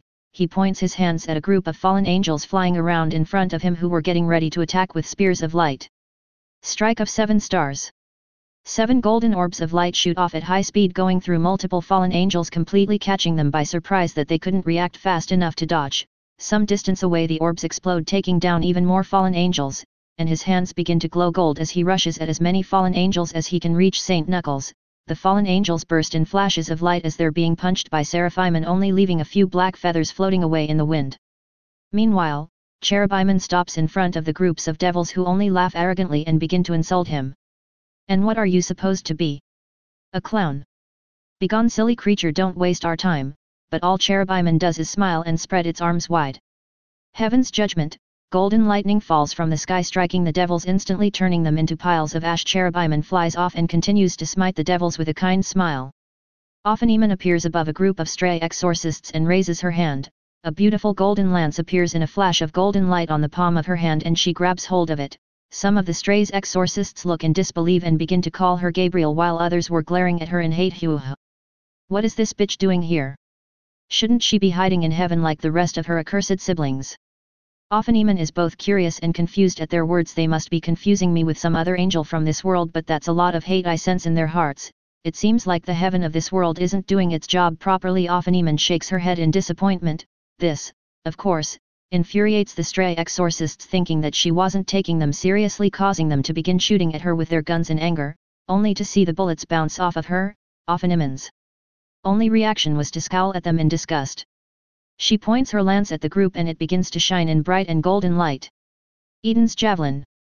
The last thing the exorcists see is a beam of golden light heading towards them at high speed. Ophanemon then flies off and begins to take down enemy after enemy with her lance in a beautiful and deadly dance, while Seraphimon and Cherubimon follow close behind her and continue taking down enemies on their sides. Harry's POV. As this is all going on, Li Fei and I are walking calmly towards the castle gates. Poor Li Fei can only gape at the massacre she's witnessing. Amazing, they're so easily going through all of them and they make it look so easy. Harry-sensei said that they come from another world, a digital one. I wonder if I can get one as a familiar. She winced when she hears a few devils scream in agony as they were lit up like Christmas lights by Seraphimon's punches and Cherubimon's golden lightning, but suddenly she begins to panic when she notices a few guards rush towards them, only for her sensei to blast them with energy beams, completely vaporizing them on the spot. What was that? She asks curiously and surprised. I turn my gaze at her. That was a simple ki blast. It's something that I'll be teaching you to use as well as magic. I don't want you to rely only on magic. You know what? Let's teach you some spells and variations. I smile at the shine her eyes give off. Okay, now forget everything you know about magic casting. For now, the skill perfect control will take care of everything for you. She nods with determination glowing on her face. Okay, first create a simple mana orb. As I explain, I absently blast a few devils with another ki blast that tried to sneak up from behind us as I look at Li Fei trying to create an orb of pure mana. Li Fei closes her eyes and cups her hands in concentration, but surprisingly, her mana quickly moves and flows to create an orb between her hands. She opens her eyes and stares at the mana orb in amazement. This is unreal. My mana moved on its own, almost like it already knew what to do. Her thoughts get cut off by a light chuckle. Did it surprise you? I see her nod with her eyes wide open in shock. I smile at her. It was easy for you because you already have experience as a magic user, your mana already knows what to do, you just needed a focus to support and maintain the flow of your mana. Perfect control is perfect for that. Now try to ignite it. I'm pretty sure you have already used fire magic before and even used a fireball spell, so your mana already knows what to do, you just need to have the intent to do it without magic circles or calculations. I see her nod in understanding and take a big breath. She concentrates on igniting the orb only to jump in surprise when the orb immediately ignites, causing her to flail her hands around in a bit of panic, accidentally launching the fireball into the air. We both follow it as it flies through the air, until it lands on a fallen angel's head. Coincidentally, that same fallen angel was already on his way to rush us when the fireball explodes on contact, bathing the fallen angel in flames and causing him to fall from the sky screaming until he crashes onto the ground and stops moving. He just lays there unmoving, being slowly consumed by the magical flames. We both sweat drop at the accidental cremation. Good job. I give her a thumbs up, causing her to fidget embarrassingly and blush a bit. I begin to chuckle softly at her. Okay, now do the same thing again, just this time don't panic and definitely do not launch it yet. I grin when she pouts at me, but quick enough she creates another fireball. Alright, now for the first variation, focus your mana into a steady flow and feed it to the fireball. Focus on the intent to compress as much fire and heat as you can. I see her stare at the orb in focus, and soon the fireball begins to compress and swirl into itself, intensifying the flames and heat coming off of it until the fireball turns blue. Perfect. Now point it at the gates and launch it. Call out the name of the spell, firebolt, that should act as a trigger for it to launch. Le Fei stares at the gate in concentration and plants her feet on the ground firmly. Firebolt. The blue fireball shoots out at high speed and crashes against the castle gates, exploding on contact. A loud boom can be heard and a massive explosion of blue flames takes over a quarter of the castle, destroying it and a few vampires waiting behind the gates to jump us, the intruders. Needless to say, those vampires didn't even have time to scream before they were completely incinerated. Nervously I scratch my cheek, hee. Good thing Valerie is down in the basement, probably scared the vampires out their capes though. Le Fei gapes at the destruction she brought about with such a simple spell. She looks down at her hands in disbelief. That hardly took any mana. And it was on the same power scale of an ultimate level devil. To think that it was just a variation of a beginner rank spell. I wonder how much more powerful the legend rank spells are? The one Harry Sensei used on Dumbledore was heavily controlled. She turns towards her sensei, who is smiling proudly at her. Great job. Now, how about we try a few different elements and variations? We can use those vampires as target practice. I point at the literal army of bloodsuckers coming out of the castle wearing cloaks and hoodies, who stop their charge and sweat drop at my declaration. Le Fei begins to jump from foot to foot while fist pumping excitedly, causing the vampires to nervously step back in fear at the enthusiasm shining brightly on her eyes. Yes, sensei. We continue our walk while I explain and teach Le Fei the other beginner rank elemental spells.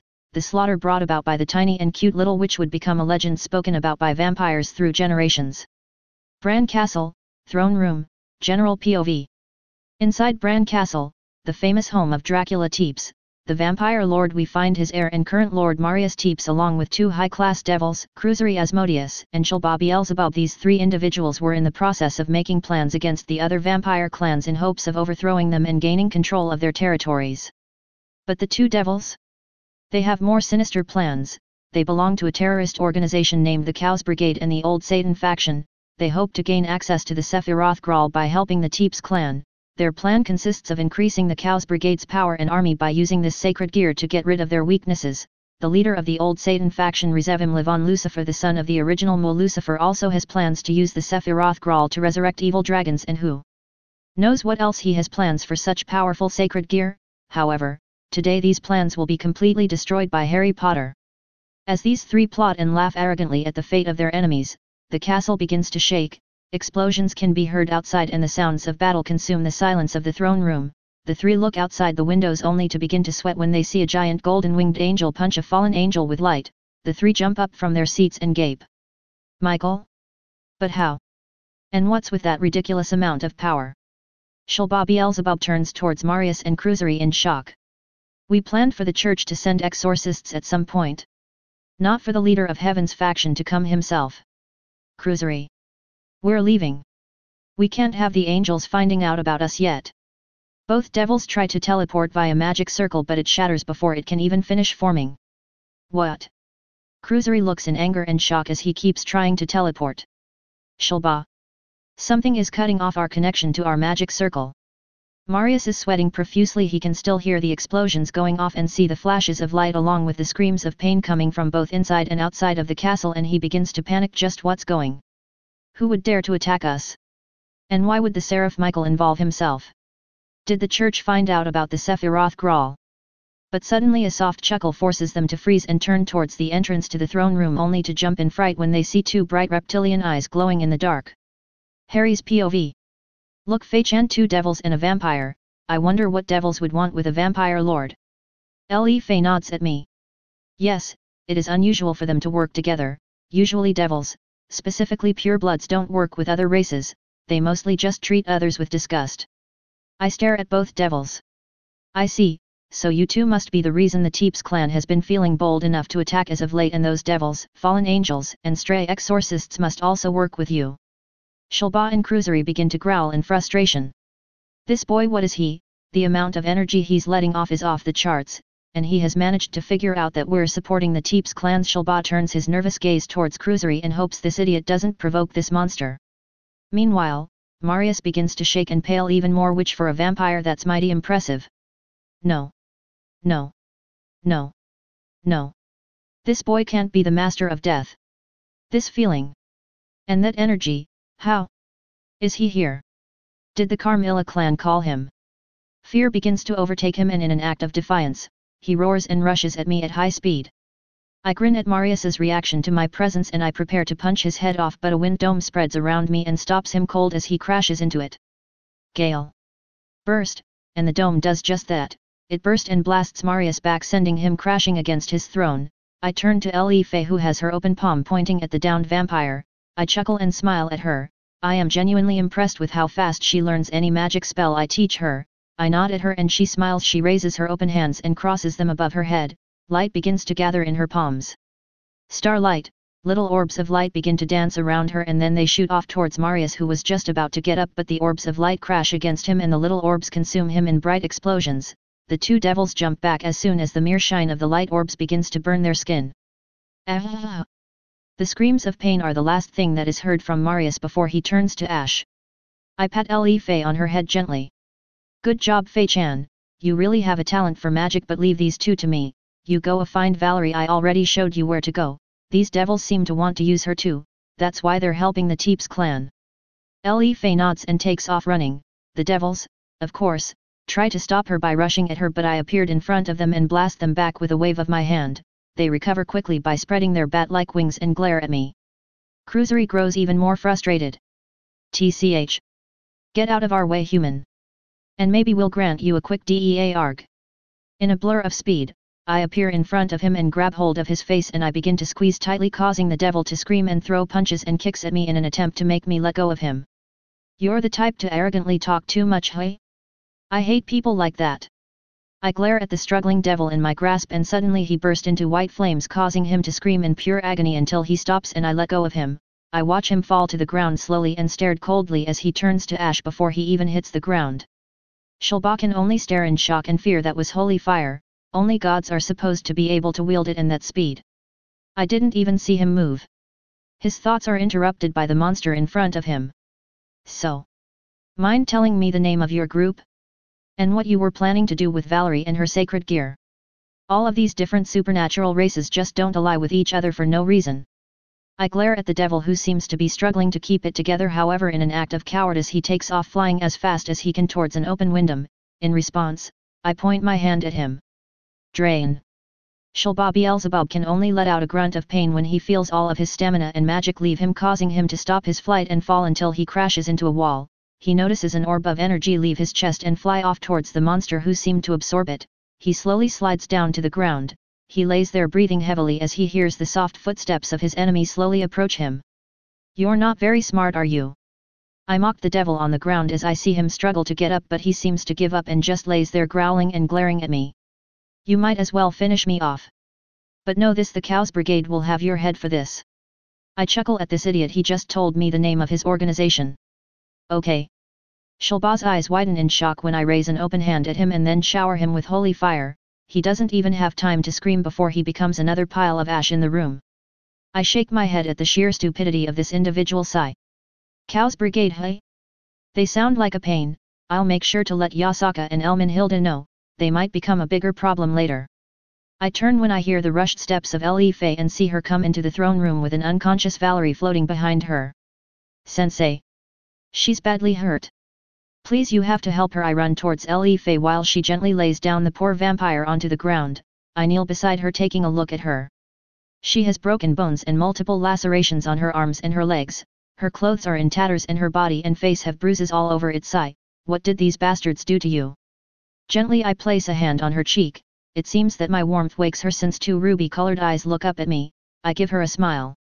Don't worry, you're safe, nothing will ever hurt you again, I promise. She stares at me for what seems a long time, but eventually she tears up and nods.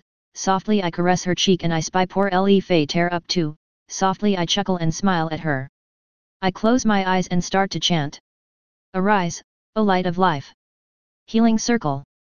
A shining orb appears over Valerie, refracting a circle of light onto the ground.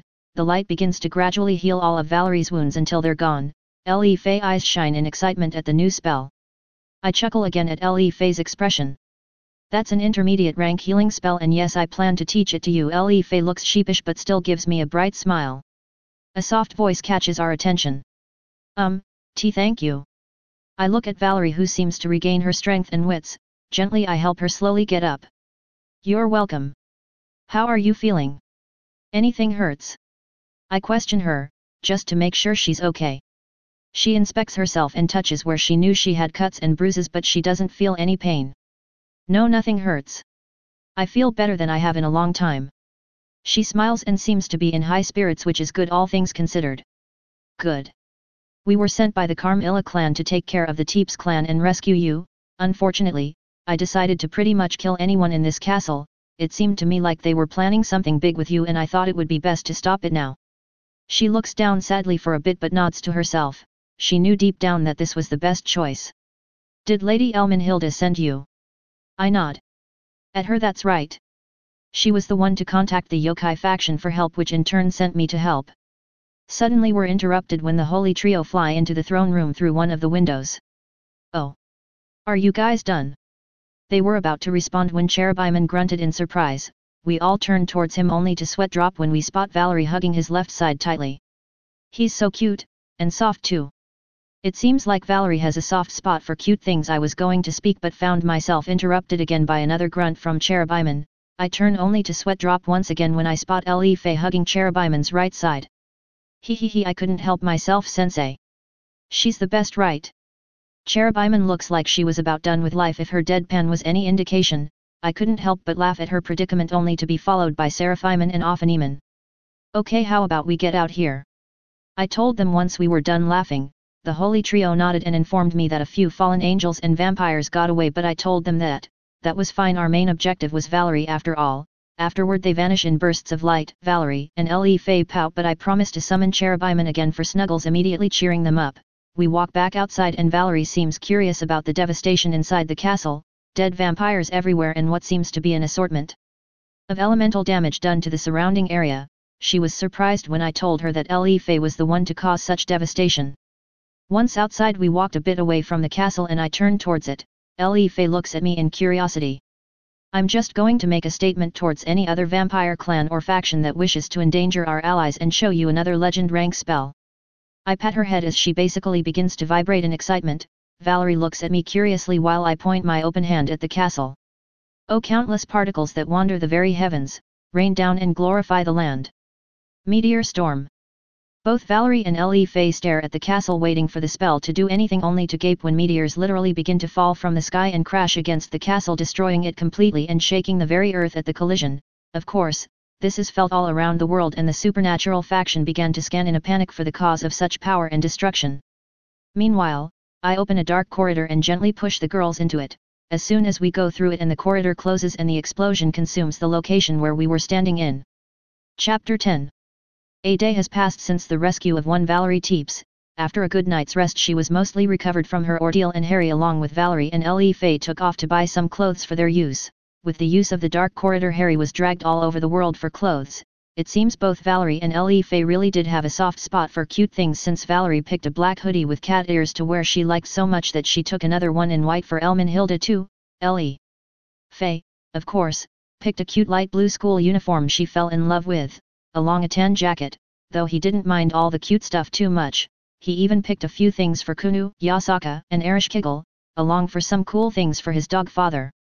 Along the way Valerie told him about her life and about her dear friend Gasper, who Harry promised to look for, earning him a bright smile from Valerie, and in turn Harry told them about some of his adventures in other worlds and the many people he met. Eventually Valerie asked Harry to take her as a student too. She had heard from Le Fay wonderful things about Harry and she wanted to grow strong so no one could take advantage of her sacred gear, something Harry can relate to, and thus Valerie became Harry's third student. However, she asked to specialize in gun mastery since she was a fan of first-person shooters games they played at an arcade during their shopping spree, and wanted to learn how to use firearms. Of course Harry agreed, however he told her he didn't know how to use a gun but told her he would teach her how to use elemental bullets. He was so fond of using these types of attacks with his keyblades, so it was something he would be able to teach her among some other things. He was also pretty sure he had a couple of magic guns somewhere in his inventory that she could use. Eventually, they came back to Carmilla Castle, where they met an excited Sirius in his animagus form, who jumped on Harry and started to frantically lick his face, causing Valerie to giggle at the scene.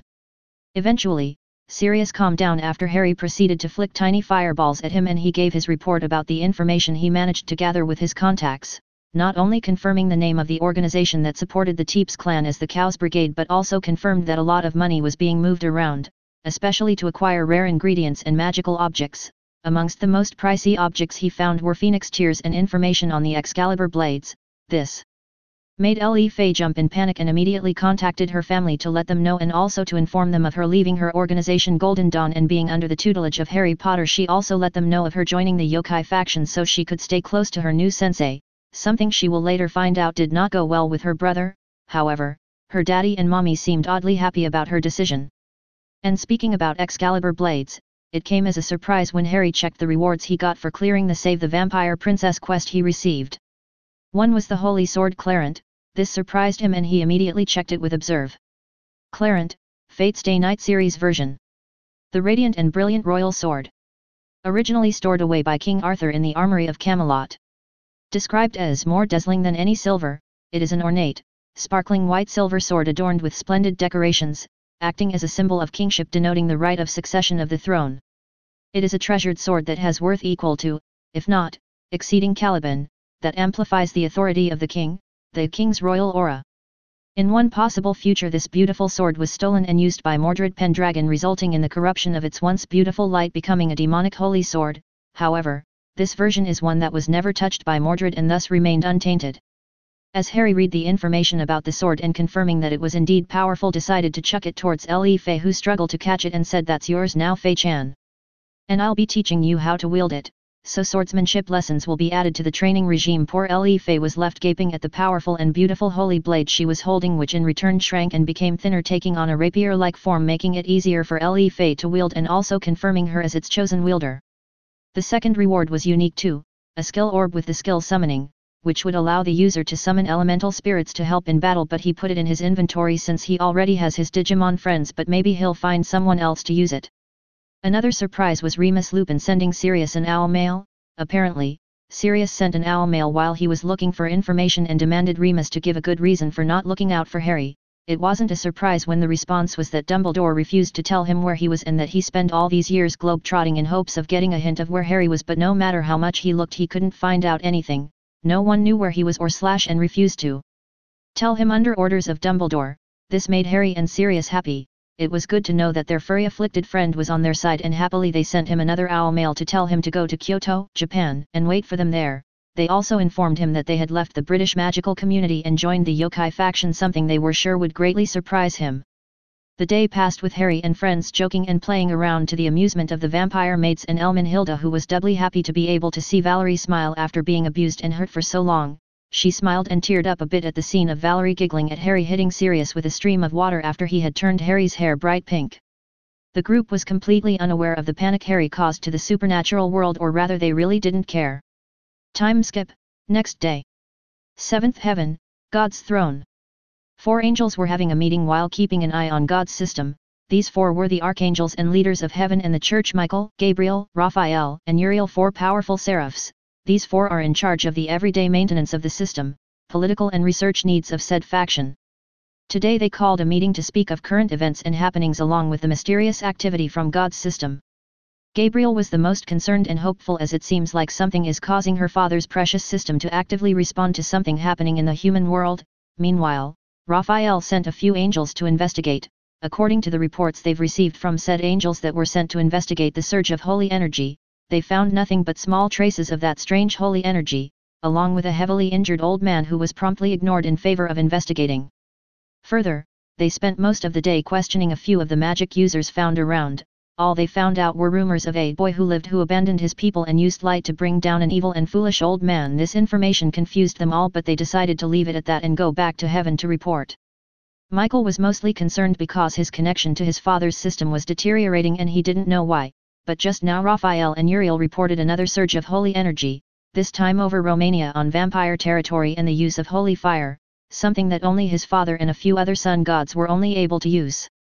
Of course, they sent angels to investigate, but all they found was a giant crater and 3 lingering holy signatures.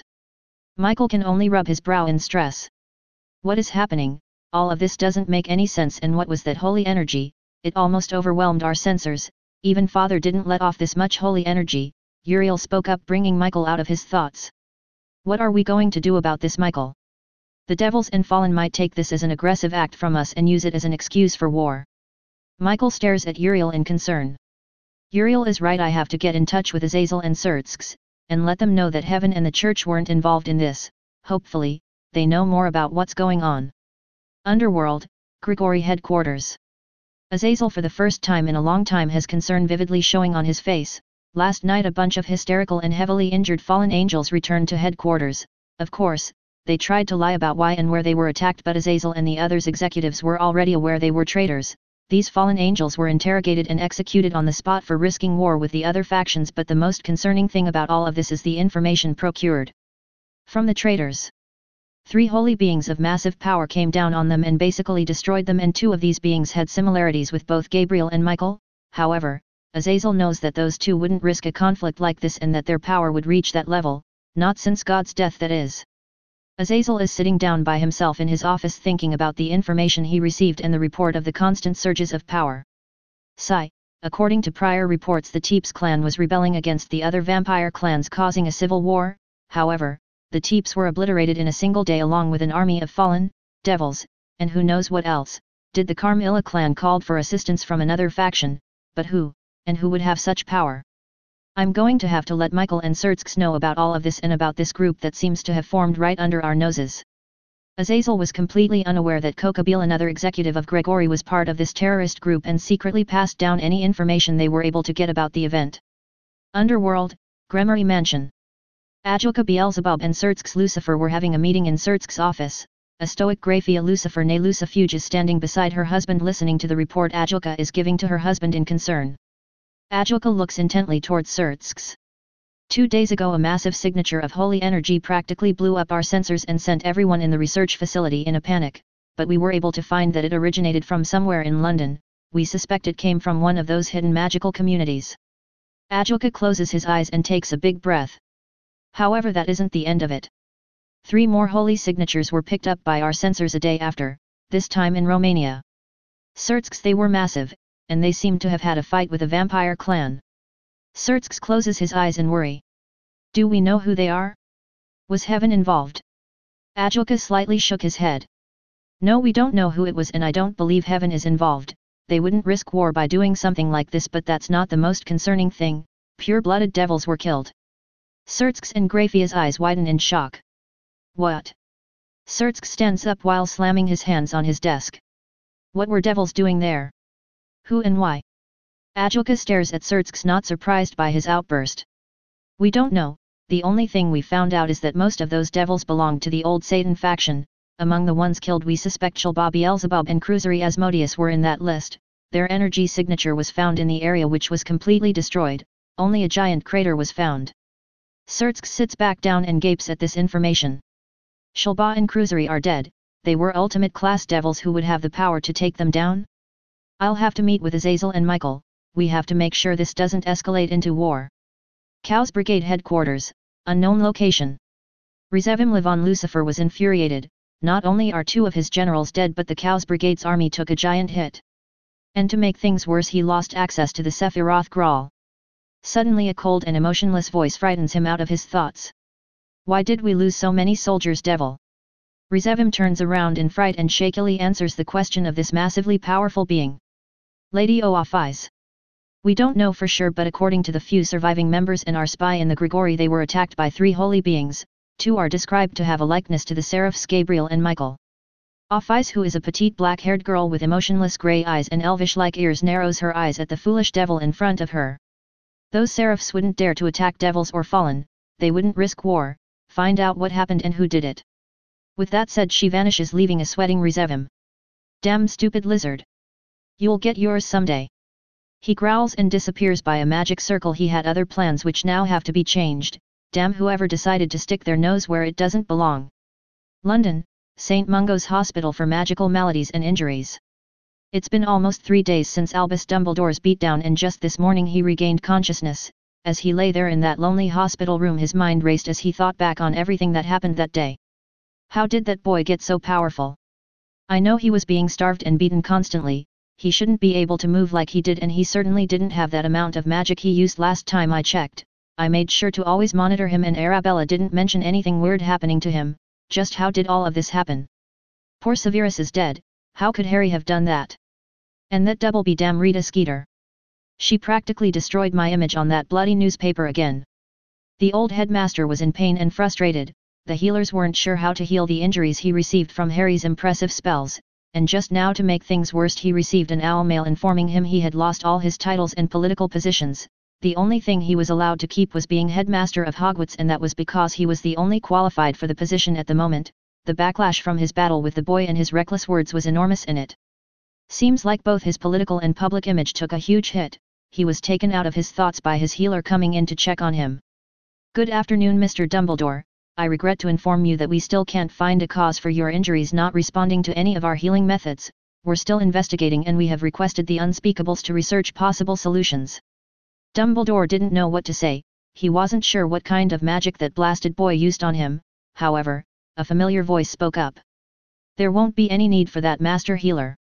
Both men turned towards the doorway and see Madame Amelia Bones standing there with a glare, and the old man just knew his day was about to get worse. I already know the reason why those wounds won't heal so easily. The healer stared curiously at the head of the Auror department. You do? Could you inform me? I'm afraid that we have been stumped with this for quite a while. Amelia only took in a big breath and closed her eyes. The type of magic young Harry Potter used was that of holy magic, a variant of the light element. It is mostly used by gods and angels. That particular type of magic has a peculiar quirk, something I'm sure you already are aware of, Headmaster. Of course, Dumbledore was already aware of what that meant for him, but only chose to glare at Madame Bones, who only gave him a grin in return. She enjoyed torturing the old man quite a bit, and she turned her gaze towards the healer. That type of magic is holy by nature, and if the person is pure of heart and genuinely good, the magic spell wouldn't have any effect. Only those with darkness and sin in their heart could be this affected to it. Unfortunately, this means that the headmaster is going to have to heal the slow muggle way. She points at a still glaring Dumbledore. You and most of the purebloods along with the ministry might be happy ignoring the rest of the supernatural world, but most of us are aware of them, and some old families like the Bones have had dealings with other supernatural beings. You messed up, Headmaster. Not only did your meddling cause 3 most ancient and most noble houses to leave our community, but you also attempted line theft, and you're even guilty of child abuse and endangerment. Among other things, the goblins were very forthcoming with evidence. Luckily for you, your name still had just enough pull that you didn't get any jail time, and trust me, I tried. However, the goblins were overjoyed to empty any personal vaults under your name and transfer any contents to the Potter vaults. You know, for annoying them for too long and attempting to fool them. Tisk tisk, Headmaster. The grin on Madame Bones widened even further. Albus was struggling to keep from raging. This blasted boy has practically destroyed everything he worked so hard to obtain. Madame Bones left the foolish old man to seethe in anger with a happy smile on her face. She might have not been able to imprison the meddling old fool, but she enjoyed him being humbled quite thoroughly. Time skip, 1 week. Romania, Carmilla Castle. Harry can be found sitting on his bed in his guest room going through his inventory. He's looking for a magic gun/guns for Valerie. Over the week he and Sirius moved about all over Romania looking for any remnants of the Teeps clan and information about the Cows Brigade.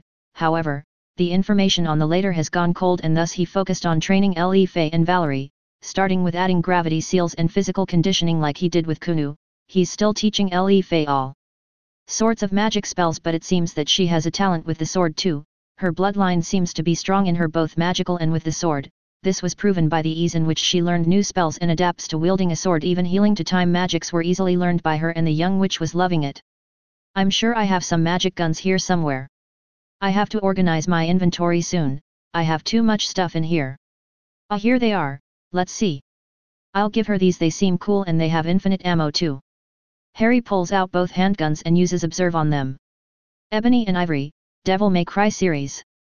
Semi-automatic pistols, designed to rapidly fire bullets instilled with demonic power, and are one of the several firearms to appear in every Devil May Cry game series. The left-handed black gun, Ebony, has been modified for long-distance targeting and comfort, while the right-handed white gun, Ivory, was custom-built for rapid firing and fast draw times. These beautiful handguns are the go-to long-range weapons for Devil Hunter Dante. However, these are modified by the game to be able to take in any form of energy, and thus making them usable for both the gamer and any member of his party. A grin appears on Harry's face as he gets up and begins to look for Valerie. It took a while, but he found her in the castle's garden along with Le Fay. They seem to be enjoying themselves, talking and drinking tea. As Harry hears their giggling, he turns his gaze at a sleeping Sirius laying on the grass. He sweat drops at his godfather laziness. Both girls notice him approach and smile, something that makes a smile appear on his face. Hey girls, seems like you're having fun. Both girls nodded while Harry took a seat by them. He took out Ebony and Ivory and hands them to Valerie. Here, I found these in my inventory. They seem powerful and they can use your energy to create bullets. I don't know how to use guns, so that's something you'll have to learn by yourself, but I do know how to make elemental bullets and charge bullets, so I'll be teaching you how to do that instead.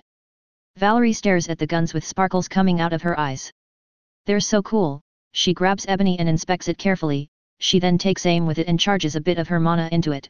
The gun sparked with red and black lighting, and then she pulls the trigger.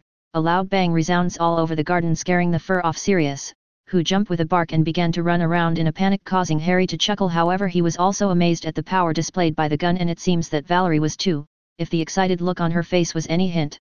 She grins and stares at the guns. They're amazing, Harry. Thank you.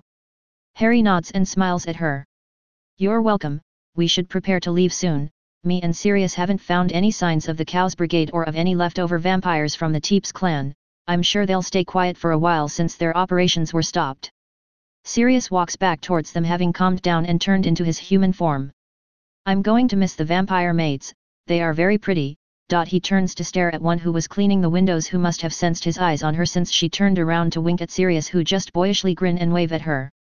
Harry smiled at his godfather's antics. And as keep telling you, they're quite powerful and dangerous. Oh, dog father of mine. Sirius just barks out a laugh. What's life without any danger, Harry? Besides, you're just jealous of your dog father's charm. Harry only raises an eyebrow at him. I have 3 girlfriends, so nope. You can keep your charm. This proclamation caused everyone to freeze and to suddenly turn their head towards him. It actually worried Harry that they snapped their necks with how fast they turned to gape at him. Sirius of course had to get all dramatic. Yes. Hear that, James? Harry is already on his way to make us proud.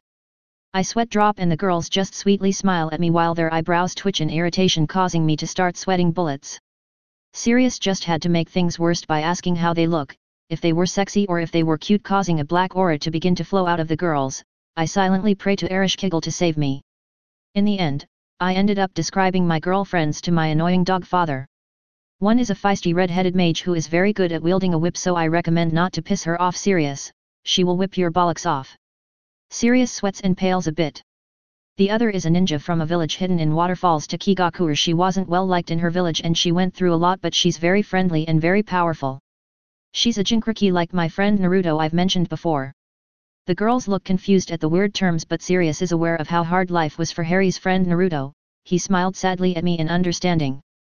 The last one is a bit wild but kind and friendly girl once you get to know her. In her world she's known as a demon lord and she's a dragonoid. She's petty and cute, but don't let her looks fool you. She's capable of devastating entire continents quite easily. This surprised both Le Fei and Valerie, since this world has their own demon lords and now they find out that there's more in other worlds and that their sensei was dating one, something that annoyed them a bit. Sirius nodded and proudly slapped his godson's back. I'm so proud of you, Harry. Now why don't you tell me the name of my future daughters-in-law? Harry was about to speak when Elmenhilda appeared and greeted everyone. Hello everyone, here Harry, this is for Yasaka. We knew you would leave soon, so we prepare an official document, cementing the alliance between the vampire and yokai factions. Thank you for your aid. I smile and nod at her. You're welcome, Elmenhilda. I look forward to working with you and your faction more in the future. Elmenhilda smiles and nods. When do you leave? Harry closes his eyes. Tomorrow early in the morning. We've been out here for quite a while and I'm sure Yasaka is waiting for our report. It sure has been fun spending time with your clan. Sirius nods and grins at Elmenhilda, which causes her to sweat drop and try to jump back, only to stop when Sirius caught her and lifted her by the armpits. I still think we should take her with us. She is adorable with that kitty hoodie. This of course made poor Elmenhilda sputter in embarrassment and begin to flail around. Unhand me, you mutt. Let me down. We all laugh at her reaction, causing her to pout cutely. She sure has relaxed a lot around us for her to act like that. I can't wait to go back and see everyone. Kunu will be excited to learn she has 2 fellow students now, and I miss Yasaka and Ereshkigal. Ost, answer by Frederick and Kana. Harry looks up to the skin with a smile on his face. The wind gently blows and he closes his eyes, enjoying the breeze. Tamara wanted Fumadashita Mabe we Tehu Ga motion. Offis is floating in the sky as she stares at the giant crater that once was Bran's castle with a curious look on her face. Tagai Chigo Sekai no hate ni maji watean jiao shao. Michael stares in concern at his father's system as his connection with it slowly continues to deteriorate. Asu no Jaibun ni toikakat hiraguru senmi ina sozu. The 4 Mua are in front of the Devil Council reporting the death of many purebloods devils. Many elders seemed concerned and afraid, but most seemed to be glaring in anger. Te wotoriat waridara raku datandero na. Na itai imawa nanji nanfon nanbu. Azazel stares out his window with a frown on his face, not noticing Kokabeel glaring at him from behind. Amwadashite. Sor ga itai zentai nan date koto dasuram mao. Wakanaya wakanaku nat sa. Kizukataku nao yo. Kazanat iku mainachi ni. Kizutsud demo butsu kot demo. Use urine mono ga aru kara. Sekai wo saga's height. A bedridden Albus Dumbledore is glaring at the ceiling in his hospital room, and Minerva McGonagall is standing by his bedside glaring and frowning at him. In the ministry, Amelia Bones is yelling at her Aurors while a grinning Moody is seen behind her. A tired-looking Remus Lupin is seen arriving in Kyoto with a happy and playful grin. Udaga wanted a root kita hibi ni kao kai wa nika.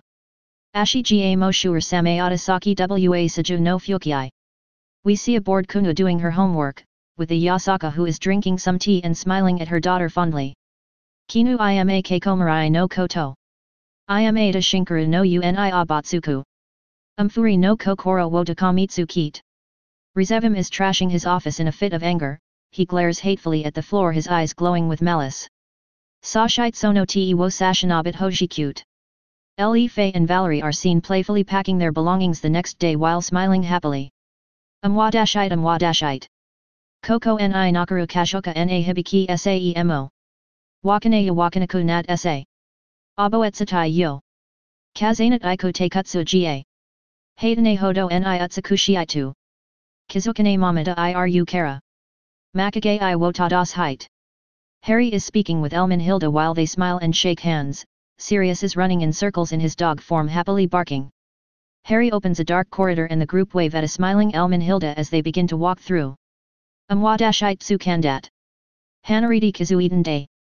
Mukanjo na unmi ini. Kokoro ga aragat she maiden day. Makagat she made demo. Ushanat she made demo. Kato wokarat wa. A dark corridor opens in Yasaka's office, alerting Kunu and Yasaka of Harry's arrival. Kunu excitedly jumps into her sensei arms while Yasaka smiles at them. Itai imawa nanji nanfon nanbu. Harry smiles and points at Le Fei and Valerie, letting Kunu down and introducing them both to both kitsuns. Amwadashite.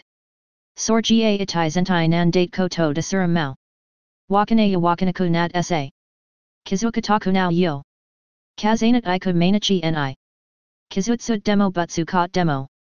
Sujuru hibi ga ito shi I no wa. Use Urine Mono Ga Arukara. Sekai wo Saga's height. Kunu happily hugs her fellow students.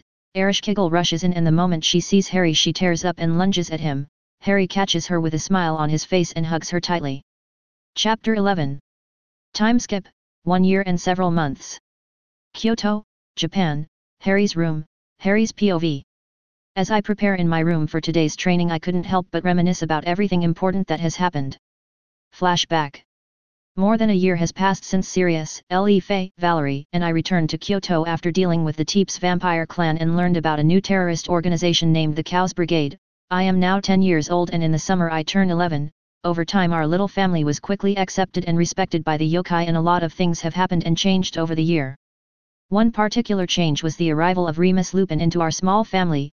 The reunion between Sirius and him was a tearjerker. Both laughed and cried while apologizing to each other. I couldn't help but smile at having these two in my life now and they have always been family but until today we were never able to be together. Afterwards Remus along with Sirius and I spend the rest of the day talking about my parents, of their pranks as the Marauders and of the happy times they spent together. He did apologize to me for not being there and that he wished he would have found me sooner while cursing Dumbledore for sending me to the Dursleys. Of course I told him that there's no need to apologize and that even though I suffered for years, I more than anything made up for it. This confused him but after telling him about my journey, my age, and the power I now hold, he was left gaping. Of course Sirius took advantage of Remus's distracted condition and pranked him by shaving his head with a spell. This made everyone laugh and when Remus finally noticed he too laughed. Eventually, he settled down in Kyoto and lives with us in Yasaka's palace. However the poor yokai suffered dark times with Sirius and Remus pranking ways. It was made worse because Kunu and I would often join in the fun and it was a normal occurrence for a yokai to get hit with one of our pranks. Not surprisingly he became quite popular with the kami and was often found being followed around by a bunch of little kami children who seemed to always want to play with him. It was quite funny watching him get piled on by a bunch of young wolf yokai children. This, of course, made him quite popular with the female kami since to them he was good father material, something that Sirius loves to tease him about all the time. Eventually he found peace by the acceptance granted to him by the yokai as a whole and the kami. At some point, he even joined one of the many wolf yokai packs but we think that the main reason was a young and very pretty female kami named Satsuki who we have often caught going on dates together. He calmed down a lot after having the wolf yokai teach him to accept the wolf inside and little by little he learned to control his werewolf transformation. However his transformed form changed according to Sirius. His werewolf form no longer looks like a sickly and skinny wolf but now looks healthier, bulkier and had a very impressive black mane. Sirius and Yui the Inugami would often join him and Satsuki on midnight runs throughout the forest, something that they seemed to love doing. It always brings a chuckle of amusement to me when I watch them chase and race each other in their animal form. Another big change was me being officially sent on missions on behalf of the yokai faction, something I was glad to do for Yasaka. Usually I mercilessly took care of any devil, fallen angel, or exorcist who would cause trouble and eventually my name and my ruthlessness became known throughout the factions, earning me some ire and fear from them. However one day the fallen angels made the mistake to piss me off. That mistake began when a group of fallen angels decided that they could do whatever they wanted in Akihabara, causing major damages and the cost of the lives of a few yokai. By now I considered the yokai faction my family and thus the death of some of them rightly upset me. This was the first time the Japanese government and Yasaka herself asked me to deal with them, but as many guessed I was already planning to take care of the bastards, but now it was a sanctioned mission. Before I left to deal with the fallen I asked Yasaka why doesn't the leader of the fallen angels reign in his people. I was disappointed at her response and couldn't help but to frown at their leader. According to Yasaka, Azazel the governor and leader of the Gregory was an aloof and perverted individual that more often than not was more interested in his research of sacred gears than controlling the members of his faction. This negligence caused him to be disliked and even hated by the other factions, especially the smaller ones since they were often the victims to the fallen angels' bullying. Still, it surprised me a bit about the government officially sending me a request for a mission, so I asked both Ereshkigal and Yasaka about it. They told me that some human governments worked closely with the supernatural world and that this has been going on for centuries. Japan was a major example of this and so was Italy since the Vatican is located there. I gladly accepted the mission and went to Akihabara to deal with the fallen angels, and quickly enough I found their headquarters. However I was shocked to find more than 30 fallen angels stationed there, and most of them had stolen, attacked, and even kidnapped people, most likely because either they had sacred gears or had hidden potential. It was unbelievable, the sheer gall that these fallen angels were showing by openly doing all of these criminal acts in the open. So I went to work, determined to show them and the rest of the supernatural world the consequences of their actions, and it was a massacre. I spared no mercy and made them pay for the lives of the yokai they've took. Of course I had to let at least one of the fallen angels go, along with the heads of the rest of their group, with a warning to Azazel: control your people or they'll be put down like the rabid dogs they are. Afterwards the Japanese government took care of everyone I saved from their headquarters and returned everything stolen to the original owner. A week later Azazel sent a letter and we couldn't believe the irresponsibility of this man. The letter went like this: we were aware that these fallen angels were doing such things and that the one that was allowed to escape was punished severely. Thank you for taking care of this rogue unit. This, of course, pissed off Yasaka and the government officials. The man didn't even bother apologizing nor offered recompense to the families of the lives lost nor for the damages caused. He didn't even offer an explanation as to why they were kidnapping and attacking Japanese citizens. It didn't take the government and the yokai faction long to announce that fallen angels were no longer welcomed in Japan without permission in the form of a special visa, and that they will be killed on the spot if found on Japanese soil without it. This declaration shocked the supernatural world, and apparently, this was the first time something was done to punish a major faction like the Grigori. However, at first many fallen angels didn't take it seriously. This was evidence that the yokai faction in Japan as a whole were viewed as too weak to go through their threat, something that was seen as a challenge by Yasaka and the government, and so I was given free rein on how to deal with them.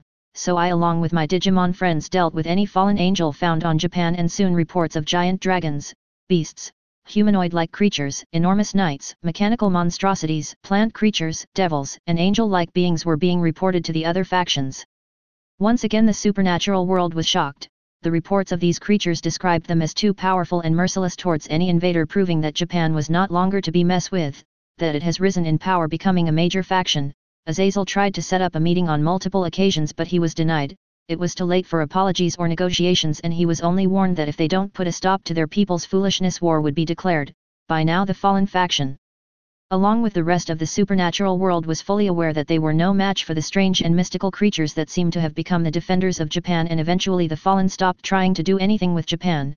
It also became well known by now that I was a dangerous individual, since I personally would dump the bodies of any fallen angel found in Japan right into Azazel's office through a dark corridor, and so the power scale was no longer in favor of the Judeo-Christian factions. Times were quickly changing and there was nothing any of them could do to stop it. This action, however, confirmed me to be the one behind the many events happening around the world, that I was very dangerous, something that I didn't deny when questioned by our allies, especially when asked about the events in Romania. Of course, the devils and fallen tried to intimidate the yokai faction into delivering me to be judged for the murder of many of their kind, but Yasaka informed them that these members of their faction were found on foreign land belonging to their allies, the vampire faction, who were the ones to ask for help. Something that the Carmilla clan was all too happy to confirm, along with any information indicating that both the devils and fallen found there were part of a terrorist organization who were dealing in many illegal and questionable acts. Needless to say, that both factions quieted down and didn't bother us about it again.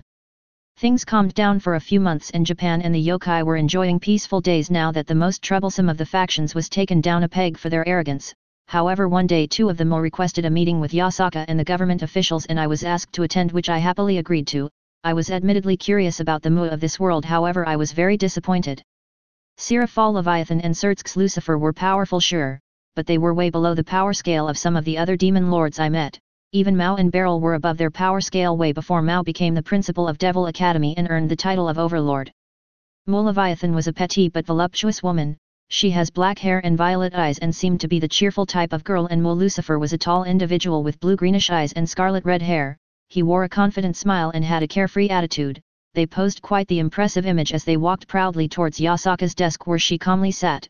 Two government officials stood to her sides with an impassive look in their face. However, the confident stride that the two Mu had was completely ruined when they caught sight of me sitting beside Yasaka. By now they knew who I was after the reports they've received from Azazel about the hundreds of fallen angels that were killed by my hands and the events on Romania. They also must have felt the bit of power that always leaks out of me, since they seem to be put off by my presence. I just smiled at them and enjoyed watching them sweat and struggle to breathe a bit. The meeting started with them requesting to re-buy ownership of Kuah town, which once belonged to Claria Belial. The ownership was returned to the yokai faction after her death, according to the deal made between her family and yokai faction. Yasaka refused, something that both shocked and caught the Mu unprepared. She explained how the devil faction had been demanding things behind their backs and that she wasn't sure if she could trust such a greedy faction. This made the Mu frown. Apparently, they were unaware that their faction did this, but the government officials also told them after the Mu explained that they were planning to hand ownership of the town to their younger sisters as a gift so they can attend a human school. and learn how to manage the town as preparation for when they have to manage their future territories. That it was both foolish and naive to hand the management and care for an entire town and its people to two minors, even if they were the heirs to prominent devil families. The Mu argued and compromised with Yasaka and the government officials for hours, something they weren't used to since most beings were usually too intimidated to argue with them. However, today was different. My presence was putting pressure on them, and in the end, they ended up renting the town at a high price, along with the town being closely monitored, and some hard conditions were put in place that was to be followed strictly, and so both Mu left defeated and with their pride in shatters. But it seems that Japan will host two high-class devils in the future. Hopefully, they take their responsibilities seriously. After that I continued my days focusing on any mission I received and the training of my students, and over the year they grew in power and skill. Kunu's Keyblade had its first evolution, turning from Starlight to Star Seeker. She also decided to focus on learning Final Fantasy type spells since they seem to match her battle style the most, and has learned quite a few of them. Le Fei continued to learn magic of all kinds and now has mastered all beginner and intermediate rank spells. She also became quite the swordswoman and was able to wield Clarent quite skillfully. As of now she has begun to learn master rank spells. As for Valerie, she has become a genius with both ebony and ivory. Her aim and accuracy have improved over time, and with her having learned from me how to shoot elemental bullets, she has become a force to be reckoned with. All three have learned hand-to-hand combat and key control. I'm sure both Gaku-sensei and Vegeta would be impressed. I took plenty of advantage of the sensei title's ability to pass down skills to give Kunu and Valerie the perfect control skill. The universal energy and dragon core skills were also passed down to the three of them. Surprisingly, they didn't receive a race change from the Dragon Core, but they did get a drastic increase in energy levels. This helped them cope with the training and helped support everything I taught them. Flashback end. I smile as I finish thinking back on this busy year. I check the time and I nod to myself. It's time. I can't wait to see how much the girls have grown. Time skip, 2 hours. Kyoto, Japan, Yasaka's Palace Gardens. Empty ID Forest Dungeon. Today I've been sparring with the girls and evaluating their progress in an empty instant dungeon, one of the many accessible to me by the skill ID Create. It has been a very intense battle and the girls have been working in perfect sync with each other. Their progress has been enormous, and to my surprise and pride they had worked really hard to learn everything I teach them. Third person POV. Harry twirls Oathkeeper in his hand and blocks the shots from Valerie, causing the bullets to bounce off in all directions while Kunu rushes towards him at high speed, her keyblade glowing with light, while Le Fei begins to cast a spell. Inferno. Le Fei points her open hand at me and multiple condensed blue fireballs shoot out at high speed, passing by Kunu's sides. Harry smiles and summons Oblivion with his free hand and points it at the blue fireballs while still blocking Valerie's attempts to shoot him down. Drown upon this rushing waters. Tidal wave. An enormous amount of water shoots out of the tip of Oblivion, striking and putting out the fireballs. The tidal wave continues to rush forward towards Kunu, but she jumps to dodge the incoming rush of water and begins to fly at high speed toward Harry, who jumps back to avoid a downward slash and the blast of light that fires off when she made contact with the ground with her keyblade. Still in the air from his jump, Harry twirls his body to dodge a charged electric shot from Valerie. When he landed, he pulls his hand back and was about to use Strike Raid with Oblivion to hit Kunu, but had to instead block a sword thrust from Le Fei, who then points her other open hand at Harry's face, whose eyes widen in surprise and tried to guard what he belied would be a blast. However, instead she then proceeds to cast a drain spell on him, making him stumble back a bit, completely being caught off guard by the almighty element spell. Quickly Kunu points Star Seeker at Harry. Water Ga. A giant orb of water forms and shoots towards Harry, hitting him and dragging him along its trajectory, crashing it and him into a couple of trees. Valerie charges another electric shot and fires at Harry, who was getting up. The electric charged shot hits him, and since he was wet the attack was doubly effective, causing him to grunt in pain. The girls smile in triumph, only for it to vanish when they notice Harry's grin at them. Boom, their eyes widen, and look down only to see Kunu with explosive tags tied around their handles at their feet.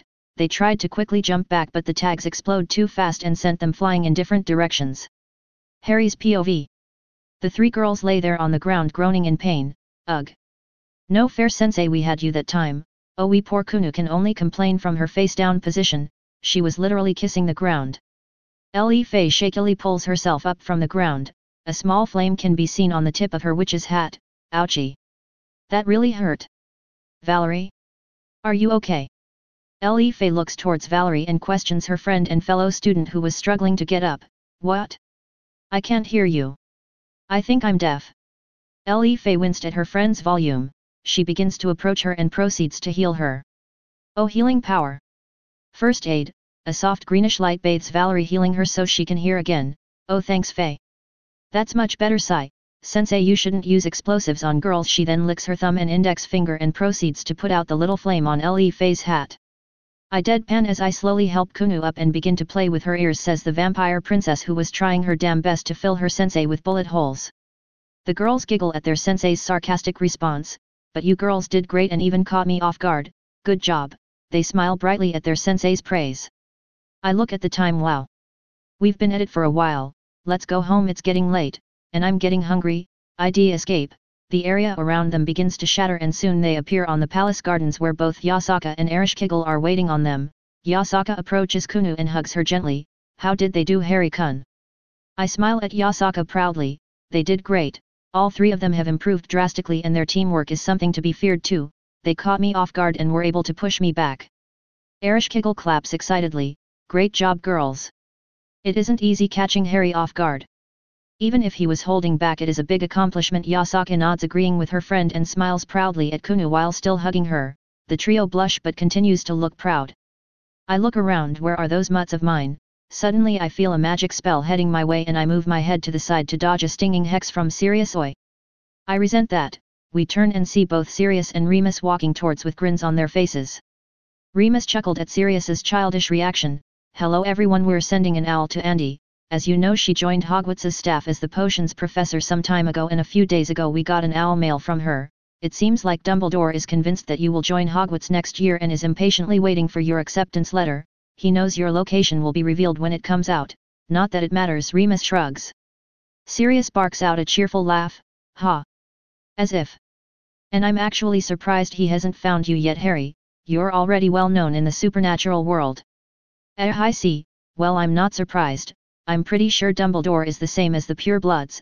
They like to pretend that the other factions don't exist, but, sigh, what a stubborn old man.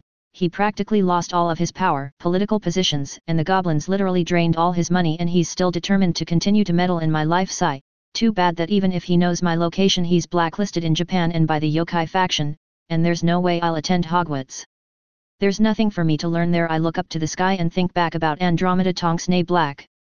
Andromeda Tonks, aka Andy, is one of Sirius's cousin. He got in contact with her a few months back and reinstated her and her family back into the Blacks and has been in contact with her ever since. She joined Hogwarts' staff since they had a need for a potion master to fill the empty professor position since Severus Snape is dead, and has been keeping us informed about the happenings of the British magical community.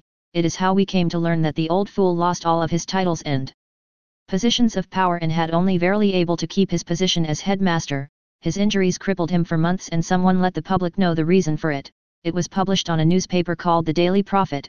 The paper explained that my use of holy magic was the cause of Dumbledore's intensive injuries, and the reason for said wounds to not be able to be healed by magic was that the old fool was an evil and dark individual, otherwise the holy magic wouldn't have had done that amount of damage. This led the magical society to change their views of him, and some even proclaimed him a dark lord in robes of white, and apparently as a result I came to be viewed as an even bigger hero, as many of the witches and wizards that witnessed my use of holy light to bring down Dumbledore were in awe at my display of power and spread the word to the rest of magical Britain. Harry shook his head to clear his head. Well, anyways, let's go. Someone help. Please, someone save my mommy. Hey. Suddenly I heard a voice causing me to jump and begin to look around as if looking for something, confusing everyone. What was that? I've been hearing faint voices lately, but this is the first time one of those voices sounded so loud and clear. Kunu approached me and gently grabbed my hand. Sensei? Are you okay? I turned my gaze towards Kunu. I'm not sure. I just heard someone scream for help. Everyone began to look around, trying to find the origin of said call for help. Meanwhile I closed my eyes and tried to focus while waiting for the voice to speak again. Please, someone, anyone help. Suddenly I opened my eyes, as soon as I heard the voice again, but this time I was able to sense the location where it was coming from. There. It's coming from somewhere in Britain. The group looked like they were about to ask, but I shook my head. No time to explain, guys. I have to go. I'll see you later. And with that opens a dark corridor with a wave of my hand and walk through it in a hurry, leaving everyone confused and worried. However, the group wasn't aware that someone was monitoring Harry closely, and that the moment he vanished from Kyoto he contacted his faction, the Hero faction, who then proceeded to go through one of their plans: invade Kyoto and capture the leader of the yokai faction, Yasaka. 10 minutes ago. Outskirts of Ottery St. Catchpole, the Rookery, Pandora's workshop. Pandora Lovegood is a beautiful light blonde and silver-eyed woman who loves everything about magic and is an accomplished spell creator, who was a good friend of Lily Potter, and together they worked on the creation of new spells. However, the process was slowed down by the untimely death of her dear friend, but she didn't quit and continued their work, and today is the day she was going to test a new spell of her creation. Her daughter, who is excitedly watching her mother work, was sitting away from her workstation for safety. Luna Lovegood, who inherited her mother's light blonde hair and silver eyes, was watching her mother work expectantly, and like her mother she loves magic, so she wanted to be there so she could watch her mommy test her new spell. She watched as her mommy began to swish her wand and then point at a dummy in front of her. However, something goes wrong, causing the spell to backfire, and all Luna could see is a blinding light and a big explosion that sent her flying. Luckily she was far away from her mother, so she landed not too harshly and only got cuts and scrapes. Shakily she got up and begins to frantically look around for her mommy until she caught sight of her on the floor some distance away from her. She took off running towards her and kneels beside her. She can see that her mommy is bleeding a lot and has horrible burns everywhere on her body, but she didn't know what to do. Poor Luna began to cry and scream for someone to help, but they live so far away from any neighbors and her daddy isn't home, so all she could do is cry and continue to ask for help. Some time passed and slowly the beautiful light once present in Luna's eyes begins to disappear. Please someone, anyone help. Fat tears continue to fall from her silver eyes when suddenly she feels someone gently pat her head, causing her to jump up a bit in surprise and turn her gaze at the one patting her head. However, she couldn't help but relax a bit. That feels nice. She can't help but think as she looks at the boy who appeared out of nowhere. She noticed that he has a powerful aura, black messy hair and deep emerald green eyes which were staring at her worriedly, but then he gives her a gentle smile. Don't cry. I heard your call for help. This is your mother, right?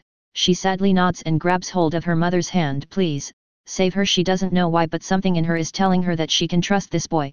He smiles at her and nods. He turns and notices that the woman isn't breathing anymore. She's dead. Looks like I'll have to bring her back to life. Sigh. He points an open hand towards her mother and a beautiful white light begins to flow around him. Bring back this soul from purgatory. Resurrection. Luna can only stare in awe as a beautiful orb of rainbow lights forms above her mommy and begins to shine down its pretty multicolored light at her and her mommy's body, healing it completely. The spell finishes and the light vanishes. A few minutes later her mommy slowly opens her eyes and looks up to the sky. What? Where am I? Luna jumped on top of her mother and began to cry while holding her tightly, surprising Pandora. Luna. What's wrong, dear? What happened? But Luna is too busy crying to answer her mom's questions. However, I decided to answer them honestly for her. Miss? It seems like you got caught in an explosion and well, you died, but Luna kept calling out for help and I somehow was able to hear it, so I rushed here and saw her crying over you, so I decided to bring you back to life. I wasn't sure why, but for some reason I felt like I can trust these two.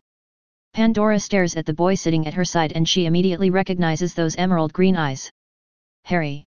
I raise an eyebrow at her but not in confirmation, and she gives me a blindingly bright smile. She reaches over and grabs my hand tightly. You look so much like your father, but you have your mother's kind eyes. I used to babysit you, hee. I'm so glad to see you're okay. I was so worried when no one was able to tell me what happened to you and no one knew where you were. I smile at her and gently sit her up. You knew my parents. Is nice to meet you. She giggles and points at herself. I'm Pandora Lovegood. She then points at her still crying daughter, and this little one's name is Luna. Thank you so much for saving my life, or is it giving back my life? But how did you do it?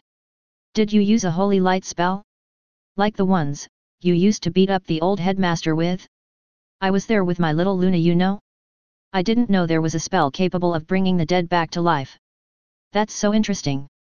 I chuckle at her excitement, and now that Luna stopped crying I can see her curiously paying attention, wanting to know the answers to her mother's questions. Well, I learned it during my travels. It's a spell aptly called resurrection, and yes, it is a holy spell, the same type I used to beat up Dumbledore, and the spell allows me to bring someone back to life, but I can only bring someone back with it as long as few hours have gone by and the body has to be semi-intact. Of course I can use my Rin to revive someone too, and I only need a bit of them to able to restore them completely, and there's no time limit with it, but I'll be keeping that to myself. Gently I help Pandora up. Pandora was impressed by the existence of such a spell. To be able to bring the dead back to life even with the limitation is something incredible. I wonder where exactly he learned it. She smiles at her daughter, who was looking in awe at Harry. She was pretty sure she now recognized the famous Harry Potter. Would you like to come in for a while? We can talk and I'll even make lunch. I'm sure everyone is hungry. Admittedly she is a bit shocked at having almost died, but was glad that Harry was here. she dreads to think what would have become of her daughter if she had died in her presence. However, the moment she turned her gaze towards her house, she saw how much damage it sustained from her backfired spell. Everyone's sweat dropped as the house was sporting a giant hole and everything inside was either destroyed or a mess. I couldn't help to chuckle at Pandora's making such a weird face, and with a wave of my hand, the house, which has the shape of a rook, neat, began to fix itself. Pandora's eyes widened while Luna clapped excitedly. Amazing, time manipulation. I nod in confirmation and a bit of surprise at her guessing how I did it until I noticed the slight glow in her eyes. I see, you have mage sight, that's how you were able to see what I'm doing. She nods while Luna stares up at me, but I gave her eye smile. I didn't notice before, but she seems a bit younger than me, and she smiled happily at me. Pandora's claps draw our attention to her. Okay. Then let's go inside and have some lunch. She and Luna run happily into the house with me slowly following close behind. Oh good, I'm starving. Kyoto, Japan. A shadowed individual is staring at Yasaka's palace from afar, and another person approaches him from behind. Is everything ready? Yes, but are you sure we should do this? The individual asked worriedly. Relax, George, we just have to act fast before Harry Potter comes back. Our reports confirmed that he's in control of those strange creatures, and since he himself isn't around, we don't have to worry. George calms down and nods. Okay, CAO, then let's do this quickly. Behind him, more people begin to appear. Chapter 12. Heaven, God's Throne. Michael was keeping an eye on God's system, pondering about his deteriorating connection to it, when suddenly his connection to it was ripped out. The suddenness of it caused a considerable amount of pain, causing him to collapse on the floor. Gabriel, who was keeping him company, rushed to his side and tried helped him up. Brother? What's wrong? Gabriel asked, concern evident on her face. Michael, who was able to compose himself, looked into his sister's eyes. I don't know how it happened, but my connection to Father's system is gone. He grabs hold of his chest in pain and slowly gets up with Gabriel's help. Suddenly both Uriel and Raphael rush into God's throne room. Uriel rushes towards Michael, Raphael following close behind. Brother, another spike of holy energy was detected on British soil. It was massive. The sensors indicate a real miracle has occurred. Michael and Gabriel's eyes widen in shock. What? How? Miracles have stopped occurring since Father's death. It shouldn't be possible for a miracle to occur. What was the miracle? Michael all but forgot his pain upon hearing this news, while Gabriel watches on in curiosity. Uriel gulps while Raphael nervously looks away. Someone was brought back to life. Michael can only stare at Uriel in shock, not believing that it really happened, while Gabriel lets out a gasp. That's not possible. No one has been able to bring anyone back to life without the use of the devil's evil pieces or the Sephiroth Graal, and Father could only do it with help of the system. Uriel only continues to stare at Michael, letting him know that it did indeed happen. When Raphael speaks up, do you think Harry Potter is involved? We know he's able to wield holy magic. Azazel confirmed him to be the one to destroy Bran Castle, and we now know he was the one to cause that enormous spike of holy energy in London more than a year ago. The four archangels looked down, lost in thought. Harry Potter had become an enigma for them. He's reported to be able to wield holy energy, but at the same time he was known to be very powerful and ruthless. Also, those strange creatures he seems to control are too dangerous to even approach him. The Church in Heaven decided to never provoke his wrath, not after what he had done to the Gregory. Azazel is still trying to fix the animosity that has fallen upon him for his negligence. Gabriel has been curious and a little bit afraid. They know Harry Potter can wield holy light and he was reported to be very powerful, but she had sensed his energy and sure it was massive and intimidating, but theirs was kindness there that she was curious about. She wanted to meet him, to know what kind of person he is, the merciless monster that the fallen angels fear, or was he the kind protector the yokai seem to love and respect? Meanwhile, Michael needed to find out what has happened to his connection to his father's system, and something is telling him that Harry Potter has the answers. Gabriel, I want you to take a few exorcists and ask for a meeting with Yasaka. Meet Harry Potter and find out what is going on, but do not provoke him. We can't afford a war with him and those creatures he keeps with him. Gabriel nods and flies off towards the Vatican, determined to meet Harry Potter. Kyoto, Japan, Palace Kitchens. The group was cheerfully eating lunch and talking about their day. However, their peaceful meal was suddenly interrupted when the girls tense up, causing the adults to look at them curiously. Yasaka spoke up to question Kunu. What's wrong? Kunu turned her gaze towards Life, who nods and claps her hands, creating a dome around everyone, guaranteeing that they wouldn't be overheard. Kunu turned to her mother. Mom, a bunch of energy signatures appeared out of nowhere. They appear to be human, but there's a lot of darkness in their hearts. Yasaka narrows her eyes and turns to look at Sirius and Remus, who nod in understanding and instantly apparate away to let the guards know. The girls get up and begin to walk out with Ereshkigal and Yasaka following close behind them. Kunu is the first one out of the palace gates and looks around. Out of nowhere a bunch of humans appeared in a black mist. Fei and Valerie walk up to stand beside Kunu and stare at the invaders preparing themselves for the incoming conflict. Yasaka and Ereshkigal look upon the humans appearing from behind the girls. Cao takes a step forward and mockingly bows to them greetings. The girls glare at the arrogant human. They automatically know that this man was so sure of himself and his victory that it grated on their nerves. They were ready to show him how wrong he was while an irritated Yasaka steps up. What is the meaning of this? Who are you? What are you doing here? Cao chuckles, causing Yasaka's eyes to narrow. We apologize for intruding, but we are the hero action and we have need of your help. Lady Yasaka, leader of the yokai faction. Kunu frowns and discreetly signals Valerie and Fei to get ready. Yasaka frowns and responds, I'm afraid that I will have to decline. Cao smiles, you don't have a choice, Lady Yasaka. Heracles and Siegfried step forward. Heracles speaks up with a cocky grin while slamming his fists together, while Siegfried takes out a sword that gives off demonic energy feel to it. Ha ha ha, do feel free to put up a fight. Arg. Heracles was cut off by a powerful kick to the face from Valerie, who moved so fast that no one in the hero faction was able to see her move, sending him flying and crashing against the ground. Siegfried was able to react and attempt to slash at her back, but out of nowhere she pulls out a handgun and shoots at him, forcing him to block with the demonic sword in his hand, but the force of the shot sent him flying. Meanwhile Fei claps her hands one more time, and this time a giant dome surrounds a wide area around everyone. George widens his eyes and tries to use his sacred gear Dimension Lost, but it doesn't respond. Cao, that witch used a spell I don't recognize. She cut me off from Dimension Lost. I can't teleport. Cao looks at George in shock and was about to speak up, but was interrupted when he had to block an attack from Kunu's keyblade from above with his spear, causing him to bend a knee and growl in exertion, you won't get away. Fei's barrier blocks all forms of teleportation. As soon as her feet touched the ground, Kunu twirls on a foot and kicks Cao away and follows after him.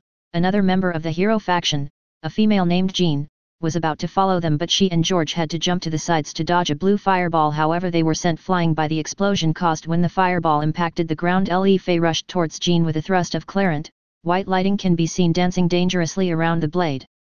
Jean, in an effort to not get hit by such a dangerous attack, created a wall of holy swords with her sacred gear blade blacksmith to block Fei's thrust, only for it to shatter upon contact with Clarent and causing a burst of white lighting, sending Jean crashing against a tree. George tried to blast her with a giant bolt lighting spell, but Fei swung Clarent at it and sent it flying back towards George, catching him by surprise. As soon as the spell crashed against him, it severely shocks him, causing to scream in pain. He falls to the ground, his body twitching in pain, while Fei glares at him and walks towards him. Once close enough, she proceeds to stab him in the heart and unleash a burst of lighting, ending his life. Valerie was keeping Heracles and Siegfried occupied by shooting them with dark elemental bullets that were slowly draining their life force, causing them to weaken and move sluggishly. The duo tried to get close, but the vampire would dance around them and kick them away. However, in a fit of rage, Heracles roared and tried to blast her with his sacred gear variant detonation, but Valerie transformed into a group of bats and flew away from the explosion, only to reform above him, her red eyes glowing. And pointing both ebony and ivory at Heracles, she charges her handguns and shoots him with two dark element charge shots, hitting him and spreading a dome of deep black darkness around him. His screams of agony are heard for a few minutes until they stop and the dome dissipates, leaving only his smoking skeleton. Valerie softly lands on her feet and turns to glare at Siegfried, who is now sweating profusely. Meanwhile, Yasaka took on her giant nine-tails form and began to attack the many monsters created by the wielder of the sacred gear, Annihilation Maker Leonardo, who began to sweat as she easily destroys them. Ereshkigal pulls out a cage-like spear and jumps to attack Kinla, who tried to block with his sacred gear Night Reflections Shadow Manipulation, only to be split in half by her spear. How foolish, to think you believed that you could block a divine weapon with a sacred gear. Humph. She takes off flying over to help Yasaka and lands on her head. Teehee, I wonder if I can convince Yasaka to try to do a Bijouhidama. The way Harry described it made sound so cool and fun. She began to shoot out black lighting from her spear at the many monsters created by Annihilation Maker, putting even more pressure on Leonardo, who was now beginning to sweat and breath heavily. Meanwhile, the palace guards, along with Sirius and Remus, who is in his werewolf form, began to attack the rest of the hero faction, who were caught by surprise by the unexpected attack on them and their leaders, and one by one began to be taken down. The combination of Sirius's dark and powerful curses from the Black family and Remus' agile and fast claw attacks quickly decimated the sacred gear wielders, who didn't even have time to summon their gears. With Cao and Kunu. Cao landed on the ground harshly but quickly recovered and prepared his sacred gear, a holy spear, and the original Longinus, he stood and looked in disbelief as his faction was being quickly overwhelmed. How? This doesn't make any sense. Harry Potter should have been the only one to watch for. Kunu lands in front of him and points Star Seeker at him. Did you really think the yokai faction in us would stand idly by while Harry-sensei protected us? Faye, Valerie, and I have been training hard along with the rest of the yokai. We want to protect him as much as he protects us. Even Mother and Eris have been training. She glares at Cao. Meanwhile, Cao can only gape in shock at Kunu's declaration. He growls and begins to twirl his spear. We're the hero faction. We're the chosen protectors of humanity. We will kill all the supernatural beings and bring peace and freedom to humanity. Kunu only shook her head in disappointment. You aren't heroes. Sensei told me that a hero doesn't choose to be one, they become one because they tried to do the right thing. You're just bullies with hearts full of darkness and hate. We won't let you keep walking around and continue to cause death and chaos. At that moment Kunu's keyblade began to glow as her heart filled with determination to protect her people and family, and thus her keyblade evolved once more. Its name echoed in her head, Destiny's Embrace. She smiled and gripped her keyblade's handle tightly as the light begins to dance around her. Cao began to sweat. This isn't how it was supposed to go. They were supposed to overwhelm the guards and kidnap the young kitsune in front of him, forcing Yasaka to cooperate with them, but now they were facing true monsters instead and they're being defeated one by one. Rookery, Lovegood's living room. After a delicious lunch, Pandora and Luna dragged me into the living room and sat me on one of the comfy couches there. Both mother and daughter excitedly asked me about where I was, what happened to me, and my reason for attacking Dumbledore and leaving the British magical community. I thought about it for a minute, whether to tell them or not, but in the end, I decided to fully trust them, and so I told them about the game, meeting Ereshkigal, about the other worlds, that I was a member of the yokai faction, and about my power. Their reaction? They were excited and curious about all the things I learned, the people I met, and the many creatures I'd seen. We talked for a few hours, and Pandora, Luna, and I were talking about the kind of magic I learned about, and I was asking about my mom, something that Pandora was super happy to talk about. However, I suddenly tensed when I felt the girls' energy spike. Hey? What are they doing? Pandora and Luna stare at me in confusion as I close my eyes to focus and try to sense what's going on. Everyone is fighting, but they seem to be doing all right on their own. The enemy are humans? Why would humans attack a supernatural faction? Are they stupid?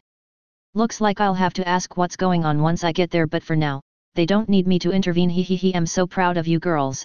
I open my eyes and smile at both Pandora and Luna, who smiled brightly back at me. Out of nowhere, Luna spoke up excitedly. Oh Harry, can I see that weapon you used against that old goat? I chuckle at Luna's nickname for the old fool and summon Oathkeeper and show it to her. Her eyes sparkle so much that I decide to show off a bit and summon Oblivion too. Both girls clapped and smiled brightly. But suddenly Luna became entranced by the black key-like weapon in front of her. It looked so mystical and beautiful, it was like something was calling out to her. It was that black key-like weapon, it was reaching out to her and she gave in. She reached out to grab it, something that surprised its wielder, but Harry allowed her to hold it, and as she did, both her and the keyblade glowed in purple darkness. Oblivion had chosen the last of Harry's students. A new wielder of darkness has appeared, a kind and gentle beautiful darkness. Kyoto, Kunu's vs Cao. Both Kunu and Cao's weapons were clashing at high speed, their weapons striking each other, releasing sparks and loud bangs. However, it was evident that Cao was struggling to keep up, while Kunu was calm and relaxed, and it infuriated him. But in one exchange Kunu charged fire on her keyblade, and the moment it clashed with his spear an explosion was unleashed, sending him flying, smoking, and burnt from the blast. He was just able to land on his feet and glare as he lifted his spear. Holy energy began to surge up from it. Balance break. What? He was about to unleash his sacred gear's balance breaker. He had smiled triumphantly as he saw the two familiar orbs begin to form when he saw his opponent point that strange weapon of hers and yell Ragnarok. His eyes widen in shock as he witnesses multiple orbs of light shoot out and destroy his balanced breaker before it even finished forming. Kunu disappeared in a flash of light and appeared right in front of him, her weapon ominously glowing with light arcs arcanum, and all Cao saw was the young kitsune swinging her weapon too fast for him to react. The pain was too much from the numerous strikes hitting him, and by the time he was sent flying by the combo he was already unconscious before he even crashed against the ground. Kunu walked towards where Cao lay unmoving. That was boring. What did Uncle Sirius say to always do? Oh. That's right. Always make sure to double tap. With that said, she points her keyblade at Cao's chest. I've wanted to try this since Sensei gave it to me. Holy Firaja. A fireball made of white flames shoots out from her keyblade. Quickly she jumps back in a flash of light, and the instant the holy fireball made contact with Cao, it exploded into a pillar of white swirling flames, turning the hero faction's leader into nothing more than ash. There. Now let's see if anyone needs any help. She takes off flying towards where the others were fighting. She knew that more than likely they didn't need her help, but sensei told her to never underestimate her enemies and to always have your teammates' backs, and she always listens to her sensei. Valerie vs Siegfried.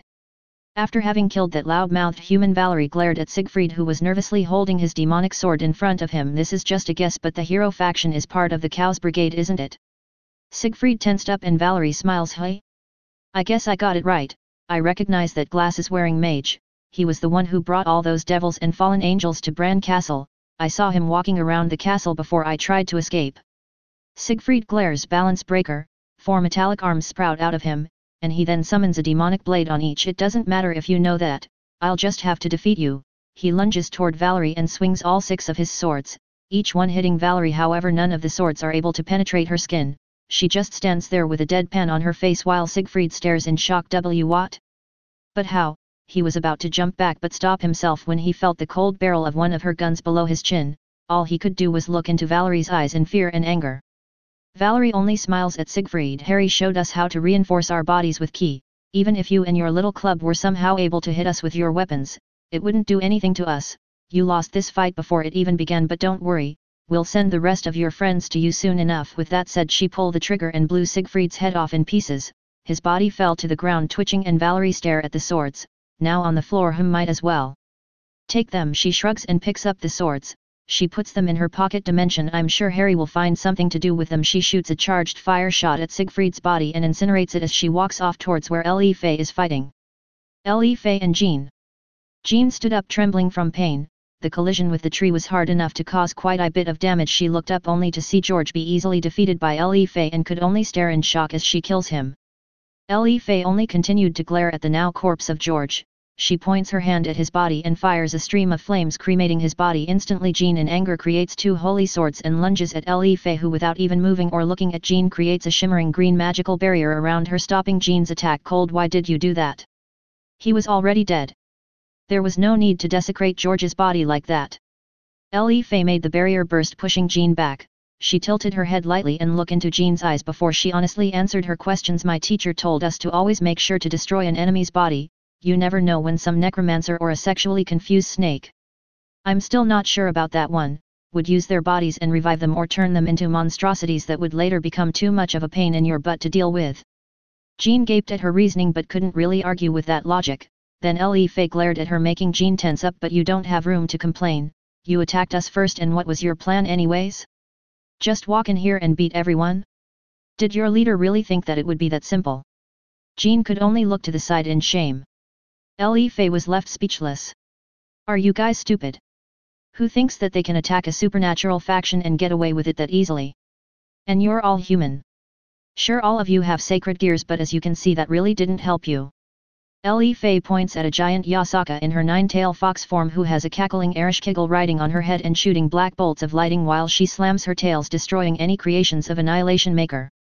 Jean looks down in defeat and lets go of her swords. I surrender. Just please don't kill Leonardo. He's just a child and we pushed him into this. I'll cooperate and tell you all I know. Le Fay stares at Jean for a minute but then nods and creates a small magic circle on her ear. Lady Yasaka, don't kill the kid. One of the hero faction's leaders has surrendered. The boy was pushed into this. I didn't take long for Yasaka to respond. Got it. I'll let Ereshkigal know to knock him out.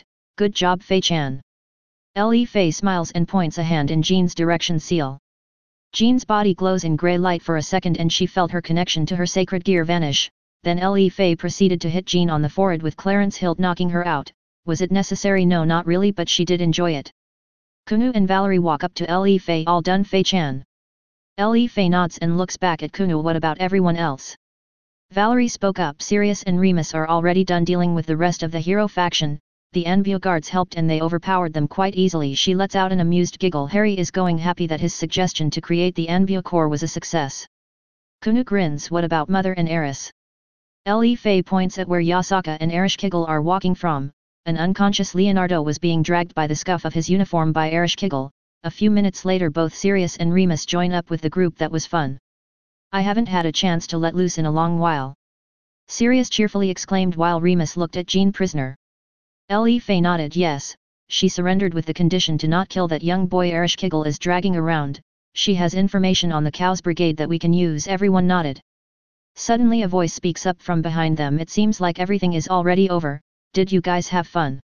Everyone turns around and sees Harry walking out of a dark corridor along with two light blonde females. Kunu, Le Fay, and Valerie rushed towards him the moment they saw him, causing him to widen his eyes in shock and fear, but it was too late. The girls crashed into him and dogpile him while excitedly telling him about their battles, causing Harry to grin and look into their eyes. I'm proud of you guys. The girls blush but smile at their sensei's proud look in his eyes. Yasaka was about to speak, but out of nowhere she felt something tugging at her tails, causing her to look back only to spy a pair of bright silver eyes looking back at her. They stare at each other in silence until the owner of those pair of silver eyes smiles brightly. They're very fluffy. This made everyone laugh. Well, and who might you be, little one? The pair of silver eyes shined in excitement. My name is Luna. I'm Harry's new student. I'm a Keyblade wielder now. Kunu squeals and jumps into her mother's tails and hugs Luna, who was happy to return her hug. Yes. A fellow Keyblade wielder. Everyone turns to Harry, who had gotten up along Le Fay and Valerie. Yet, it seems Oblivion found someone compatible with dark-type Keyblades. As of now, Luna is the chosen wielder of darkness. Everyone turned and stared at the gentle and kind-looking girl and then back at Harry. I know, but just because she can wield darkness it doesn't mean that she has to be evil. Wielding darkness is about accepting that part of yourself. Besides, I doubt Luna is even capable of being evil. He turned to introduce Pandora only to find her missing. He looked around and found her touching and asking a poor Tengu, who looks a tad bit traumatized, air, the woman who might be sexually harassing. That Tengu over there is Luna's mother, Pandora Lovegood. Apparently she's a friend of my mom. Everyone's sweat drop as they watch Pandora leave the poor Tengu shaking and in tears and move on to a Kappa who couldn't move fast enough to get away. Remus spoke up. Oh, that's right, she was good friends with Lily back in Hogwarts. She even helped your mom prank James, Sirius, and me a couple of times. Boy, was she vicious. I still remember how she cursed all four of us to be furless for months in our transformed forms and took pictures. Sirius barked out a deep laugh. It was great. A stag, dog, and werewolf running around hairless and pink all over the Forbidden Forest. Everyone chuckled at the funny images. Ottery Saint Catchpole, Rookery. Meanwhile, Xenophilius Lovegood returned home and found a note floating right in the middle of the living room. Knowing that this was from his beloved wife, he approached it and grabbed it, and he began to read it. My love. I died but was brought back to life by Lily's son Harry. Apparently, he's living with the yokai faction. Isn't that exciting? I've always wanted to meet a yokai. Anyways, little Luna was apparently chosen to wield a powerful and ancient weapon of darkness, called the Keyblade, so we left for Kyoto so she can learn how to wield it. I left dinner on the kitchen table under preservation charms. I'll be back in a week, to visit and make sure you're doing okay, and I'll be bringing souvenirs. Love, Pandora. Xenophilius gently and slowly folded the letter with a fond smile. How nice. I wonder if the yokai will let me take a few pictures for the Quibbler. Cheerfully he walks to the kitchen and begins to eat his dinner, but suddenly he stops. What's a Keyblade? And so Lovegood's life is about to get very interesting. Chapter 13. Kyoto, Japan, Yokai Elders Council Room. A month has passed since the hero faction attacked in hopes of forcing Yasaka into their plans. However, their plot was stopped by Harry's students, Kunu the Princess of Kyoto, who is a Keyblade wielder and user of light, Le Fay a magic caster who became a master swordswoman, and Valerie a vampire sharpshooter. The fame these three gained made them famous among the yokai faction. Of course, it would. 3 members of their faction had become powerhouses, further cementing the yokai faction's position into one of the strongest in the world. Word quickly spread around and the other factions grew even more concerned and wary of the power the yokai faction has gathered. However, this fame also made them a target of others' greed, and some of the high-class devils became envious and greedy, and in their arrogance, they committed a grievous mistake when they tried to capture and force the girls into their peerage behind the back of the mus. Of course, they were instantly destroyed by said girls, and whatever was left of their bodies were taken back to the underworld by a pissed-off Harry, where he dumped the bodies in front of a shocked Surtsks and Sirafal. After he dumped the devils' bodies like they were trash, he left with a warning: either you stop this or I will, and trust me, you don't want me to fix your problems to this. This caused panic to the devil faction since the dead devils were high class. However, their families were severely punished and fined, something that caused an uproar, but they were ignored. A few days later, the Mus declared that any devil regardless of status found antagonizing the yokai faction, and more importantly Harry Potter, will be declared traitors and their entire family executed. It was then that the devils learned to not only fear Harry Potter but that they no longer were the strongest faction. After that, the devil faction sent monetary recompense along with an official apology by the Formus and the devil elders. It seems like Azazel became an example of what not to do when it involved the yokai faction and Harry Potter. A few days later a meeting was scheduled somewhere in 2 months between Sirafal and Yasaka, who once again asked me to be present. Even though Sirafal and Yasaka are friends, she didn't want to lower her guard, not after her daughter was so openly attacked, something I agreed with. Soon after a council meeting between yokai elders, Yasaka and I was called, and this morning it began with an official report. The elders were all old and wrinkly but friendly yokai. Among them was the kami elder Homura, who, even though he might look scary with all those scars on his body, was known as a friendly old dude who was beloved by the many children in Kyoto who would always visit him in his candy shop. He also happens to be the leader of Remus's chosen wolf pack, and the two of them get along pretty well. The leader of Inuyagami was a friendly old lady named Cho, who happened to be Yui's grandmother. Everyone calls her Granny and considers her their mother figure. Even Yasaka was treated like a child by her all the time, something that always embarrasses her. She and Sirius seemed to get along too and often would play pranks on each other. The elder of the Tengus was a buff-looking old man who would often flex his muscles at you in challenge. His name is Kurobe. It would always bring a chuckle out of me when I would see him flex out of nowhere at some poor terrified random guy. The Kappa elder Suma, who was more than likely to be found floating on a pond taking nap, was a very mellow old guy who got along with everyone. And lastly, Kimiko, a petite oni who, in contradiction to her looks, can easily punch and destroy mountains. She was the quiet type and often would just stare and listen to you, only responding with a nod or a shake of her head. These 5 were the most important and respected elders of the yokai faction.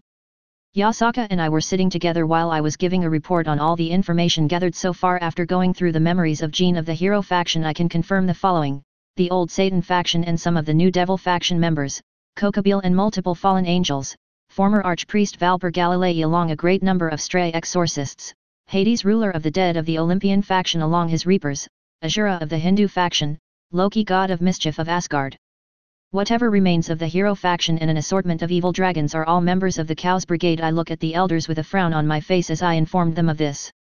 Homura closed his eyes. How can so many members of so many factions gather together and form a terrorist organization of this magnitude? And without no one noticing? I nod. Homura, good question. My guess? The faction's leaders have become so arrogant and negligent that it became easy for the members of their factions to do this. They may be suspicious, sure, but I bet they don't have any proof, and so they're afraid to make any moves against any member of their factions. Cho spoke up. But they must have a good reason to be this open of their operations. They so blatantly attacked us and supported the Teeps vampire clan to wage civil war. Those 2 events are too big to have been done so openly. I nod and gaze at Yasaka, who spoke up. Well, we caught them with their pants down in Romania, so we're pretty sure they weren't expecting to be caught, but thanks to Jean we know where all of that confidence comes from. It is a bit of shock, but it can be traced back to their leader, Apphais Ouroboros, the dragon god or infinity. The elder's eyes widen in shock, and even the usually sleepy Suma looked wide awake now and spoke up. Why would the infinite dragon god lead such an organization? It has never involved itself with the world before. It makes no sense. Yasaka takes a breath and looks up. Well, according to Jean, Apphais is gathering powerful individuals to defeat Great Red, who has invaded and force it out of its home in the dimensional gap. So it gathered and empowered with its own power some of the leaders of the Chaos Brigade. Luckily Harry and the girls have taken down some of these leaders, otherwise the Chaos Brigade threat level would be higher. Homura speaks up. How foolish. It seems like Great Red lives in the dimensional gap now. How did they plan to get there and confront it? I spoke up. This time they were planning to use Yasaka and her connection to Kyoto's ley lines. That was one of the reasons they attacked. Their plan consisted of the capture of Kunu to force Yasaka to connect Kyoto's ley lines to something called a dragon gate and force open a hole into the dimensional gap. The other reason was that they were hoping that the battle would have awakened the balance breaker on some of the members of the hero faction, but as we all witnessed, they weren't expecting the girls to be that powerful, along the fact that the guards and even Yasaka and Ereshkigal have been training. Cho shakes her head. How dangerous. If the ley lines collapsed from overuse, Japan would have been destroyed and the world would have suffered from all sorts of natural disasters. Did they really think they would have gotten away with this? I nod at Chiyo's statement. They didn't really plan everything correctly, Granny. In their hubris they didn't think of the consequences. They arrogantly showed up here believing that there was no way they could fail. I shook my head. The hero faction was mostly composed of mistreated humans. All of them had a bad experience from the supernatural factions, and so in their hate they believed to be self-righteous only to end up dead. It's sad, really. They could have accomplished so many wonderful things, but they chose a path of war and hate. The elders shook their head in disappointment. Kurobe spoke up, and what are we going to do with the prisoners? This time Yasaka speaks up. The young child named Leonardo had his sacred gear, Annihilation Maker, safely taken by Harry.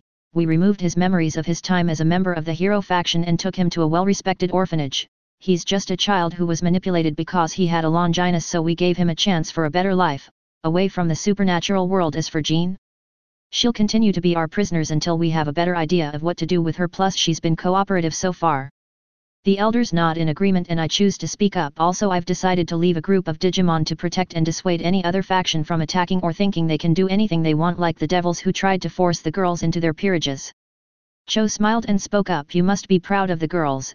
All of Kyoto witnessed their battles, and it has inspired many of the younger generations into becoming stronger. I smile and nod. Yes, of course, I'm proud. They trained so hard for their power, and now that they witness how strong they become, they have started to train even harder. Even Luna, who joined a month ago, is quickly catching up. Everyone chuckled at the mention of Luna, who quickly became a welcomed and beloved sight in Kyoto. Everyone loves her and her kind and cheerful attitude. Her parents also became a welcomed sight on the streets of Kyoto by the yokai. Pandora, who loves learning new things and could be easily found pestering a poor yokai or two, and Xenophilius, who would take pictures of the many yokai who live in Kyoto and print them on his newspaper The Quibbler, something that according to Andy almost gave a heart attack to Dumbledore. She informed us that the Ministry and the Purebloods, who have tried to hide the existence of other supernatural factions from the British magical community, tried to censor the Quibbler, but it was too late. The wizarding world now knows that there are other far more powerful supernatural beings out there, and it brought unwanted changes to the Ministry. This also caused many Muggleborns to leave Britain and move to Kyoto, where they were accepted and could get well-paid jobs, something the Ministry tried to stop with promises of better treatment and better pay, but it was too late, and little by little they were losing talented individuals to the yokai faction. Speaking of the girls, I would like to request for them and me to become an official team. They're getting stronger, but they need more experience, so I want to take them on missions as a learning experience. Yasaka nods and the elders agree. Very well. I must admit that I was hesitant to let Kunu travel outside of Kyoto, but she has grown so much and so strong. I want her to keep growing and learning. Besides, I can trust Harry to keep her and the girls safe. I smile at Yasaka and nod. Cho speaks up. Anything else to report? I rather not leave that dog father of yours unsupervised with you for too long. Who knows what kind of trouble they would get up to. I grin at Cho knowingly, causing one of her eyebrows to twitch in annoyance. Yasaka giggles. Yes, just two more things. Both Seraphal Leviathan and Archangel Gabriel have requested a meeting with me. I scheduled them about a month from now, since Harry's 11th birthday is coming up. I'm not sure what Gabriel wants, but I believe Seraphal wants to officially apologize to us again for those devils that tried to force the girls into their peerages. It seems like they don't want to risk war with us, or rather they don't want Harry to have reasons to start a massacre again. Phew phew phew. I shook my head and chuckle. Also, we'll keep investigating the Cows Brigade. So far we know who is involved and why, but we don't have any proof, so we can't do anything about them right now, at least not until they make a move first. Now how about we go outside and I'll introduce you to the Digimon I've chosen for the squad in charge of Kyoto's protection. Everyone nods and follows me outside. Once we reach the palace gardens, I signal everyone to wait and I walk up a bit ahead of everyone. Realize 13 pillars of light surge up ahead of Maine. The amount of energy and power being unleashed was so much that every yokai in Kyoto tensed up and looked up to the pillars of light. Yasaka and the elders could only gape at the amount of power they were sensing from these 13 beings taking form in front of them. Little by little more of these beings becomes more visible until 13 massive knight-like beings finish fully forming and take a knee in front of Harry, who smiles and gently pats the knee of the black-colored knight. Hello Alphaman, it's been a while old friend. Amazingly Alphaman, I smiles at Harry. It's good to see you again. Despite the intimidating size and look, Alphaman seems very cheerful and gentle. Yasaka stares at these powerful beings in shock and speaks up. Harry, what? I mean, who are they? I smile at her and gently pat one of her hands to calm her down. Relax Yasaka, these are more of my Digimon friends. They're known as the Royal Knights and they're mega-level Digimon. I look back at the knights. Introduce yourselves, guys. The knights stand up and I smile at me. Alphaman speaks up. As you heard, my name is Alphaman, leader of the Royal Knights. Then a deep blue dragonic-looking one steps up and grins. My name is Ultraforce Vidraman, but call me V. Nice to meet you. A knight wearing feminine pink armor steps up and bows. Greetings, my name is Crusader Mon. It is a pleasure to meet you. A feline-looking knight stepped up next. Hey there. My name is Leopardman. It's nice to meet you too. A white knight wearing a majestic red cape steps up. Hello everyone, I am Gallantman. It's a pleasure to make your acquaintance. Another white knight stepped up next and I smiles. And I am Dynasmon. it's nice to meet you. Next was a soft blue knight with a skull-like head. My name is Craniaman, I hope we all get along. The next one looked like a manly Yakuza boss, he is wearing an white long jacket on his shoulders as a cape. My name is Gunkuman, am looking forward to working with you and the elders Yasaka-sama. Another knight who seems to be made out of swords steps up. And I am Jesmon, like sensei, am looking forward to working with all of you too. A golden armored knight steps up next. My name is Magnaman, nice to meet ye. Another white armored knight steps up. And I am Imperial German Paladin mode. Two other knights step up, one is white with two heads for hands and a beautiful cape, and the other seems to look like an armored centaur. Hello, I am Omniman, and besides me is Kentaurosmon, do forgive him but he doesn't like to speak much. Kentaurosmon nods. However, the last one was massive and even more intimidating, it just stayed floating there as he stares at Kyoto for a while until it turned to look at Yasaka and the elders. It stared at them for a minute, until it smiled and saluted with his giant spear. My name is Examine, I like this place. Yasaka and the elder nod nervously, but a chuckle makes them jump a bit and turn to look at Harry. It's alright everyone, all of them are my friends, and even though they look scary they're all big softies. Alphaman chuckled as the other knights complained and moaned in annoyance. Harry, at least let us look cool for a while longer, geez, V pouted, making Yasaka giggle. Well, it's nice to meet you noble knights, thank you for agreeing to keep Kyoto and my people safe. Yasaka smiles gently at the knight and bows. Omniman takes a knee in front of her. Do not bow, Lady Yasaka. We are happy to help, but a leader shouldn't bow to her knights. The knights nod in agreement and Yasaka smiles at them and turns to Harry. Thank you, Harry, but how are they going to guard Kyoto? They're quite massive and if a human catches sight of them it might cause a panic. I nod. Don't worry, they can become invisible and change size by digitizing. Only Alphaman and Omniman will be visible at all times and they'll be posted at the palace, this way anyone will think twice about attacking Kyoto again. I turn towards the knights and smile. Alright everyone, from now on listen to Yasaka and protect Kyoto. The knights saluted with a hand on their chest. Yes. All of them seemed to vanish in flashes of light. Only Omniman and Alphaman stayed behind, or so it would seem, since everyone can still sense their presence. Yasaka smiles at the knights and signals them to follow her. Follow me, I'll be going back to the palace now. She lightly bows to elders and waves happily at Harry as she walks off with the two Digimon royal knights following her close behind. I turn to the elders and bow. That will be all for today, I'll keep everyone posted as soon as find any new information. The elders nod and bow slightly and begin to walk off. I take off flying and soon reach a forest outside of Kyoto where an excited Luna is waiting patiently. Gently I land and wave at Luna. Hello Luna, you seem excited. Luna brightly smiles at me and rushes forward towards me. Hello Harry. And I can't wait to find out what I'll be learning today. This past month appears to have been the best time of her life ever, and a few days later, after she was chosen as a Keyblade wielder, her Keyblade finally manifested its name, Glimpse of Darkness. With it now in her possession, I began to teach her to harness and wield darkness. However, she surprised me. I came to learn that she has an unprecedented talent with darkness. Everything I teach her she learns almost automatically, and I've seen her use the element in ways I didn't even know was possible. Of course, I asked her how. Usually, a person would be afraid or overwhelmed when using such a volatile element. Her answer shocked me. Why would I be afraid of my darkness? It's mine, it's a part of me, it wouldn't hurt me because I wouldn't hurt myself. That's just silly, Harry. I was speechless. Luna's innocence gave her a mastery over darkness that hasn't been seen before. One example is how she can manifest tendrils of darkness that drain energy from her enemies and use that energy to heal her allies. But all that aside, I was very proud of her. She's been catching up to the rest of the team and always tries her best, so today I'm rewarding her for her efforts. Today I'll be giving you something unique, like Kunu's Holy Fire, Le Fay's Clarent, and Valerie's Ebony and Ivory. I'll be gifting you something that'll help you in battle, something unique to you. You already have Dragon Core, Perfect Control, and Universal Energy just like the rest of the girls, but today I'm giving you this. I pull out a skill orb I've received not long ago and Luna grabs it and begins to inspect it excitedly. What is it? It's very pretty. I chuckle and gently pat Luna's head, something she has taken quite a liking to and always asks me to do. It's a skill orb named Summoning. It's a skill that allows you to summon elemental spirits to fight alongside you. It takes a large amount of energy to use such a skill, but Dragon Core and Perfect Control will help you with that, and besides you're growing in power rather quickly, so I'm sure you'll be able to easily handle it. Now just crush it and the skill will be yours. Luna nods and crushes the skill orb. Immediately her head gets filled with information about the elemental spirits now ready to be summoned by her, something that makes her happy and fills her with a feeling that she'll never be alone again, something that makes her smile fondly. Before now she didn't have a lot of friends, so she always felt a bit lonely, but now she has Harry and the girls and now her summoned spirits.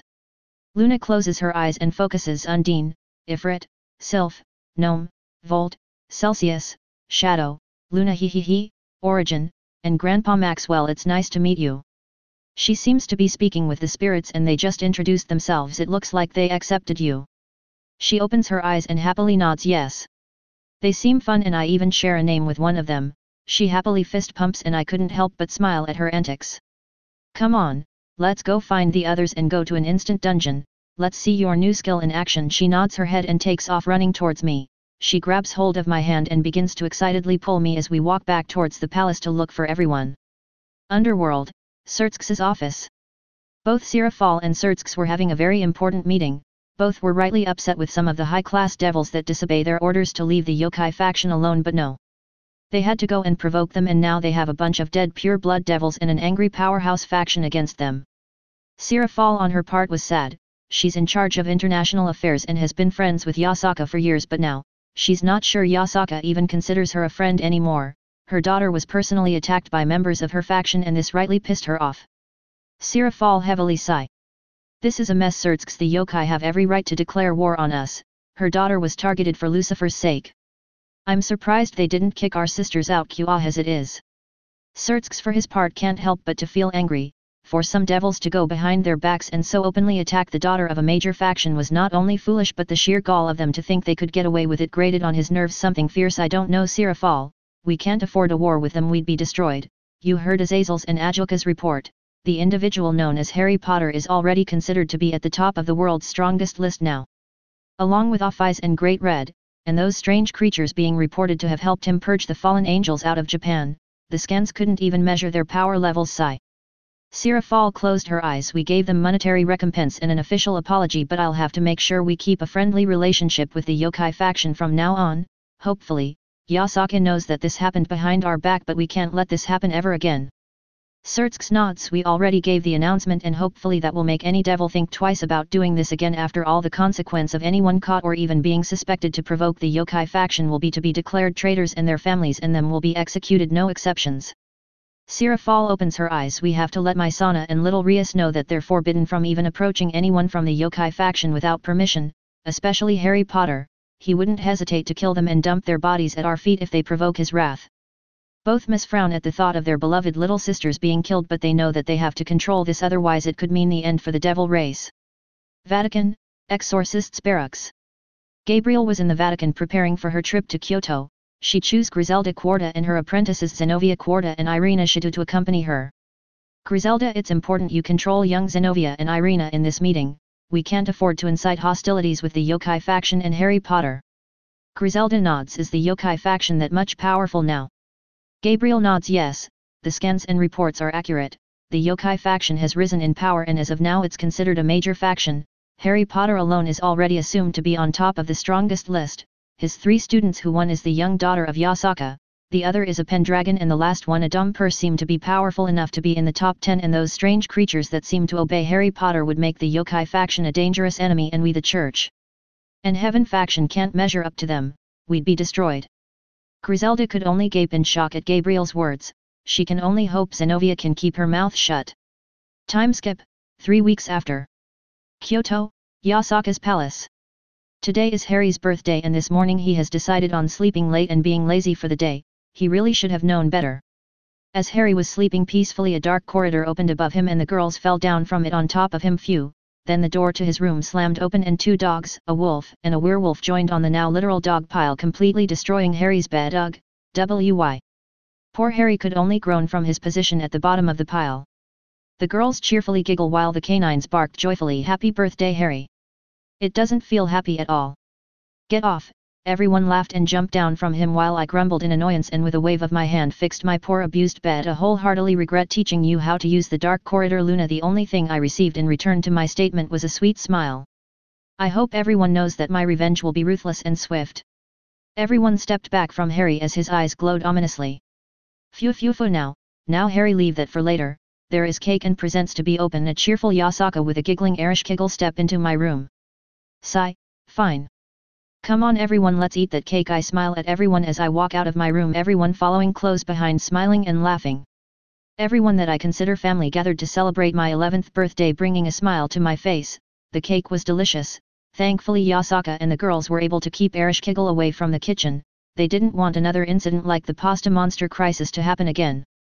An hour passed and we all had fun and ate a lot. I got some good presents from everyone, magic books from Remus and Ellie, manga, anime, and video games from Sirius, Kunu, and Valerie, a bottle cap necklace from Luna and clothes from Yasaka and Ereshkigal. As we all sat and talked joyfully, a young Tengu who is a member of Anbu appeared in a blur holding an unconscious phoenix by the legs. Yasaka-sama, Harry-sama, we found this bird unconscious outside of the palace wards, it seemed to have a letter addressed to you, Harry-sama. Harry gazed at Sirius and Remus in understanding, we knew this was coming. Thank you, you may leave back to your post. The Tengu vanishes in a burst of black feathers. Meanwhile, I pick up the letter and open it. Hogwarts School of Witchcraft and Wizardry. Headmaster, Albus Dumbledore, Order of Merlin, First Class. Dear Mr. Potter, we are pleased to inform you that you have been accepted at Hogwarts School of Witchcraft and Wizardry. Please find the enclosed list of all necessary books and equipment added to this letter. We await your owl by no later than 31 of July. Sincerely, Minerva McGonagall, Deputy Headmistress. I take out the list of necessary books and equipment and read through it. Robes, black. 1 plain pointed hat, black, for day wear. 1 pair of protective gloves, dragon hide or similar. 1 winter cloak, black, with silver fastenings. Please note that all pupils' clothes should carry name tags.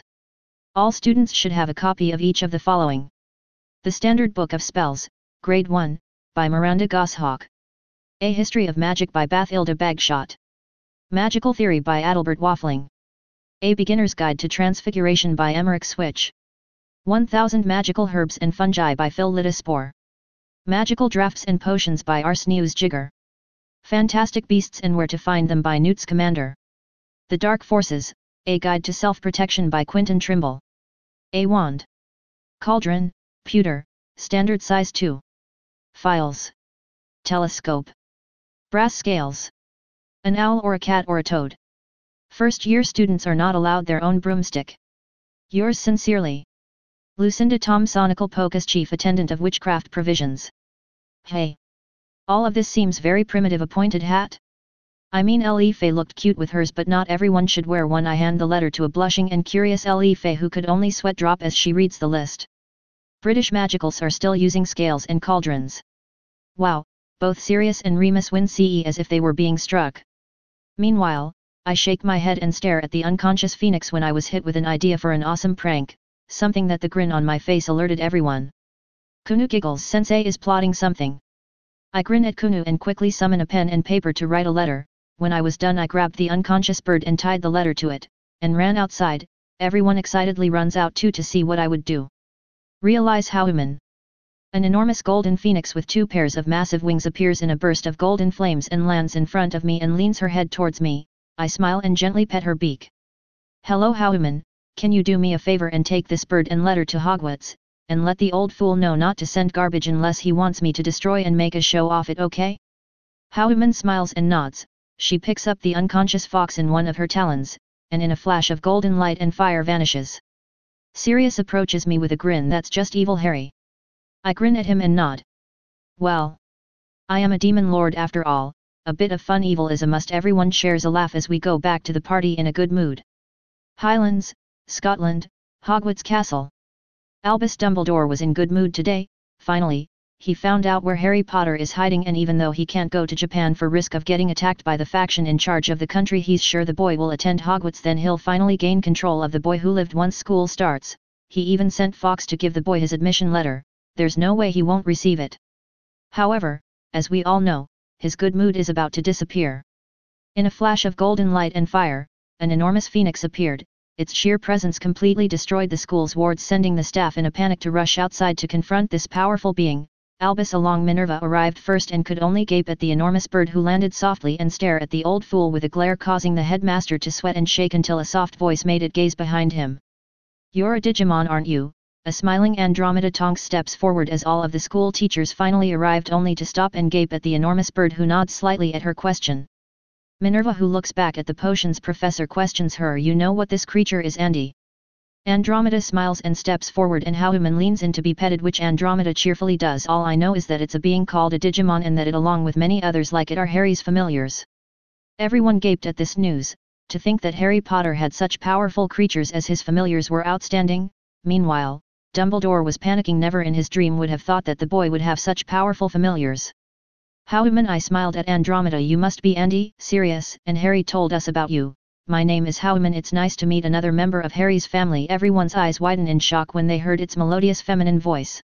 The teachers couldn't help but exclaim, it can speak. Andromeda just rolls her eyes at their reaction. Of course she can speak. Geez, everyone relax. Then she turns and smiles at Haoman. It's nice to meet you too, Haoman, but what brings you here? It's Harry's birthday today, so why would he send you? Haoman grins and swings one of her talons, letting go of an unconscious fox that crashes against Dumbledore, causing him to land on his ass. Harry sends a letter and a warning to not send garbage to him. He doesn't have time to keep returning it and he might just get rid of it if it happens again. Dumbledore hugs Fox tightly in fear, and as he does, Minerva spies a note tied to the unconscious phoenix. She softly swings her hand and the note flies towards her. She opens it and begins to read out loud. Dear old fool. There's no way in hell I'll ever consider going to Hogwarts. You must be going senile if you believe that I would, and here are a few reasons why. 1. I hate you. 2. There is absolutely nothing for me to learn in Hogwarts that I haven't learned already. 3. I really fucking hate you. 4. I have cut all ties with the British magical community. I don't have to attend Hogwarts. 5. As a high-ranking member of the Japanese yokai faction, I am often busy and so I don't have time to play schoolboy. For these reasons and more, I have to decline your invitation to attend Hogwarts School of Magic. Sincerely, Lord Harry James Potter. P.S. My phoenix is bigger than yours, old man, ha. Andromeda was giggling uncontrollably while the other teachers sweat drop. Meanwhile, Dumbledore was gritting his teeth until Haoman takes off flying, laughing and disappearing in a flash of golden flames, leaving a humiliated headmaster on his ass. Chapter 14. A week and a few days after Harry's birthday, the day for the meeting between Heaven, Devil, and Yokai faction has finally arrived. Gabriel was the first to arrive to Kyoto along with 3 exorcists, Griselda and Zenobia Quarta, along with Irina Shadu. As they arrived, they had to stop and stare in both fear and awe at the 13 knight-like massive beings standing in a circle surrounding Yasaka, who for this meeting decided to hold it outside in the palace garden. The 3 exorcists were speechless while staring at these beings, especially the enormous dragon floating above Kyoto. Its spear looked both dangerous and majestic. Meanwhile, Gabriel stares at both the 2 knights at Yasaka's sides and at Harry Potter, who is sitting beside the leader of the yokai faction staring at her. She nervously turns her gaze at the 2 knights closest to the duo. One is leaning against a giant sword spear staring at her group. Its black armor with golden details gives it both a dangerous and a majestic look. The other one, who was standing with his strange head like arms crossed, its white armor shining while its beautiful cape is gently shifting around with the wind. It has its eyes closed. She can tell that it was aware of everything around it. Griselda nervously gulps Lady Gabriel. Gabriel can only nod in understanding. Yes, these beings are dangerous and absolutely above our power. She turns her gaze towards the 2 girls who are still nervously staring at the beings. Zenobia, Irina, please stay quiet and do not do anything hostile, okay? Both girls gulp but nod, albeit nervously, while they begin to walk towards where Yasaka is sitting along with Harry. However, all 4 of them stop when a magic circle manifested not too far away from where they were standing a few seconds ago. A few minutes ago. Sira Fall was honestly nervous about this meeting. She didn't know if Yasaka would declare war, and even though she met Harry Potter once before, she was still weary of him. He just has this weird vibe. It's like if you were prey being let to eat its last meal before he pounces at you. It was very unnerving. However, she has to be at the top of her game today, and so she smiled, and with a twirl, she teleported with her magic circle to the meeting. She appeared and, in her honest opinion, struck an awesome magical girl pose as she finished teleporting, only to sweat drop at the deadpans she was receiving from everyone. Is that Gabriel clapping there? Ugh, well, there goes my day. However, she had to do a double take when she spied 2 awesome and majestic, massive knight-like beings and Harry Potter holding a point card each. Harry gave her an 8 and the other 2 another 8 and a 7. She tried, she really did, but she couldn't help but complain, oh come on. That pose was at least a 9. Everyone once again sweat dropped at her antics while Harry grinned at her. You were missing some sparkles, or maybe some light orbs in different colors dancing and shining brightly around you. Sira Fall was taking notes rapidly while nodding. This was good info. Meanwhile, Yasaka smiled at her friend. Phew, you seem to be having fun, Sira. Sirafal stopped writing and looked at Yasaka's eyes, and she found the same warmth she always sees in her friend's eyes every time she comes to visit. Yasaka just smiled, causing Sirafal to tear up a bit in relief. Harry fondly smiled. He could clearly see that Sirafal was very worried about her friendship with Yasaka and that she now was relieved that Yasaka seems to still be friendly with her.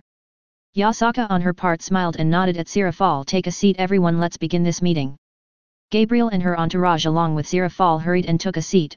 Gabriel kindly waved and smiled at Sirafal only to receive an eye roll from her. Yasaka just fondly shook her at Sirafal and began to speak. I welcome you to my home, it is a pleasure to see all of you in good health. Gabriel smiled and gave Yasaka a small bow. Thank you for welcoming us into your home, Lady Yasaka. Sirafal on her part bowed and smiled at Yasaka too. Thank you for receiving me into your home, Ya-chan. Yasaka nodded and gazed at Harry, who nodded and turned to look at both visiting parties. Welcome everyone. As I'm sure you are probably aware, my name is Harry James Potter, but please call me Harry. Now it goes without saying, but as one of the high-ranking members of the yokai faction and the one in charge of its protection, I have to warn you. As he stared at everyone, they couldn't help to shiver a bit at the glow his eyes were giving off. Any acts of hostility either by words or actions will be taken seriously and dealt with accordingly. Do not draw those holy swords you have in your possession, exorcists. You won't survive the outcome if you do. The three exorcists couldn't help to sweat and gulp as they nodded in acceptance. Yasaka nods and speaks up. Very well then, without further ado let's begin with the meeting, starting with Sirafal. Sirafal softly nodded, a determined look in her eyes can be seen. We of the Devil faction already have sent both monetary recompense and official apologies in regards to the attack on Kunu, your daughter, along with 2 other members of your faction. However, we the still felt responsible and hope to personally apologize to you, Lady Yasaka. The families of the responsible high-class devils were both severely fined and punished. In addition, Surtsk's Lucifer has publicly stated and proclaimed, anyone caught or even suspected to act with hostile intent towards the yokai faction will be declared a traitor and immediately executed, no exceptions. Yasaka intently stared into Sirafal's eyes, something that Sirafal returned to show how serious she was. I thank you for both your and Lucifer's efforts to prevent further hostilities towards my people, but understand this, my daughter was attacked, in her home no less. We the yokai faction, and me even more so, will never again trust the devil faction as a whole. Sirafal looked down in sadness and slightly nodded. Meanwhile Gabriel and company silently listened. Sirafal the sad mole looked up. I don't blame you, I know full well that you would never do anything to hurt Kunu, so don't worry, our relationship hasn't changed. Sirafal softly smiled. However, Yasaka gazed at Harry, who had his eyes closed only to open them and stare at Sirafal. Kunu and the other 2 who were attacked are my students. Everyone gaped at him as he revealed that he himself trained these powerful girls, but then Harry glared. It won't matter what consequences the misplaced on such actions from their faction. This happens again and I and my friends here will eliminate any devil and his or her's entire family. The knights and Harry flared their power, causing the Heaven Quartet and Sirafal to begin to breath heavily and sweat. Both Zenobia and Irina passed out while the rest were barely holding on. Suddenly the knights and Harry stopped flexing their power, and Gabriel, Griselda and Sirafal were struggling to regain their breath. Harry stared at Sirafal for a minute and then spoke up. Do I make myself clear? Sirafal Leviathan. Sirafal was struggling to stop trembling. Why yes. I understand. Harry nodded. All right, then just this once I'll let it go and continue a friendly relationship with the devil faction. Be thankful that Yasaka spoke up in your defense. I was more than ready to destroy the entire underworld, but she values you as a friend. Sirafal turns her gaze towards Yasaka and shakily smiles at her. Sorry about Harry, Sirafal, but you have to understand that he not only loves the people of Kyoto but he values the safety of his students even further. He was rightly angry, but I was able to calm him down. Sirafal shook her head. No, I understand, for what it's worth I am sorry this happened, but boy was I surprised to hear that little Kunu was able to fight off and defeat an entire peerage alongside its king by herself. Yasaka smiles proudly. Yes, my daughter has grown so much lately, but it's all thanks to Harry, he taught them all they know. Gabriel had regained her composure and helped Griselda wake both Zenobia and Irina. Yasaka turns to look at the still slightly shaken Seraph. My apologies, Lady Gabriel, I hope you understand Harry's position in this matter. Harry looked at Gabriel. Yes, I apologize, but I needed to have my point get across clearly. Gabriel nodded. Yes, I understand, no need to apologize, you care deeply for your students, it's only normal to react that way. Griselda looked at her own students and smiled fondly. Yes, we as teachers have to care for our students. Yasaka smiled and looked at Gabriel. Well, Lady Gabriel, what can we do for you? I have to be honest and say that your request for a meeting surprised me. The Church in Heaven faction has never reached out to us before. It certainly tickled my curiosity. Gabriel looked at Yasaka and then turned to look at Harry. A year and some months ago, God's system started to react to something in the human world, and since then the connection my brother had with it has disappeared. She looks down. The reports informed us that it began to react whenever a particular holy signature spiked. However, when that same signature spiked one more time almost 2 months ago, it was then that God's system connected to someone else, someone who performed a miracle. Griselda's and Yasaka's eyes widened in shock while the young exorcists looked on in confusion. Meanwhile, Harry just looked up in contemplation. Yasaka looked down, lost in thought. A miracle, but she turned her gaze towards Harry. That's right. Harry himself is a god. What did he call it? Dragon Scion God.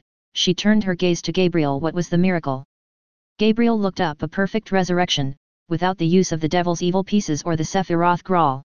This time it was Seraphil's turn for her eyes to widen in shock. Perfect resurrection, but Agilkatan said that it was impossible to accomplish that. It's the reason that the evil pieces reincarnate rather than resurrect. Harry turns his gaze towards Gabriel. I see, yeah, that was me. I brought back to life one of my students' mothers when she died due to an accident involving a spell creation. Gabriel along with Griselda and the 2 young exorcists turned and stared at Harry. What? Yasaka on her part was trying really hard not to laugh at Harry's nonchalant nature. It seems like he caught the poor Seraph off guard. Seraphal looked in awe at Harry's cool attitude. How did you do that? The magical girl Mo couldn't help but ask it loud. Harry turns towards Seraphal. I used a legend rank spell of the healing branch of magic. Everyone continues to stare at Harry except Yasaka, who took a fan out of nowhere and began to hide her smile. Griselda couldn't help to say, there's no such spell in the world. Harry only smiled. In this world? Yes, but I'm not the only one who can use that spell anymore. All 4 of my students learned to cast it, but only one has a bit of trouble casting, and that's because her initiate element makes it difficult for her to learn healing magic, but with time she'll master it. Now everyone was gaping while Yasaka was trying to hide her trembling from her internal laughter. And a few of my Digimon friends can use similar spells to bring someone from the dead. Sure, there are some limitations, but it's possible. Everyone gaped until Irina was able to ask, what are Digimon? Harry pointed at Alphaman with his thumb. Alphaman there along with the rest of the knights around us are Digimon. I believe that a few of those holy energy spikes detected by your scanners came from 3 other Digimon. They're celestial angels themselves. Gabriel looked at Harry in curiosity. Angels? Ah yes, if I remember correctly, Azazel reported that 2 angel-like beings along with one who looked like a bunny were seen attacking the Teeps vampire clan. One was even confused as me. Harry raised an eyebrow. Oh, that's right, Ophaneman did say that some strayed exorcists called her Gabriel and proceeded to curse and yell at her. Gabriel looked down. I knew that me and my brother were hated by the stray exorcists in disappointment to our inability to help them, that and some of them found out the truth about heaven and in their confusion and anger at being lied to, resorted to causing chaos instead. It hurts to think how much we have failed. Griselda looked on and spoke up. Angels? You have angels at your disposal. Harry nodded. I consider all of my Digimon family not minions at my disposal, and they're always happy to help me. And yes, Digimon come in all shapes and sizes. Among them there's a few angel-type Digimon. Gabriel closed her eyes. Did Father's system connect to you, Harry? Harry gazed at Gabriel for a while. I believe so. At first all I could hear was whispers, but now I can clearly hear people praying when I focus on their voices. I didn't know what it was about until you explained just now. It makes sense after all, and I have been helping some of the people praying, but I don't intend to overly involve myself with all of this.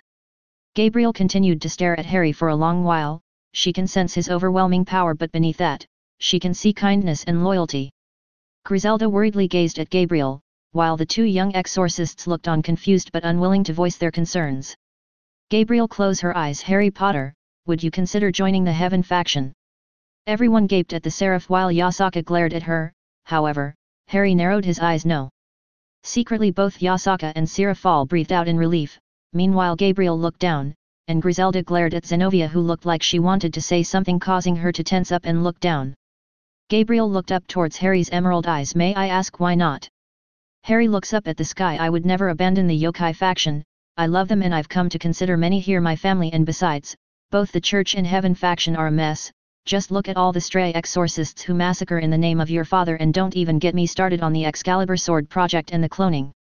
A shocked Griselda spoke up to ask, how do you all of this? Harry closed his eyes. We were attacked not long ago, and one of the members of the attacking group we captured had connections with the church before. She informed me of all of this and more. Both Gabriel and Griselda looked down in shame while Harry continues on. Plus, you angels hide away in heaven in fear, lost without your leader guidance, and prefer to ignore your people. you abandoned humanity in cowardice, I would never join such a faction. Gabriel could only tighten her fists in shame at Harry's words. Meanwhile, everyone looked on at her. Even though the two young exorcists didn't understand anything that was being said, they stay quiet. Even Seraphal felt bad for the Seraph. She was aware of the many difficulties the Heaven faction faces, but like with her own faction, she has to take responsibility for their own actions. Gabriel looked at Harry with big wet eyes. Can we at least make an alliance between Heaven and the yokai faction? Harry was trying to resist the Seraph's big puppy eyes. He really did, but in the end, he failed. I wouldn't mind, but that's between Yasaka and the leader of your faction, Michael, if I remember correctly. Gabriel clapped happily. Yes, I'll convince brother to reach out to Lady Yasaka for an alliance. Yasaka just deadpanned at Harry. What? You try to say no to her when she looks at you like that? Seraphal couldn't help but the giggle that escaped her while Gabriel was brightly smiling. Meanwhile, the three exorcists were sweat dropping at the Seraph. Harry shook his head. Anyway, just to let you know, if I find any member of the Church and Heaven faction causing trouble for no reason, I won't be as reasonable as the Seraphs. Gabriel nodded while Griselda started to nervously sweat. She was awfully aware of how arrogant and self-righteous some members of the Church were, and she worries that someone might do or say the wrong thing to him. Yasaka just shook her head. Sigh. I'll wait for Michael to reach out to me, Lady Gabriel. Meanwhile, Seraphal began to look around. Hey, Yachan, where's little Kunu? I wanted to cuddle with her for a bit. Gabriel's eyes sparkled at the mention of cuddles. Meanwhile, Yasaka smiled. Phew, you should ask her sensei, he must know where she is. Harry grins at everyone. Kunu and the rest of my students are in a special ID training. The visitors tilted their heads in confusion, making Harry sweat drop. Gabriel spoke up. ID? What's that? Harry thought about it for a second, but in the end, decided to answer truthfully. It's not like they can use any of this information against him. ID stands for Instant Dungeon. They're fully interactive pocket dimensions. There are all kinds and can be manipulated to have all kinds of effects, like time dilation or increased gravity. I used them for training and the girls have been using them too. Since the dungeons can create realistic life forms to battle with, it can be a great battle experience. Right now they're doing something called Boss Rush with time dilation, where they will face masses of enemies, and once they defeat them all, a boss-like being will appear and the girls will have to defeat them. What I didn't explain was that this particular boss rush only had enemies from the first world I ever been to, and to make sure that the girls had an adequate challenge, I raised the enemy's power level. All 5 women once again found themselves gaping at Harry. By the description alone, those instant dungeons sound amazing to train in. Meanwhile, Harry's eyes sparkled and a big smile appeared on his face. Would you like to see my students in action? They somehow knew that their lives would change after this, but they were curious about his students. They wanted to witness their abilities, and so they agreed, making Harry happily grin. He waved a hand and a giant mirror-like screen appeared, allowing everyone to see what was going inside the instant dungeon. The girls seem to be facing a purple bug-like creature who's holding a small staff.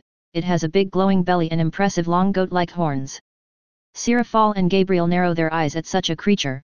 Just by looking at it, they can feel dread begin to fill their hearts.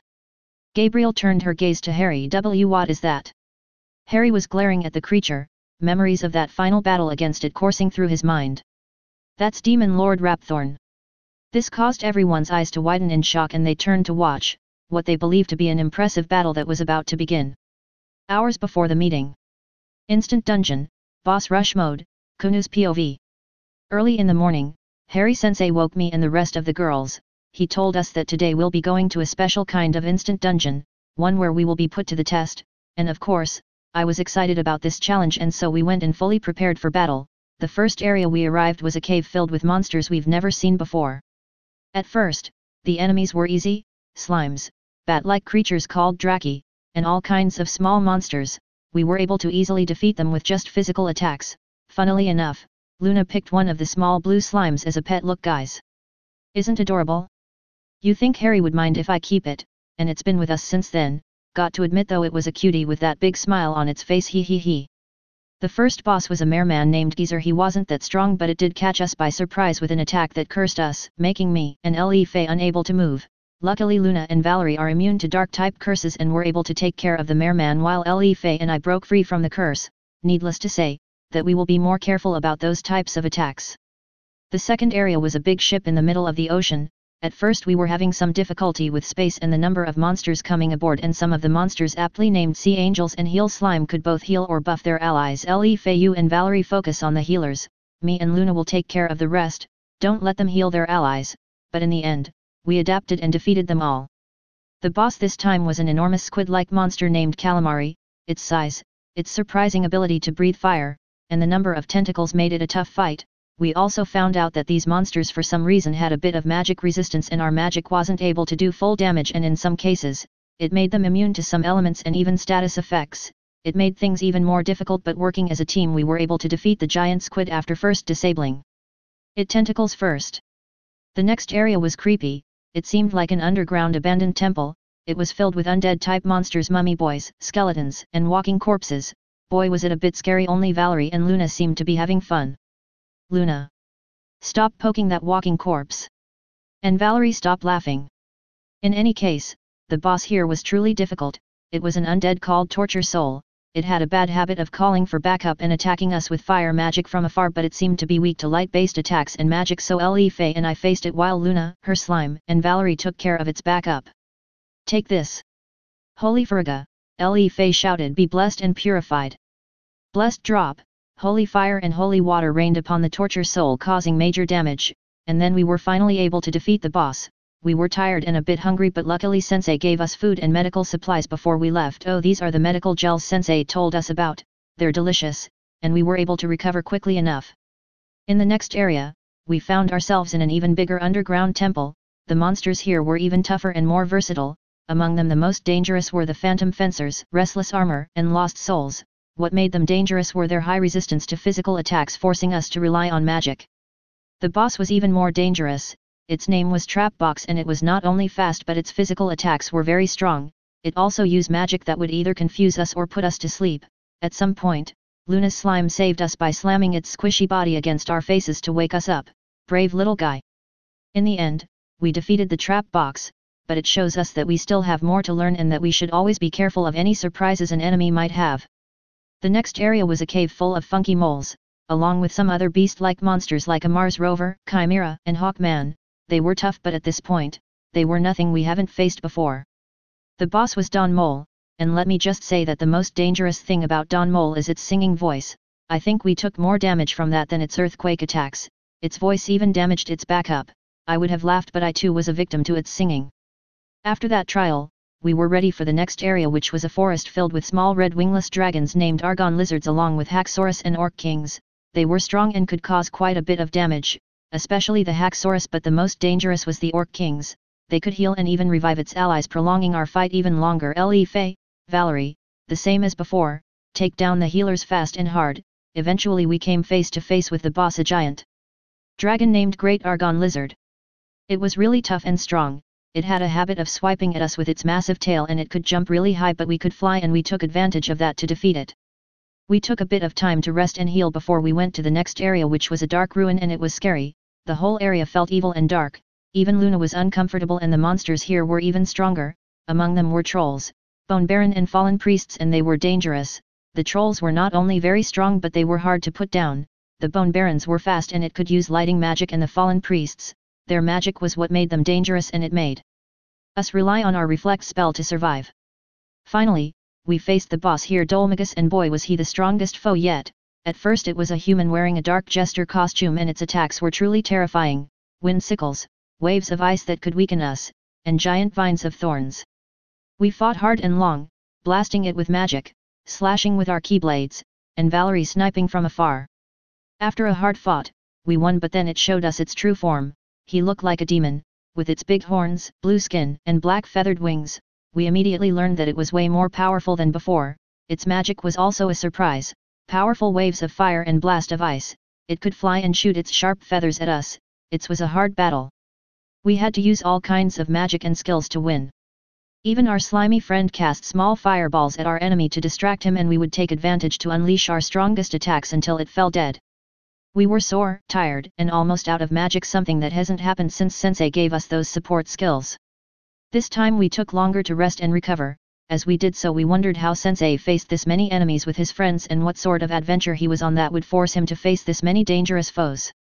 After resting, we continued on, and in the next area, it was an underwater temple.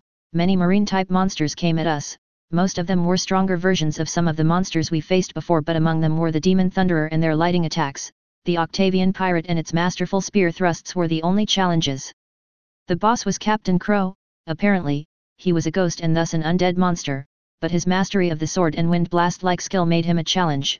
Me and Luna were able to push him back with our keyblades while Faye and Valerie attacked him at long distance until he fell defeated and we were sent to next area. In this area, we didn't face any monsters and we only found the boss and we were left speechless. The boss was Emperia, a beautiful and majestic bird-like being. It was enormous as it was powerful. It came at us with lightning spells and occasionally flashed her body, temporarily blinding us. It was so far the most brutal flying battle we had, but we aimed at its wings, forcing it to take the battle to the ground, where we held an advantage until we were finally victorious. We rested a bit before getting to the next area, and to our surprise it looked like all the color of this area was stolen. Everything looked black, white and shades of grey. The enemies were all black versions of monsters we faced before. The only one that gave us a bit of trouble was the Dark Crocodile. It was a flying crocodile that had good defenses and powerful physical attacks. Eventually, the bossman appeared. He was slightly stronger than Emperia, but the only difference was that it could breathe intense flames at us and had stronger physical attacks. We took him down quickly using the same strategy we used on Emperia and left to the next area. The Dark Citadel was the name of the next area, and it was an evil place. Here we faced some of the strongest monsters we have seen: archdemons with their powerful explosion magic, Dullahans with their amazing skill with their flail, Gigantes and Stone Guardians with their terrifying physical and defense capabilities, King Cure Slimes with their healing magic, and so many more. We struggled, but we never gave up. We fought and fought, using our weapons, all sorts of magic from buffs to debuffs, healing, time and space magic. We even used ninja and key techniques until the enemies were defeated, and we quickly healed up before the boss appeared, and when it did we truly were for the first time ever afraid. Regardless of how silly it looked, Lord Rapthorn, we could sense it was above anything we faced before, and we knew that it was going to take everything we had to defeat it. But we will win. We are Harry Potter's students after all. Chapter 15. Instant Dungeon, Boss Rush. After many hard-fought battles, the girls were finally face to face against the last boss, Lord Rapthorn, the Demon Lord and Master of the Dark World. Kunu was staring at the strange but powerful creature. The darkness and evil she can sense coming from it was honestly a bit terrifying, but she knew that it could be defeated, that they have the strength to pull off a victory. This is going to be a bit tough. Faye walked up to Kunu while still keeping an eye on Rapthorn. I can sense an enormous amount of mana, all of it is being channeled into that staff he's holding. Kunu nods and turns to Luna. Luna, it seems like he's dark aligned too, so it might be resistance to darkness. Try and use other elements, okay? Luna nods while hugging her poor trembling slime against her. Okay, I think it's best I focus on support while you three attack. Everyone nods and gets ready. Kunu charges Destiny's Embrace with light while Faye charges Clarent with Holy Lightning. In the back, Luna begins to cast buffs on everyone: Shell Laga, Protectaga, Hastiaga, Regan. She continued like this for a while. Valerie begins to charge her guns while speaking to Luna. Luna, it probably has that skill that erases buffs, so make sure to recast them often. Luna nods in confirmation, knowing full well that many of the bosses they have faced were able to use that strange skill. Meanwhile, a Rapthorn begins to cackle and waves its staff at the girls. A giant fireball forms above him, and with a wave of its staff launches the massive fireball at the girls, forcing them to jump out of the way before it hit the ground, causing a pillar of flames to shoot up. As soon as she landed on the ground from her jump, Kunu kicks off the grounds towards the Demon Lord and begins to strike him with Destiny's Embrace, only be sent flying by a burst of magic coming from the Demon Lord's staff. He was about to chase after her when suddenly Faye appears in front of him before he could even begin to move and began to slash at him, unleashing waves of lightning pushing Rapthorn back. Valerie then begins to shoot light elemental bullets at the Demon Lord, who in retaliation points his staff at Valerie and blasts her with the explosion spell, sending her flying. However, Luna jumps and catches her in the air, and as soon as they land she begins to heal her. Rapthorn then tries to stop Luna from healing Valerie by beginning to repeatedly shoot giant fireballs at her and Valerie, only for Faye to jump in front of them and protect them with a magical barrier. MGRRR. Hurry, Luna. Luna nods and continues to quickly heal Valerie. As the Demon Lord continues his assault, a recovered Kunu casts a spell while pointing her keyblade towards the busy Rapthorn. Holy Furiga! The holy fireball shoots out of her keyblade, colliding against his back, causing him to grunt in pain and turn around only to receive a keyblade to the face strike raid. Kunu continues to summon and throw her keyblade repeatedly at high speed until Rapthorn smacks the keyblade away from him with his staff and then flings the crystal balls on his staff at Kunu, who summons her keyblade back to her hand and bats them away. A voice suddenly chants, "O darkened storm cloud, loose thy blade and run mine enemies through." Thunder Blade. Faye jabs Clarent towards the Demon Lord's direction as she finishes her chant, and the distracted Rapthorn didn't have time to move before a giant sword made of lightning falls down from above the Demon Lord and goes through, unleashing a fierce thunderstorm electrocuting him and causing him to squeal in pain. Meanwhile, Kunu points her keyblade at the squealing demon lord and shouts Ragnarok. Multiple orbs of light shoot off of Destiny's embrace and collide against Rapthorn, causing small explosions of light, sending him flying and crashing against the ground, but he quickly recovers and floats up to stand up and points its staff up, unleashing a wave of darkness forcing Kunu and Le Fei to cover themselves with their weapons. Suddenly 2 orbs of light fly off from behind the girls and they go through the wave of darkness, hitting Rapthorn and engulfing him in an explosion of light. Both Kunu and Le Fei turn their heads and see a smiling Valerie. They both smile and nod at her while Luna begins to recast their buff and speaks up. He's pretty good with that magic of his. He seems to have a mastery of fire and explosion spells, but he seems to be too slow to react. Just try to keep attacking and don't give him a chance to use his spells. The girls nod at Luna. After the explosion clears off, they see Rapthorn glaring hatefully at them. He then points its staff at them and begins to cast and unleashed a series of explosion spells, forcing the girls to scramble to escape the explosions. The poor slime was holding onto Luna for dear life as she flies around at high speed attempting to dodge the explosions. Meanwhile, with Harry and company, Seraphal, Gabriel, and the exorcists can't help but gape at the sheer level of skill the girls were showing. Their teamwork too was extraordinary, and they seemed to be so in sync with each other, that they couldn't help to be impressed. Yasaka was staring at Kunu with a strange mixture of concern and pride. Her beloved daughter was now a strong and powerful leader, and she couldn't help the smile forming on her face. Harry was intently staring at the battle, but he notices the concern in Yasaka's eyes and he reaches and pats her head, making her jump a bit in surprise. They'll be fine. Rapthorn was a very evil and dangerous demon lord, but my friends and I defeated him by ourselves. The girls are way stronger than we were back then. Yasaka smiles and nods at Harry while Seraphal spoke up. This Rapthorn guy seems way stronger than an ultimate level devil. I don't think I can beat him by myself. Gabriel nodded. So much evil power, it's like a darkness that it's trying to devour everything. Harry smiles at them. Yeah, he was the worst. He once tried to drown his world in darkness, but don't worry, I know the girls will win. All of them turn to stare at Harry and smile at the confidence he's showing his students. Back to the girls. Once Rapthorn stopped its barrage of spells, the girls stopped in mid-air to glare at the demon lord, who was cackling in glee. He then pointed at the girls with his staff and small meteorites began to fall towards the girls. However, Luna used darkness to create multiple dark whips that began to strike and destroy the meteorites until the spell ran its course. Luna for the first time grew annoyed, and so she pointed glimpse of darkness at Rapthorn, beckoned into everlasting darkness, negative gate. An enormous orb of darkness forms above the demon lord, not only holding him in place with a burst of darkness and gravity but also causing continuous damage. The demon lord tried to move but it couldn't even twitch. Kunu. Luna calls out to Kunu as she holds the spell over the Rapthorn. Kunu turns towards Luna and locks eyes with her. She nods, knowing what Luna wanted to try, and points her keyblade at Rapthorn. Illuminate the dark. Come forth, holy glimmer. Holy lance. Multiple spears made of holy light form around Rapthorn and then shoot down, piercing him into the ground and causing him to scream in pain. Both Luna and Kunu nod and hold the spells on him until the darkness and light begin to merge. As both elements began to harmonize, both Kunu and Luna shouted Twilight Flare. Both light and darkness merge and begin to twirl and compress around Rapthorn until the energies collapse onto themselves, causing an enormous explosion of both light and darkness. The girls had to cover themselves while Luna hugs her slime tightly to her chest to protect him as the explosion shakes the entire dark citadel. After the explosion subsides and the shaking stops, the girls hover down and stare at the aftermath of Luna's and Kunu's combo spell.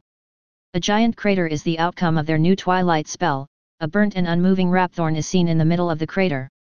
The girls sweat drop at the devastation caused by the spell, and Kunu speaks up. Luna, let's try and not do that again, at least until we trained with it a bit more.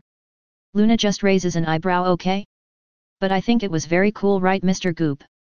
The slime sweat drops at his new name while the girls turn to look at Luna. Valerie couldn't help to ask Mr. Goop.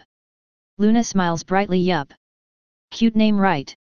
Everyone didn't have the heart to argue with her, so they just accepted it. Suddenly a cackle alerted them and they turned to look at Rapthorn, who was vanishing in motes of darkness until he disappeared completely. Kunu. Le Fei. Valerie. Luna just looks up. That was ominous. All we're missing is the awesome boss music, or at least that's what usually happens in all the games I played with Uncle Sirius. Kunu shakes her head. Okay, maybe we shouldn't let you play too many video games anymore, Luna, but the pout she received from Luna told her that she wouldn't succeed in curtailing her gaming.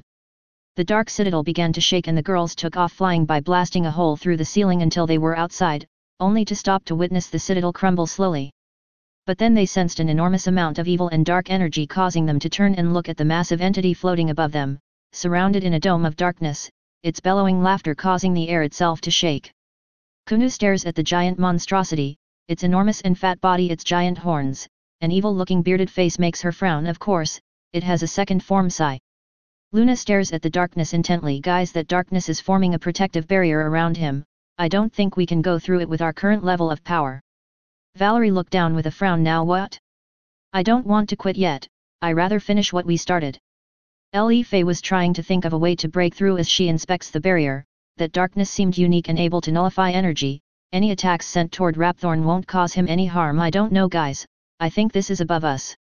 They all look down in sadness until a voice coming from behind them snaps them out of their depression. Then how about I give you girls a hand? The girls turn around quickly and see their grinning teacher floating there with them. The girls smiled and jumped to hug Harry, who hugs them back. Sensei. Harry. A few minutes ago. With Harry and company. Everyone watches the new form of Rapthorn in shock and fear. They can all sense his dark and evil power, and it's beyond anything they have sensed before. To Gabriel and Seraphal it was an eye-opener to think that a being beyond the power of both Sertz's Lucifer and Seraph Michael exists.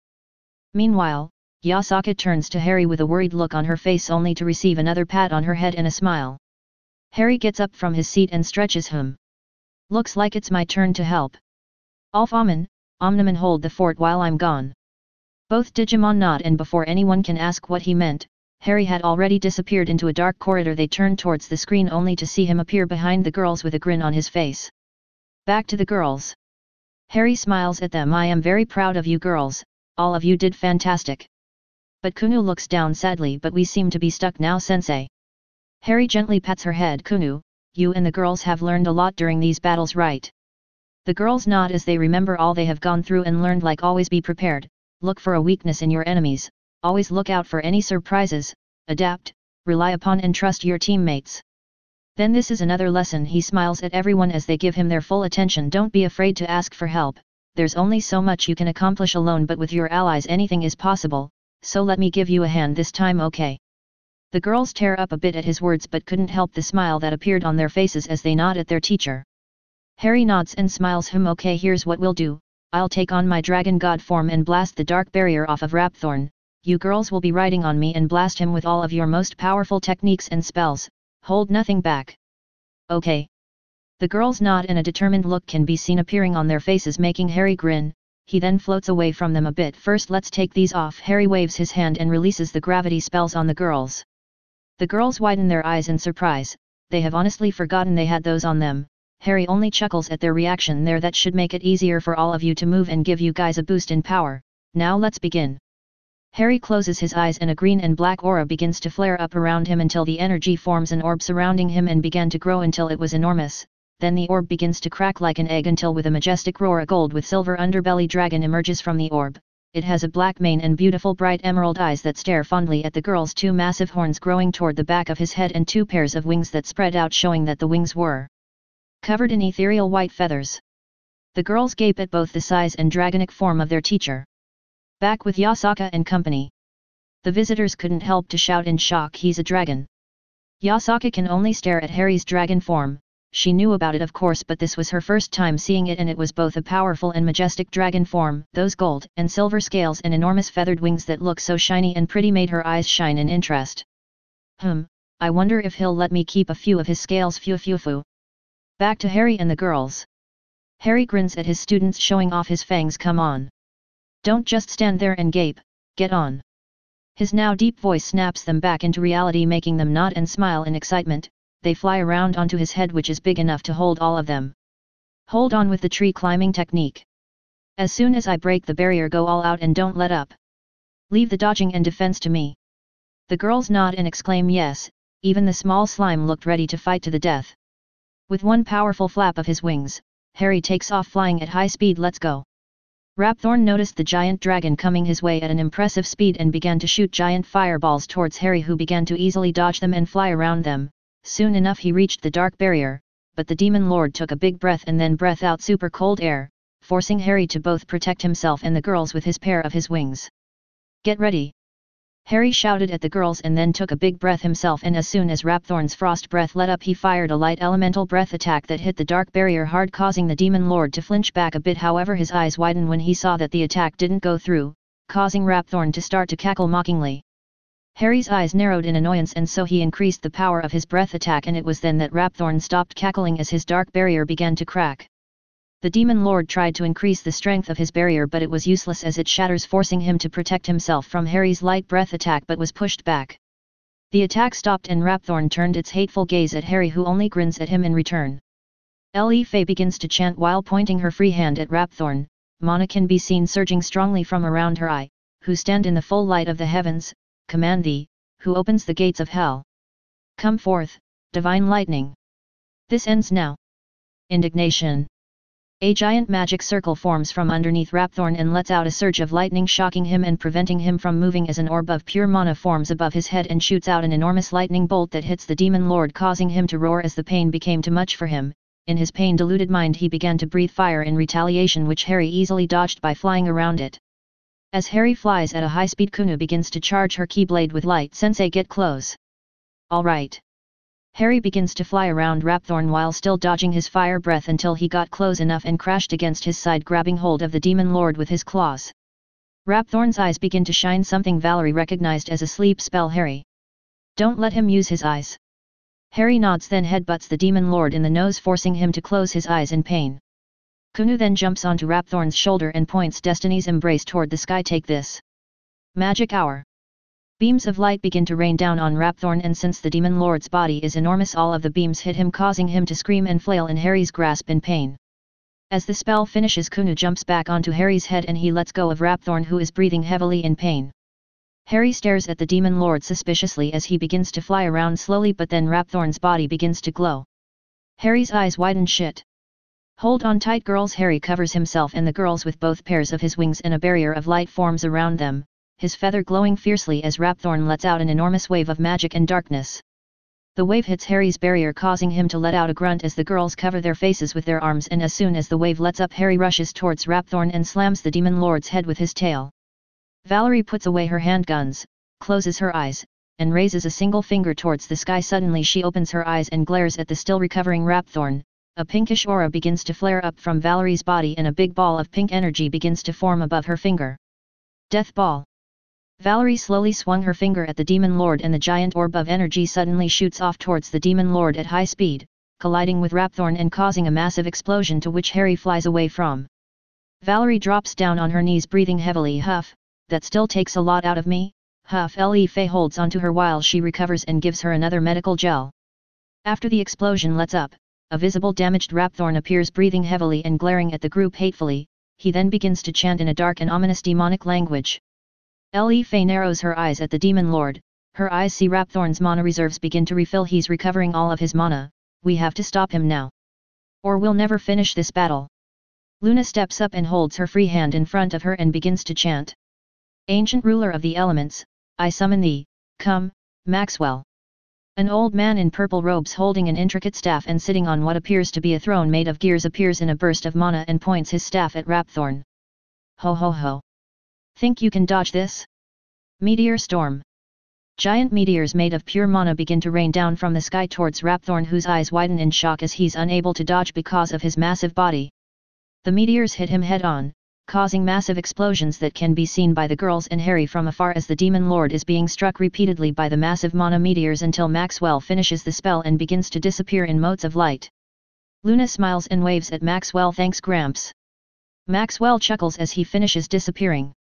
When the explosions clear up, they can finally see Rapthorn begin to fall down and crash against the ground, letting off a massive explosion of dust and debris.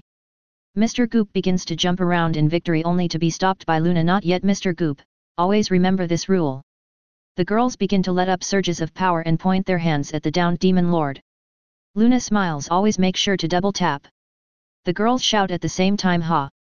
Multiple blasts of energy were being shot out continuously from the girls' hands towards the unmoving body of Demon Lord Rapthorn until he was consumed by their attacks, completely erasing him piece by piece and thus finally defeating the last boss.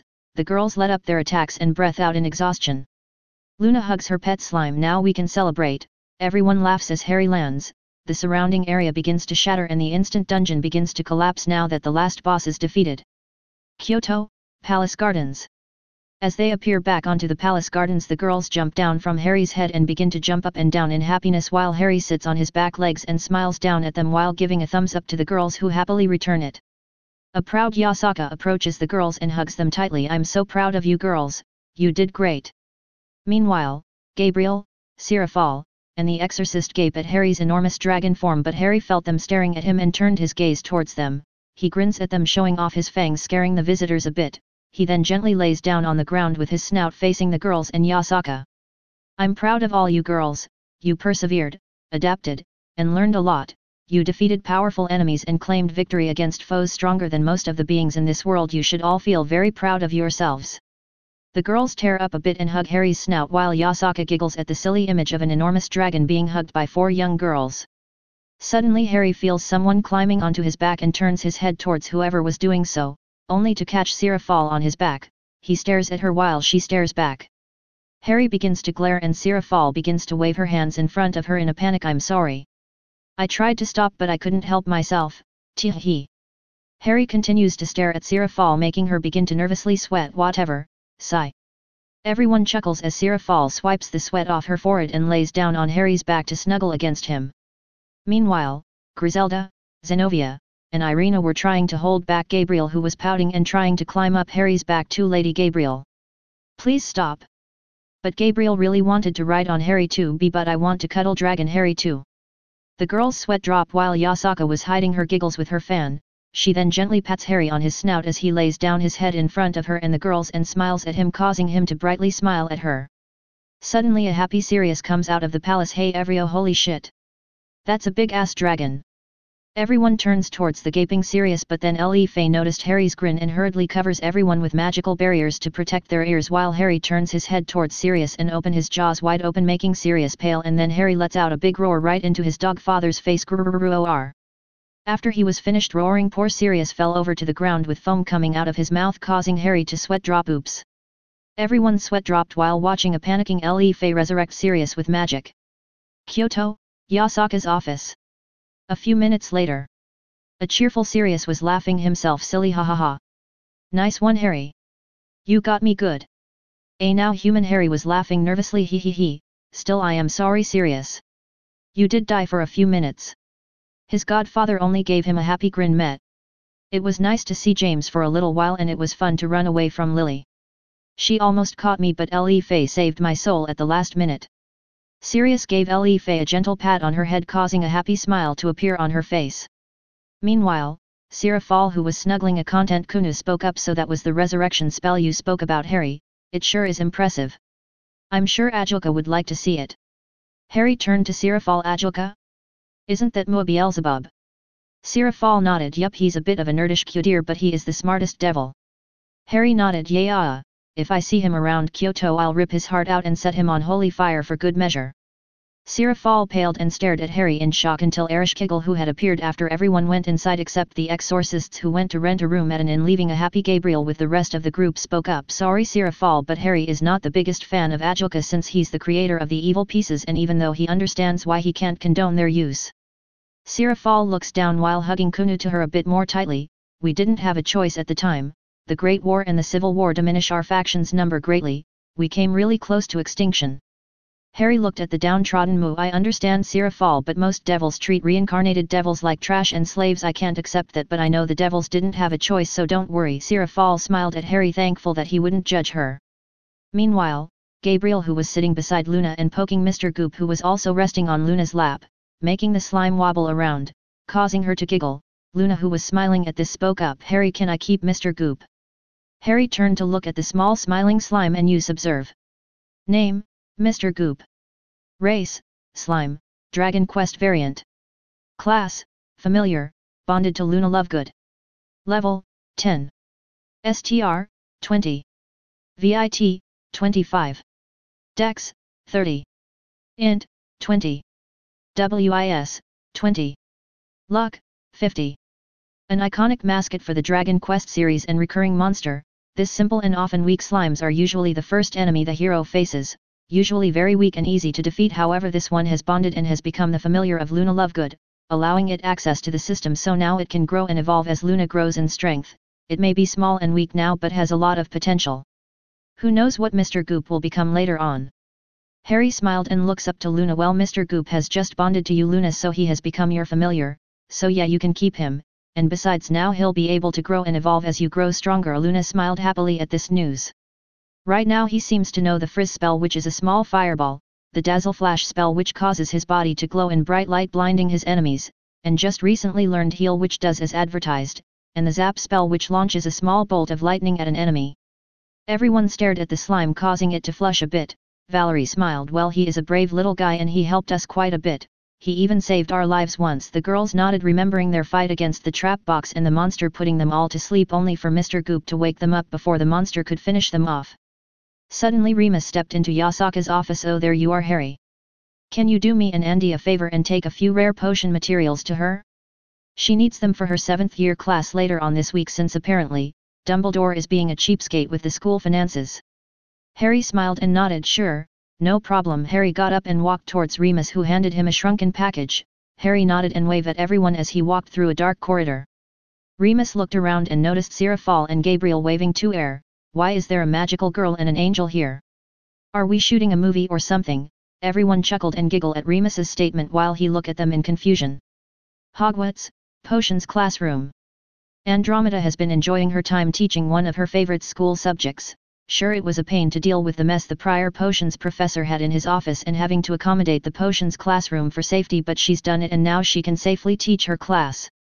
The only thing she can complain about is the lack of materials and ingredients for not only her class but all of them. This was due because the school was on a tight budget because Dumbledore was not being trusted with any amounts of money whatsoever, something that she agrees with.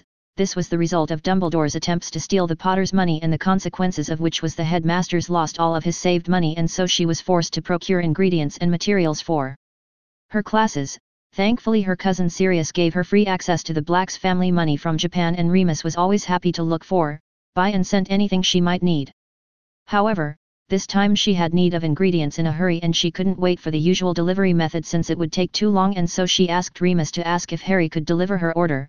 So she wasn't surprised to hear a knock on her classroom door during her class with the Gryffindors and Slytherins, and so she got up smiling and opened the door to let her nephew in. Hello, Harry, thank you for agreeing to help. Harry smiled and walked inside. You're welcome, Andy, and thank you for choosing Potter's delivery service. Harry grins and ignores the gasps from the Gryffindors and Slytherins while Andy fondly rolls her eyes at him. Yes, how nice of you. Now be a dear and keep an eye on my class. I need to put these ingredients away, since some of them are delicate and need to be put under certain preserving charms. Harry continues to smile and nods. Sure. I'll keep an eye on everyone. Andy nods with a smile on her face and walks out of the classroom while Harry sat down on her desk and took out his cell phone and began to text his vampire friend Elminhilda to check how she was doing, only to be interrupted by a bushy brown-haired girl. Technology doesn't work in Hogwarts. Harry looked up and stared at the bushy-haired girl sitting on the front row along with a blonde-haired pretty girl. Well, that's a lie since I am texting with a friend right now, see? Miss.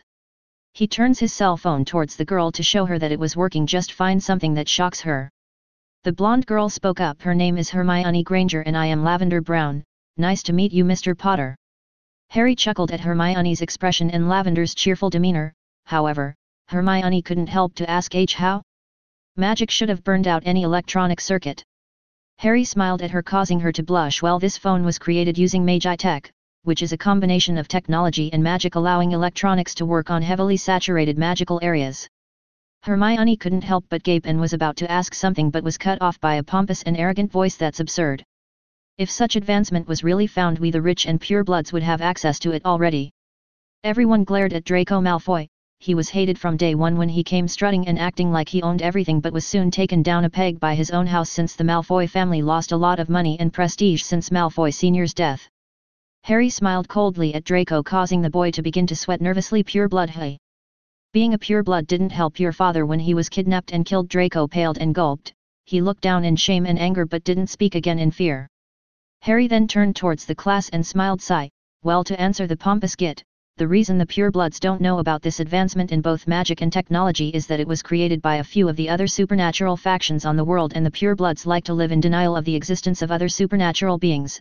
They like to believe that they're the strongest, smartest, and most talented, but that's far from the truth. In reality, there's even more powerful and dangerous beings out there. Everyone gaped at Harry at what he said.